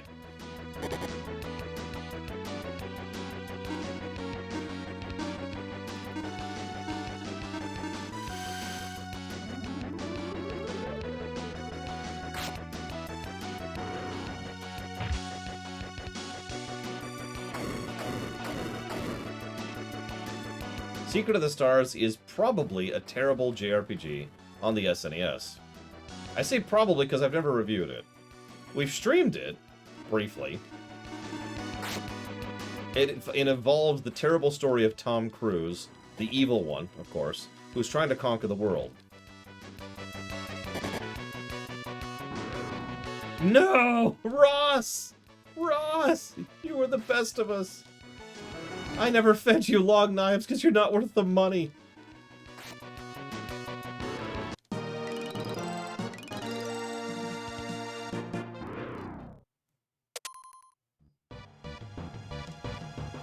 He's fine, right? Yeah, okay. That is the first time Ross has died, yes. Yay! We did it. Let's get out of here.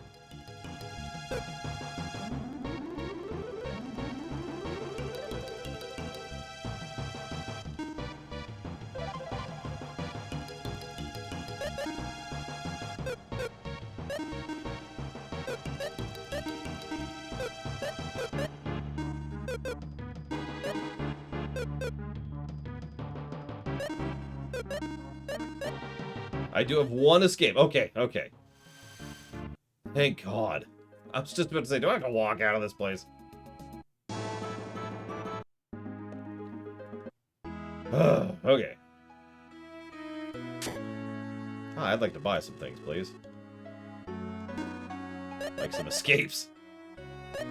Like at least one. Maybe two. And a warp. Thank you. Okay. There's no spell shop in town, so... save state.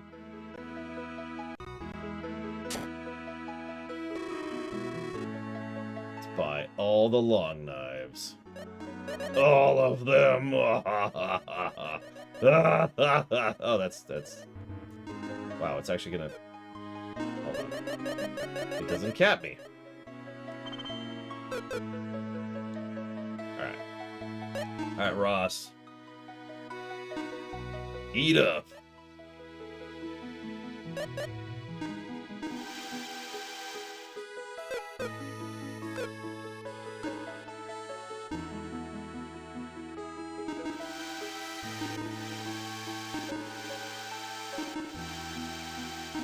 Each of these is doing 1.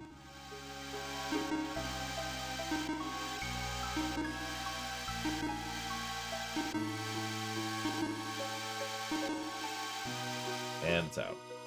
Well, that sucked. Ugh, yuck. Ugh, yuck. Ugh, yuck. Ugh, yuck. Ugh, yuck. Yummy! And the fruit, why not? Wowee! And the warp. Ugh, yuck! Here, have all the antidotes, too. Let's just give everything. Just eat everything. I'm just shoveling. I've literally got a barrel filled with items, and I'm just shoveling it into the foamy mass of bubbles. Damn it. Oh, miracles work. You'll eat the miracles. Eat it. Eat it! Okay, I fed you my entire inventory except the dragon egg. Got it. Jesus Christ. Yes, let's buy a long knife.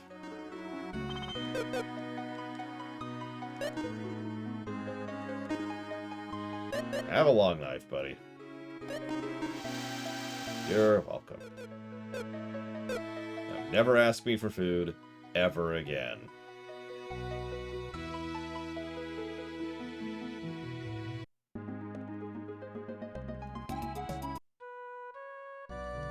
I won't use the key for my treasure hunting game anymore, so what can I use now? A long knife. Did you reach B4 in the dungeon? I only made it to the entrance. It's just too scary. I heard the story from Abel. He apologized sincerely, so I forgave him. Thank goodness you found the key. Now I can go to Tamble. Oh, if you're ever in the Tamble, please stop by. We run it in there. I'm Hilda. We'd be pleased if you stay at our inn for free next time you come. Peace.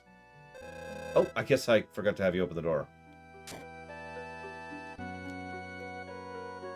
Go ahead. Thanks for all your trouble. Goodbye.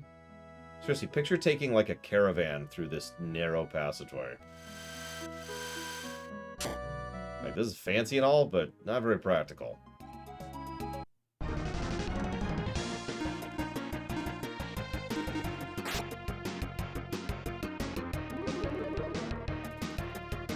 Whoops. What?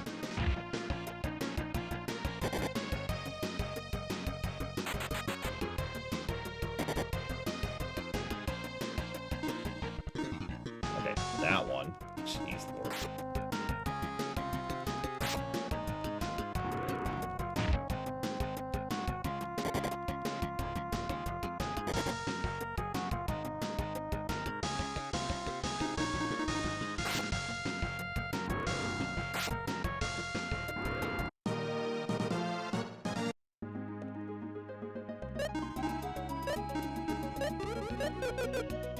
Actually, let's go ahead now.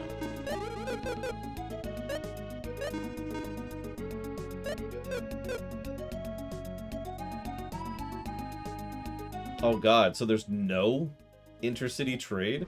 No wonder this world's a crap hole. That actually explains a lot. Or maybe they're entirely dependent on naval trade.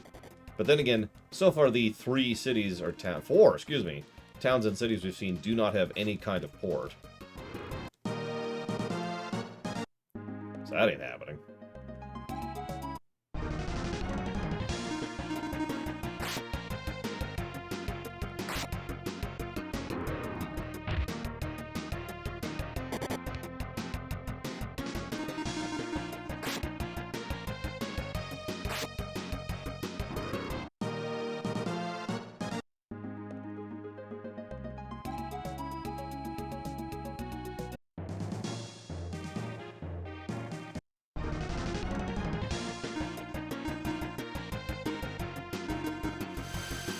Best old JRPG that has good world building, or the best world building in an old JRPG? Because those are 2 different questions.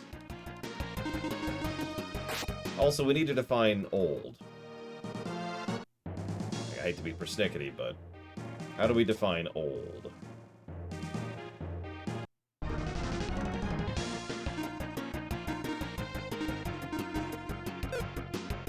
From the 90s, specifically. Let me look up a release date really quick. You never told me what coffee to get, by the way. And I know, you're like, just pick one, but no, help me out here.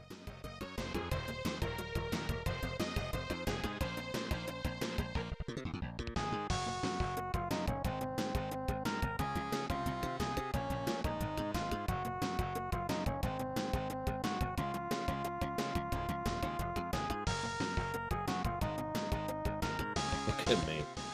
So what, a game that came out when I was in college?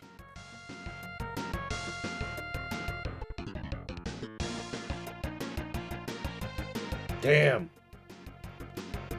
Okay, so FF9 came out in the year 2000, so I can't use that.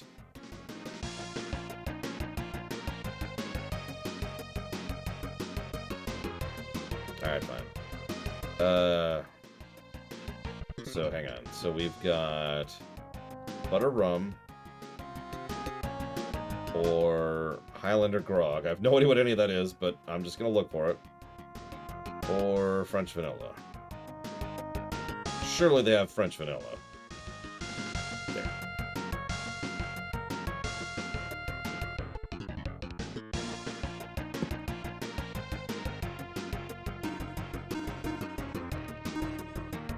I mean, the Imperial calendar already got reformed, so I don't know what more you want from me, Mike Mono.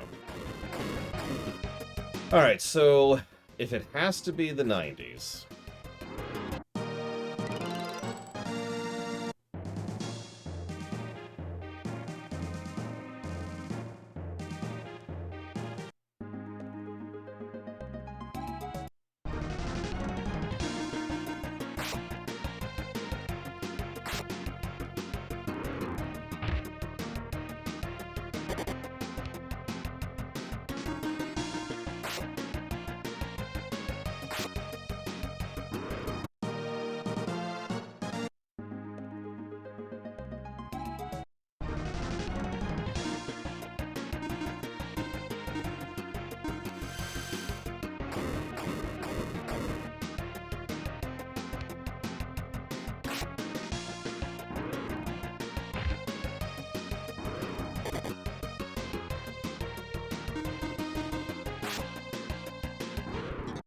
I'm torn between three, and I'm debating which one has the best world building specifically of the three.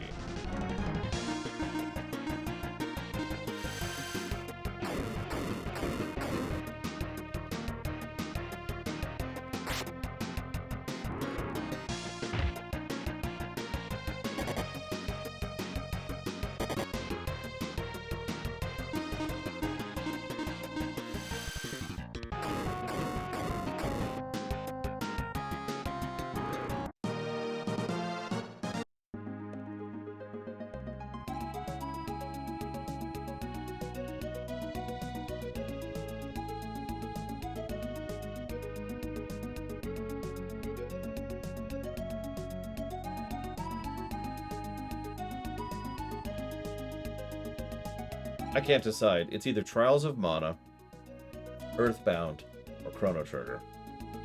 It's one of those three. Oh, you came to Tambell. Let's see. I guess I haven't got your names. I'm Maxim. This is Tia. Hello. Thank you so much for what you did at the small shrine. Oh, it's you, brother. I was just about to go talk with you. Hilda, who are these people? They found the key when I was in trouble in the small shrine. This is Maxim and Tia. Glad to meet you. This is my brother, Guy. Heard you helped my sister at the small shrine. Thank you. Maxim, please stay here today. I'll cook something special for you. It's a great idea. I don't know about her other abilities, but her cooking's pretty good. So what do you mean by that?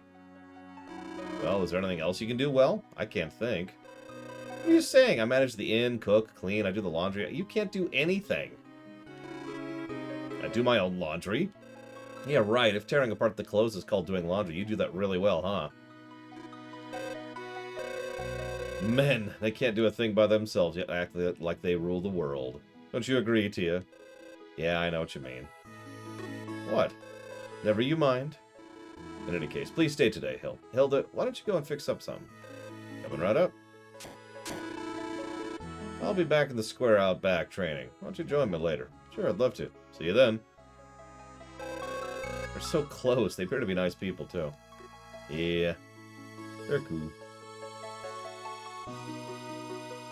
Yeah, Tia runs her own successful business. I think she's fine. But yes, Earthbound has infrastructure, which is something I tend to point to for good world building. It's got interconnections between cities and towns and cultures. Multiple different cultures. Most are based on real life, of course, but they're still there and they're still fleshed out, at least a little bit. There's particulars of jobs and economy and markets and how people interact with each other.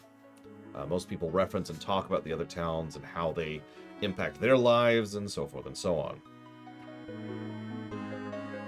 There's a lot of fluff in Earthbound.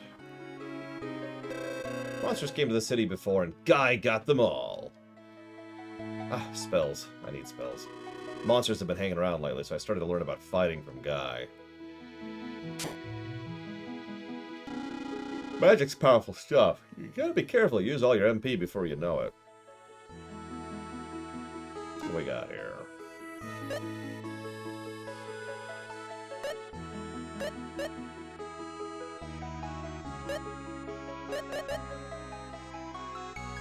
I mean, I still think it gets credit because they still had to actually write all that dialogue and reference all that stuff and connect all those points and yada yada yada. That's just me.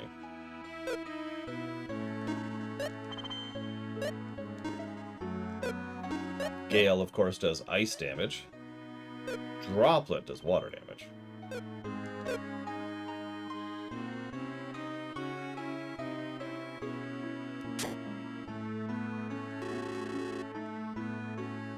Hey, look, the music doesn't change when we enter the frickin' shot. Long knives! Alright, what do we got here?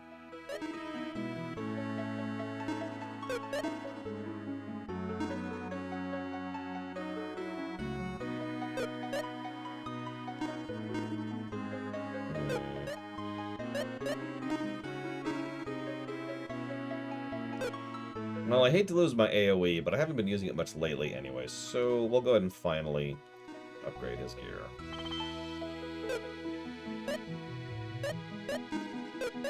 I should probably grab this too.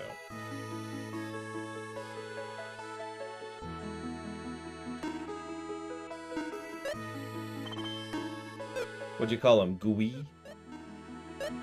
I have no idea how you'd pronounce that in French. I am far too stupid for that. Or just Guy. Who are you? I am Guy, son of Goo. Goo, isn't he the son of Gong? Yes.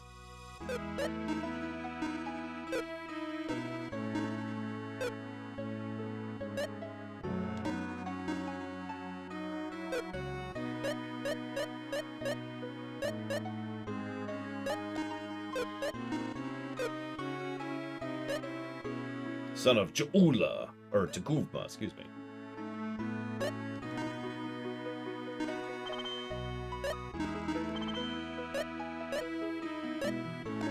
Don't lose anything for any of this, so let's go for it, basically.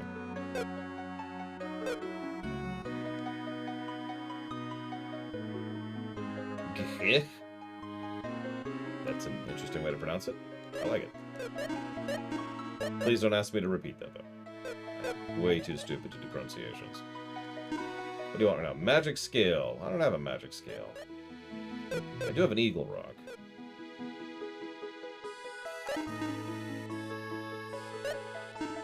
When did I get an eagle rock?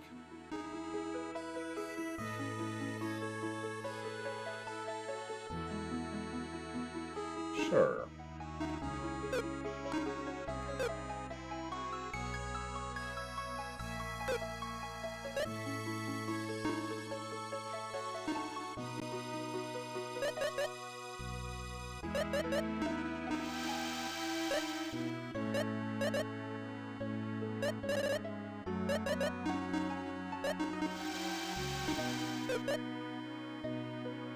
Yeah, no. We're good. Right.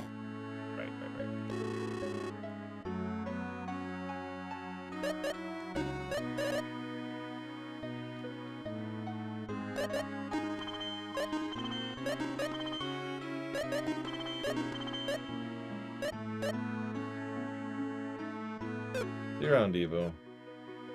Enjoy the hydration. And the romance. Hey, Maxim, you ready to have a little match? No.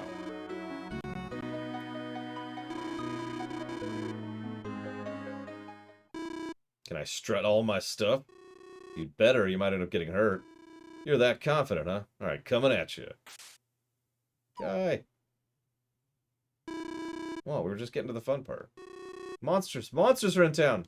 What?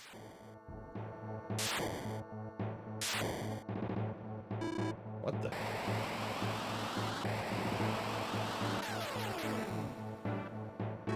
Are you the strongest man around? Who are you? I'll introduce myself after, if you get all my henchmen. Yeah, let's have a match after we take care of these punks, okay? Good thinking. Let's clean up this scum. This worthless, filthy... Oh my god, I didn't heal Tia.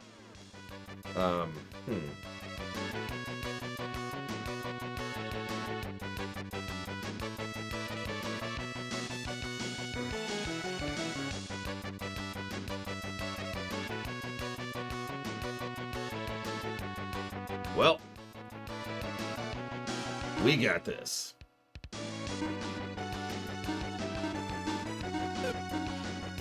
Let's see.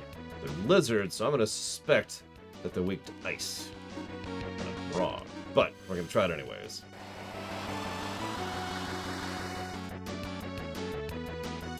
Did not look like they were weak to that.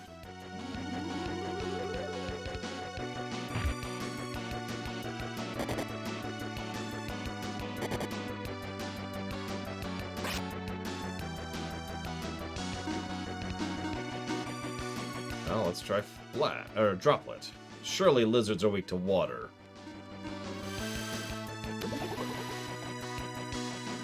Hey, that actually looks like they were weak to water. Why are lizards weak to water?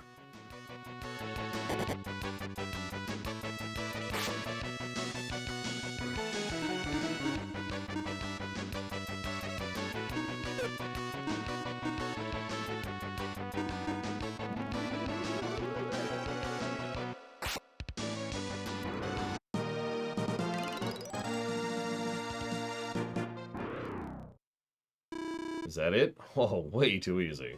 What the? My men! Lost it! Hey, you're next. Rats in your eyes. I'll be back for you. Some interruption, huh? Well, ready? Guy, some weird man took Hilda away. What? Hilda? That scumbag. He ran to the southeast tower. You knew we'd be doing a tower sooner or later. Tower's full of monsters. It's too dangerous, but not too far for you, I guess. So let's go. Guy joins the party. He's ready to beat up people.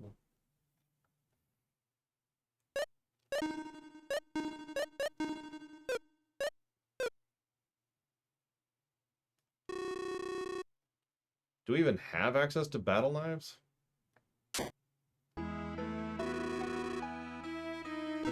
We do not. Oh well. Sucks to be me.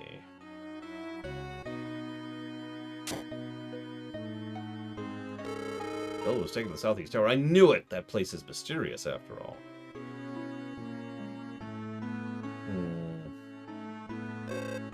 So let me ask this, since I know virtually nothing about how the capsule system works. Is there any detriment to leveling them? You know, the capsule dude.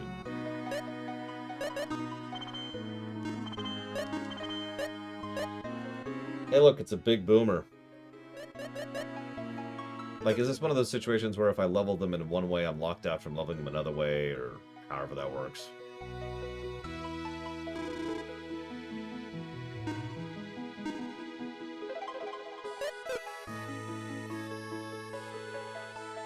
You know, like, if I turn an Eevee into an Espeon, I'm screwed out of getting a Lufia, to put a very simple way to put that. Hang on.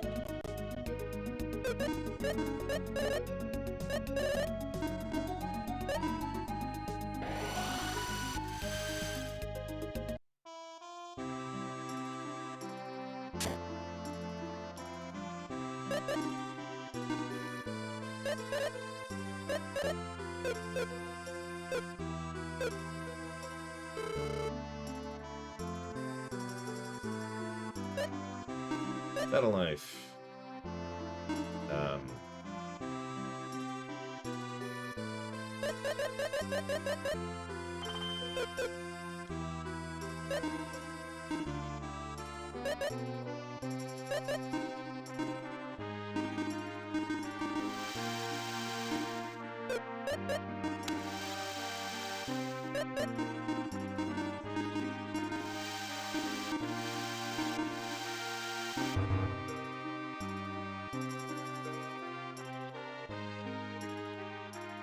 You saw the ugh yuck, right? I just want to make sure.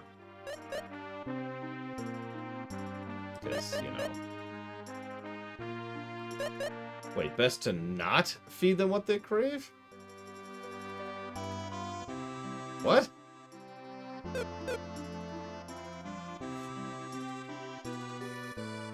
mean, should reload here anyways.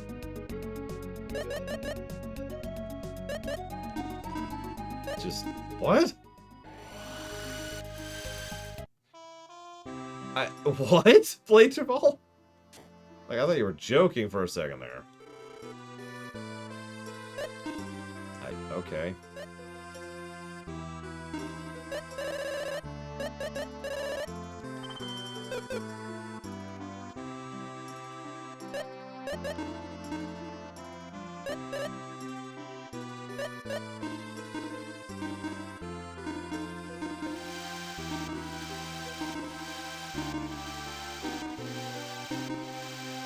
Hey, Pika.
It's a larger pile of foam.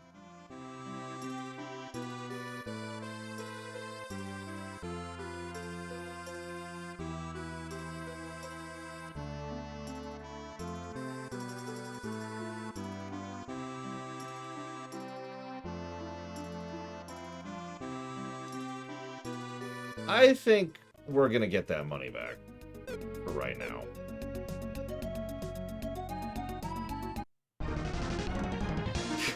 It's just for the moment, you know. We'll circle back to that.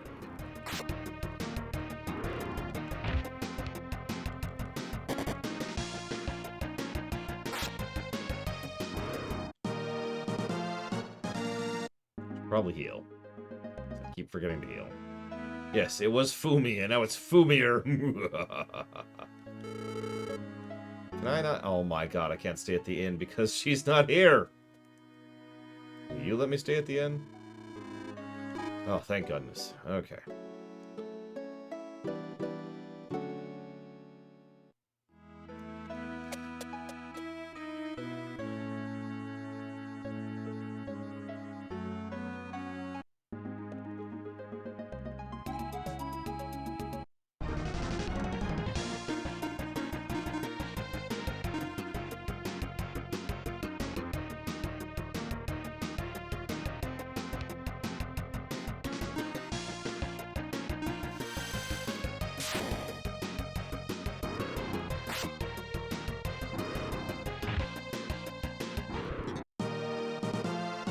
Yep, that's what you put it towards, Pika.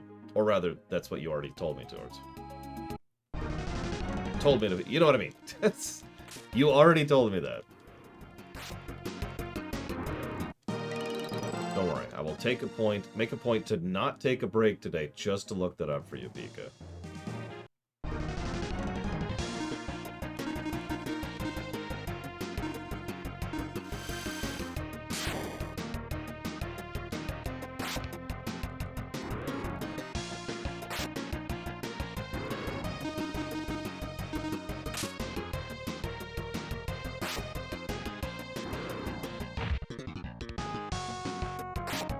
I wonder how much harder Foamier hits, as opposed to, you know, right now.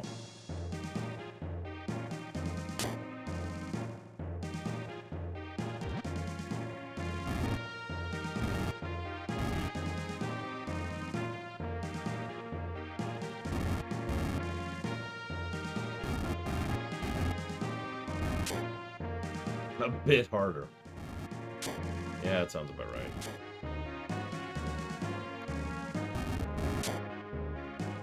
Best dungeon design in a JRPG? Of any era? What do you think about that?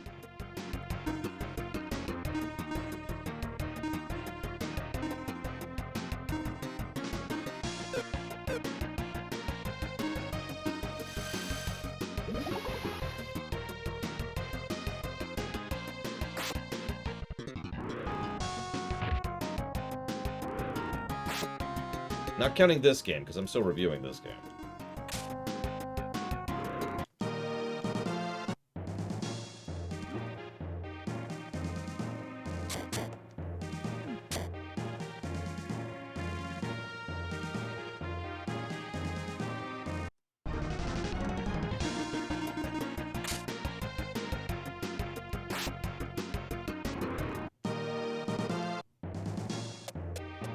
My first thoughts are Chrono Trigger, Final Fantasy VII, and Final Fantasy VI.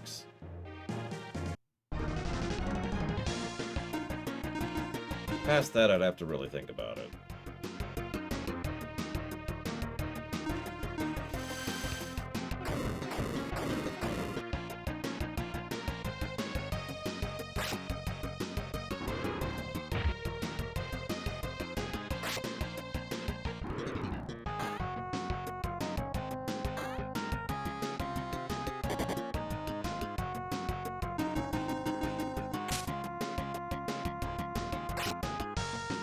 That sounds like the worst, though, Pika, not the best.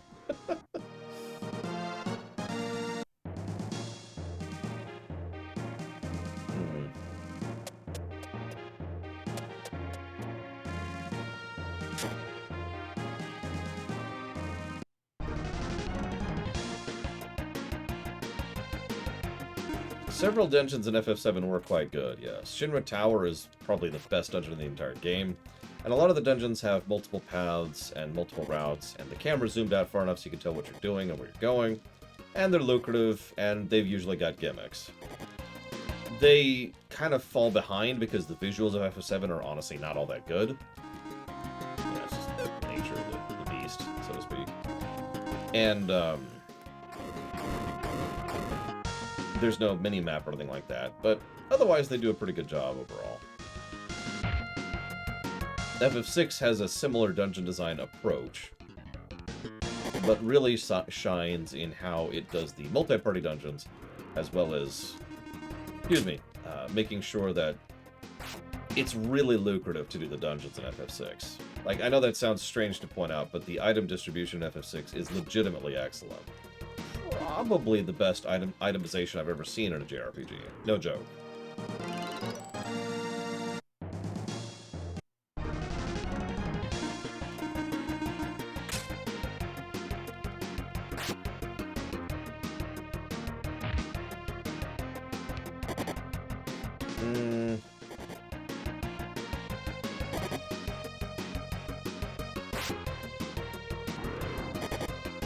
I don't know.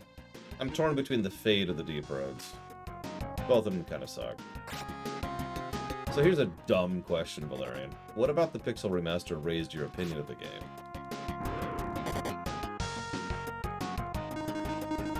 If you say the music, I'm gonna laugh for reasons you may or may not understand. I will actually agree, Persona 5's first dungeon is probably the best dungeon in the entire game. I can't put Persona 5 that high on the list because not only of Akumura's dungeon, but there's also Mementos,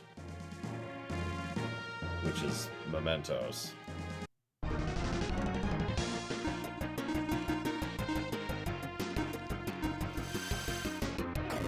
That first dungeon is legit, no question. I could see myself, you know, if I had spare time, actually replaying just the first dungeon up to the first boss of Persona 5. Kind of like how I used to replay the first chapter of Neverwinter Nights several times. You know, just up to the first chapter, just until I finished the city. And then I'd usually put the game down, because the game gets worse at that point. Hey, look! The tower actually looks like a tower. I'm in shock! Holy crap. We're almost caught up to FF5. We're not there yet, but we're working on it. Sorry, I'm being snarky. I apologize.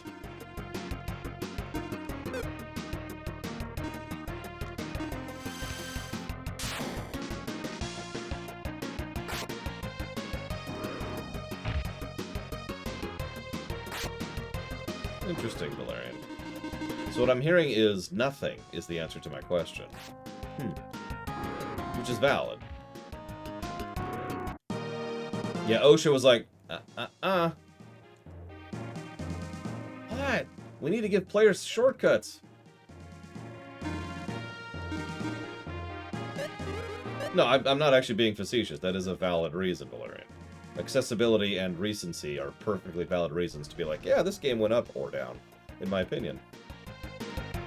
Oh my god, Noel. Okay, first of all, I don't know if you know this, Noel. In fact, obviously you don't. So let me just tell you. We have this thing called a website, and on the website, we have an upcoming page. You can actually find it if you type !next into chat right now. So, if you type that in, you can pull that up, and that will show you which games we're playing in which order upcoming, hence the name of the page. And that's true for everybody who's not aware of that. If you ever wonder why I plug the website constantly, stuff like that is why. I can work very hard to keep that damn thing up to date.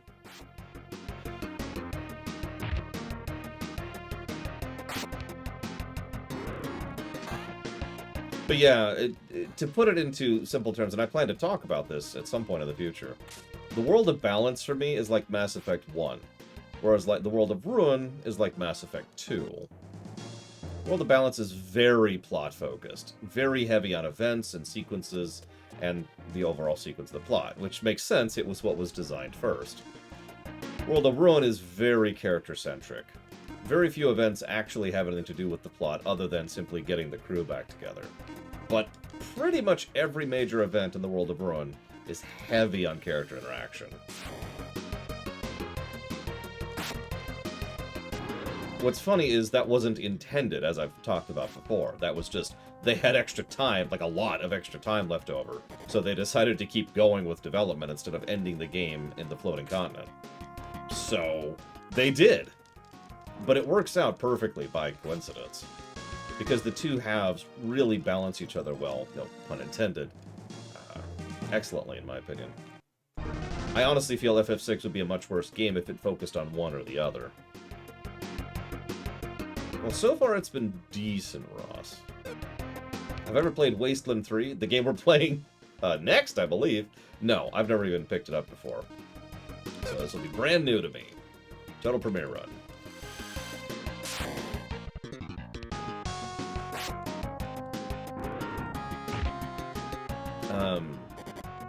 And yes, we'll be playing Tor. Again, it'll actually be the fourth time we've streamed Tor. But it'll also be the final time we stream Tor. That's a good way to put that, Star Wars. Because we've never actually really sat down and reviewed Tor, and honestly, multiple of the previous Tor runs we've done have been literally practice for the Tor run we're about to do. It is break time 1 minute ago. Yeah, I was kind of hoping to get to something before we got there, but it looks like I'm going to be stuck in this tower for a minute. You are not the only person to tell me that, Noel. Because if I'm not mistaken, it's literally just listed as Lufia and the Sinistrals or something like that. It's like, aha! Oop. Anyways, have I played the previous Wasteland game? So I've never played Wasteland 1.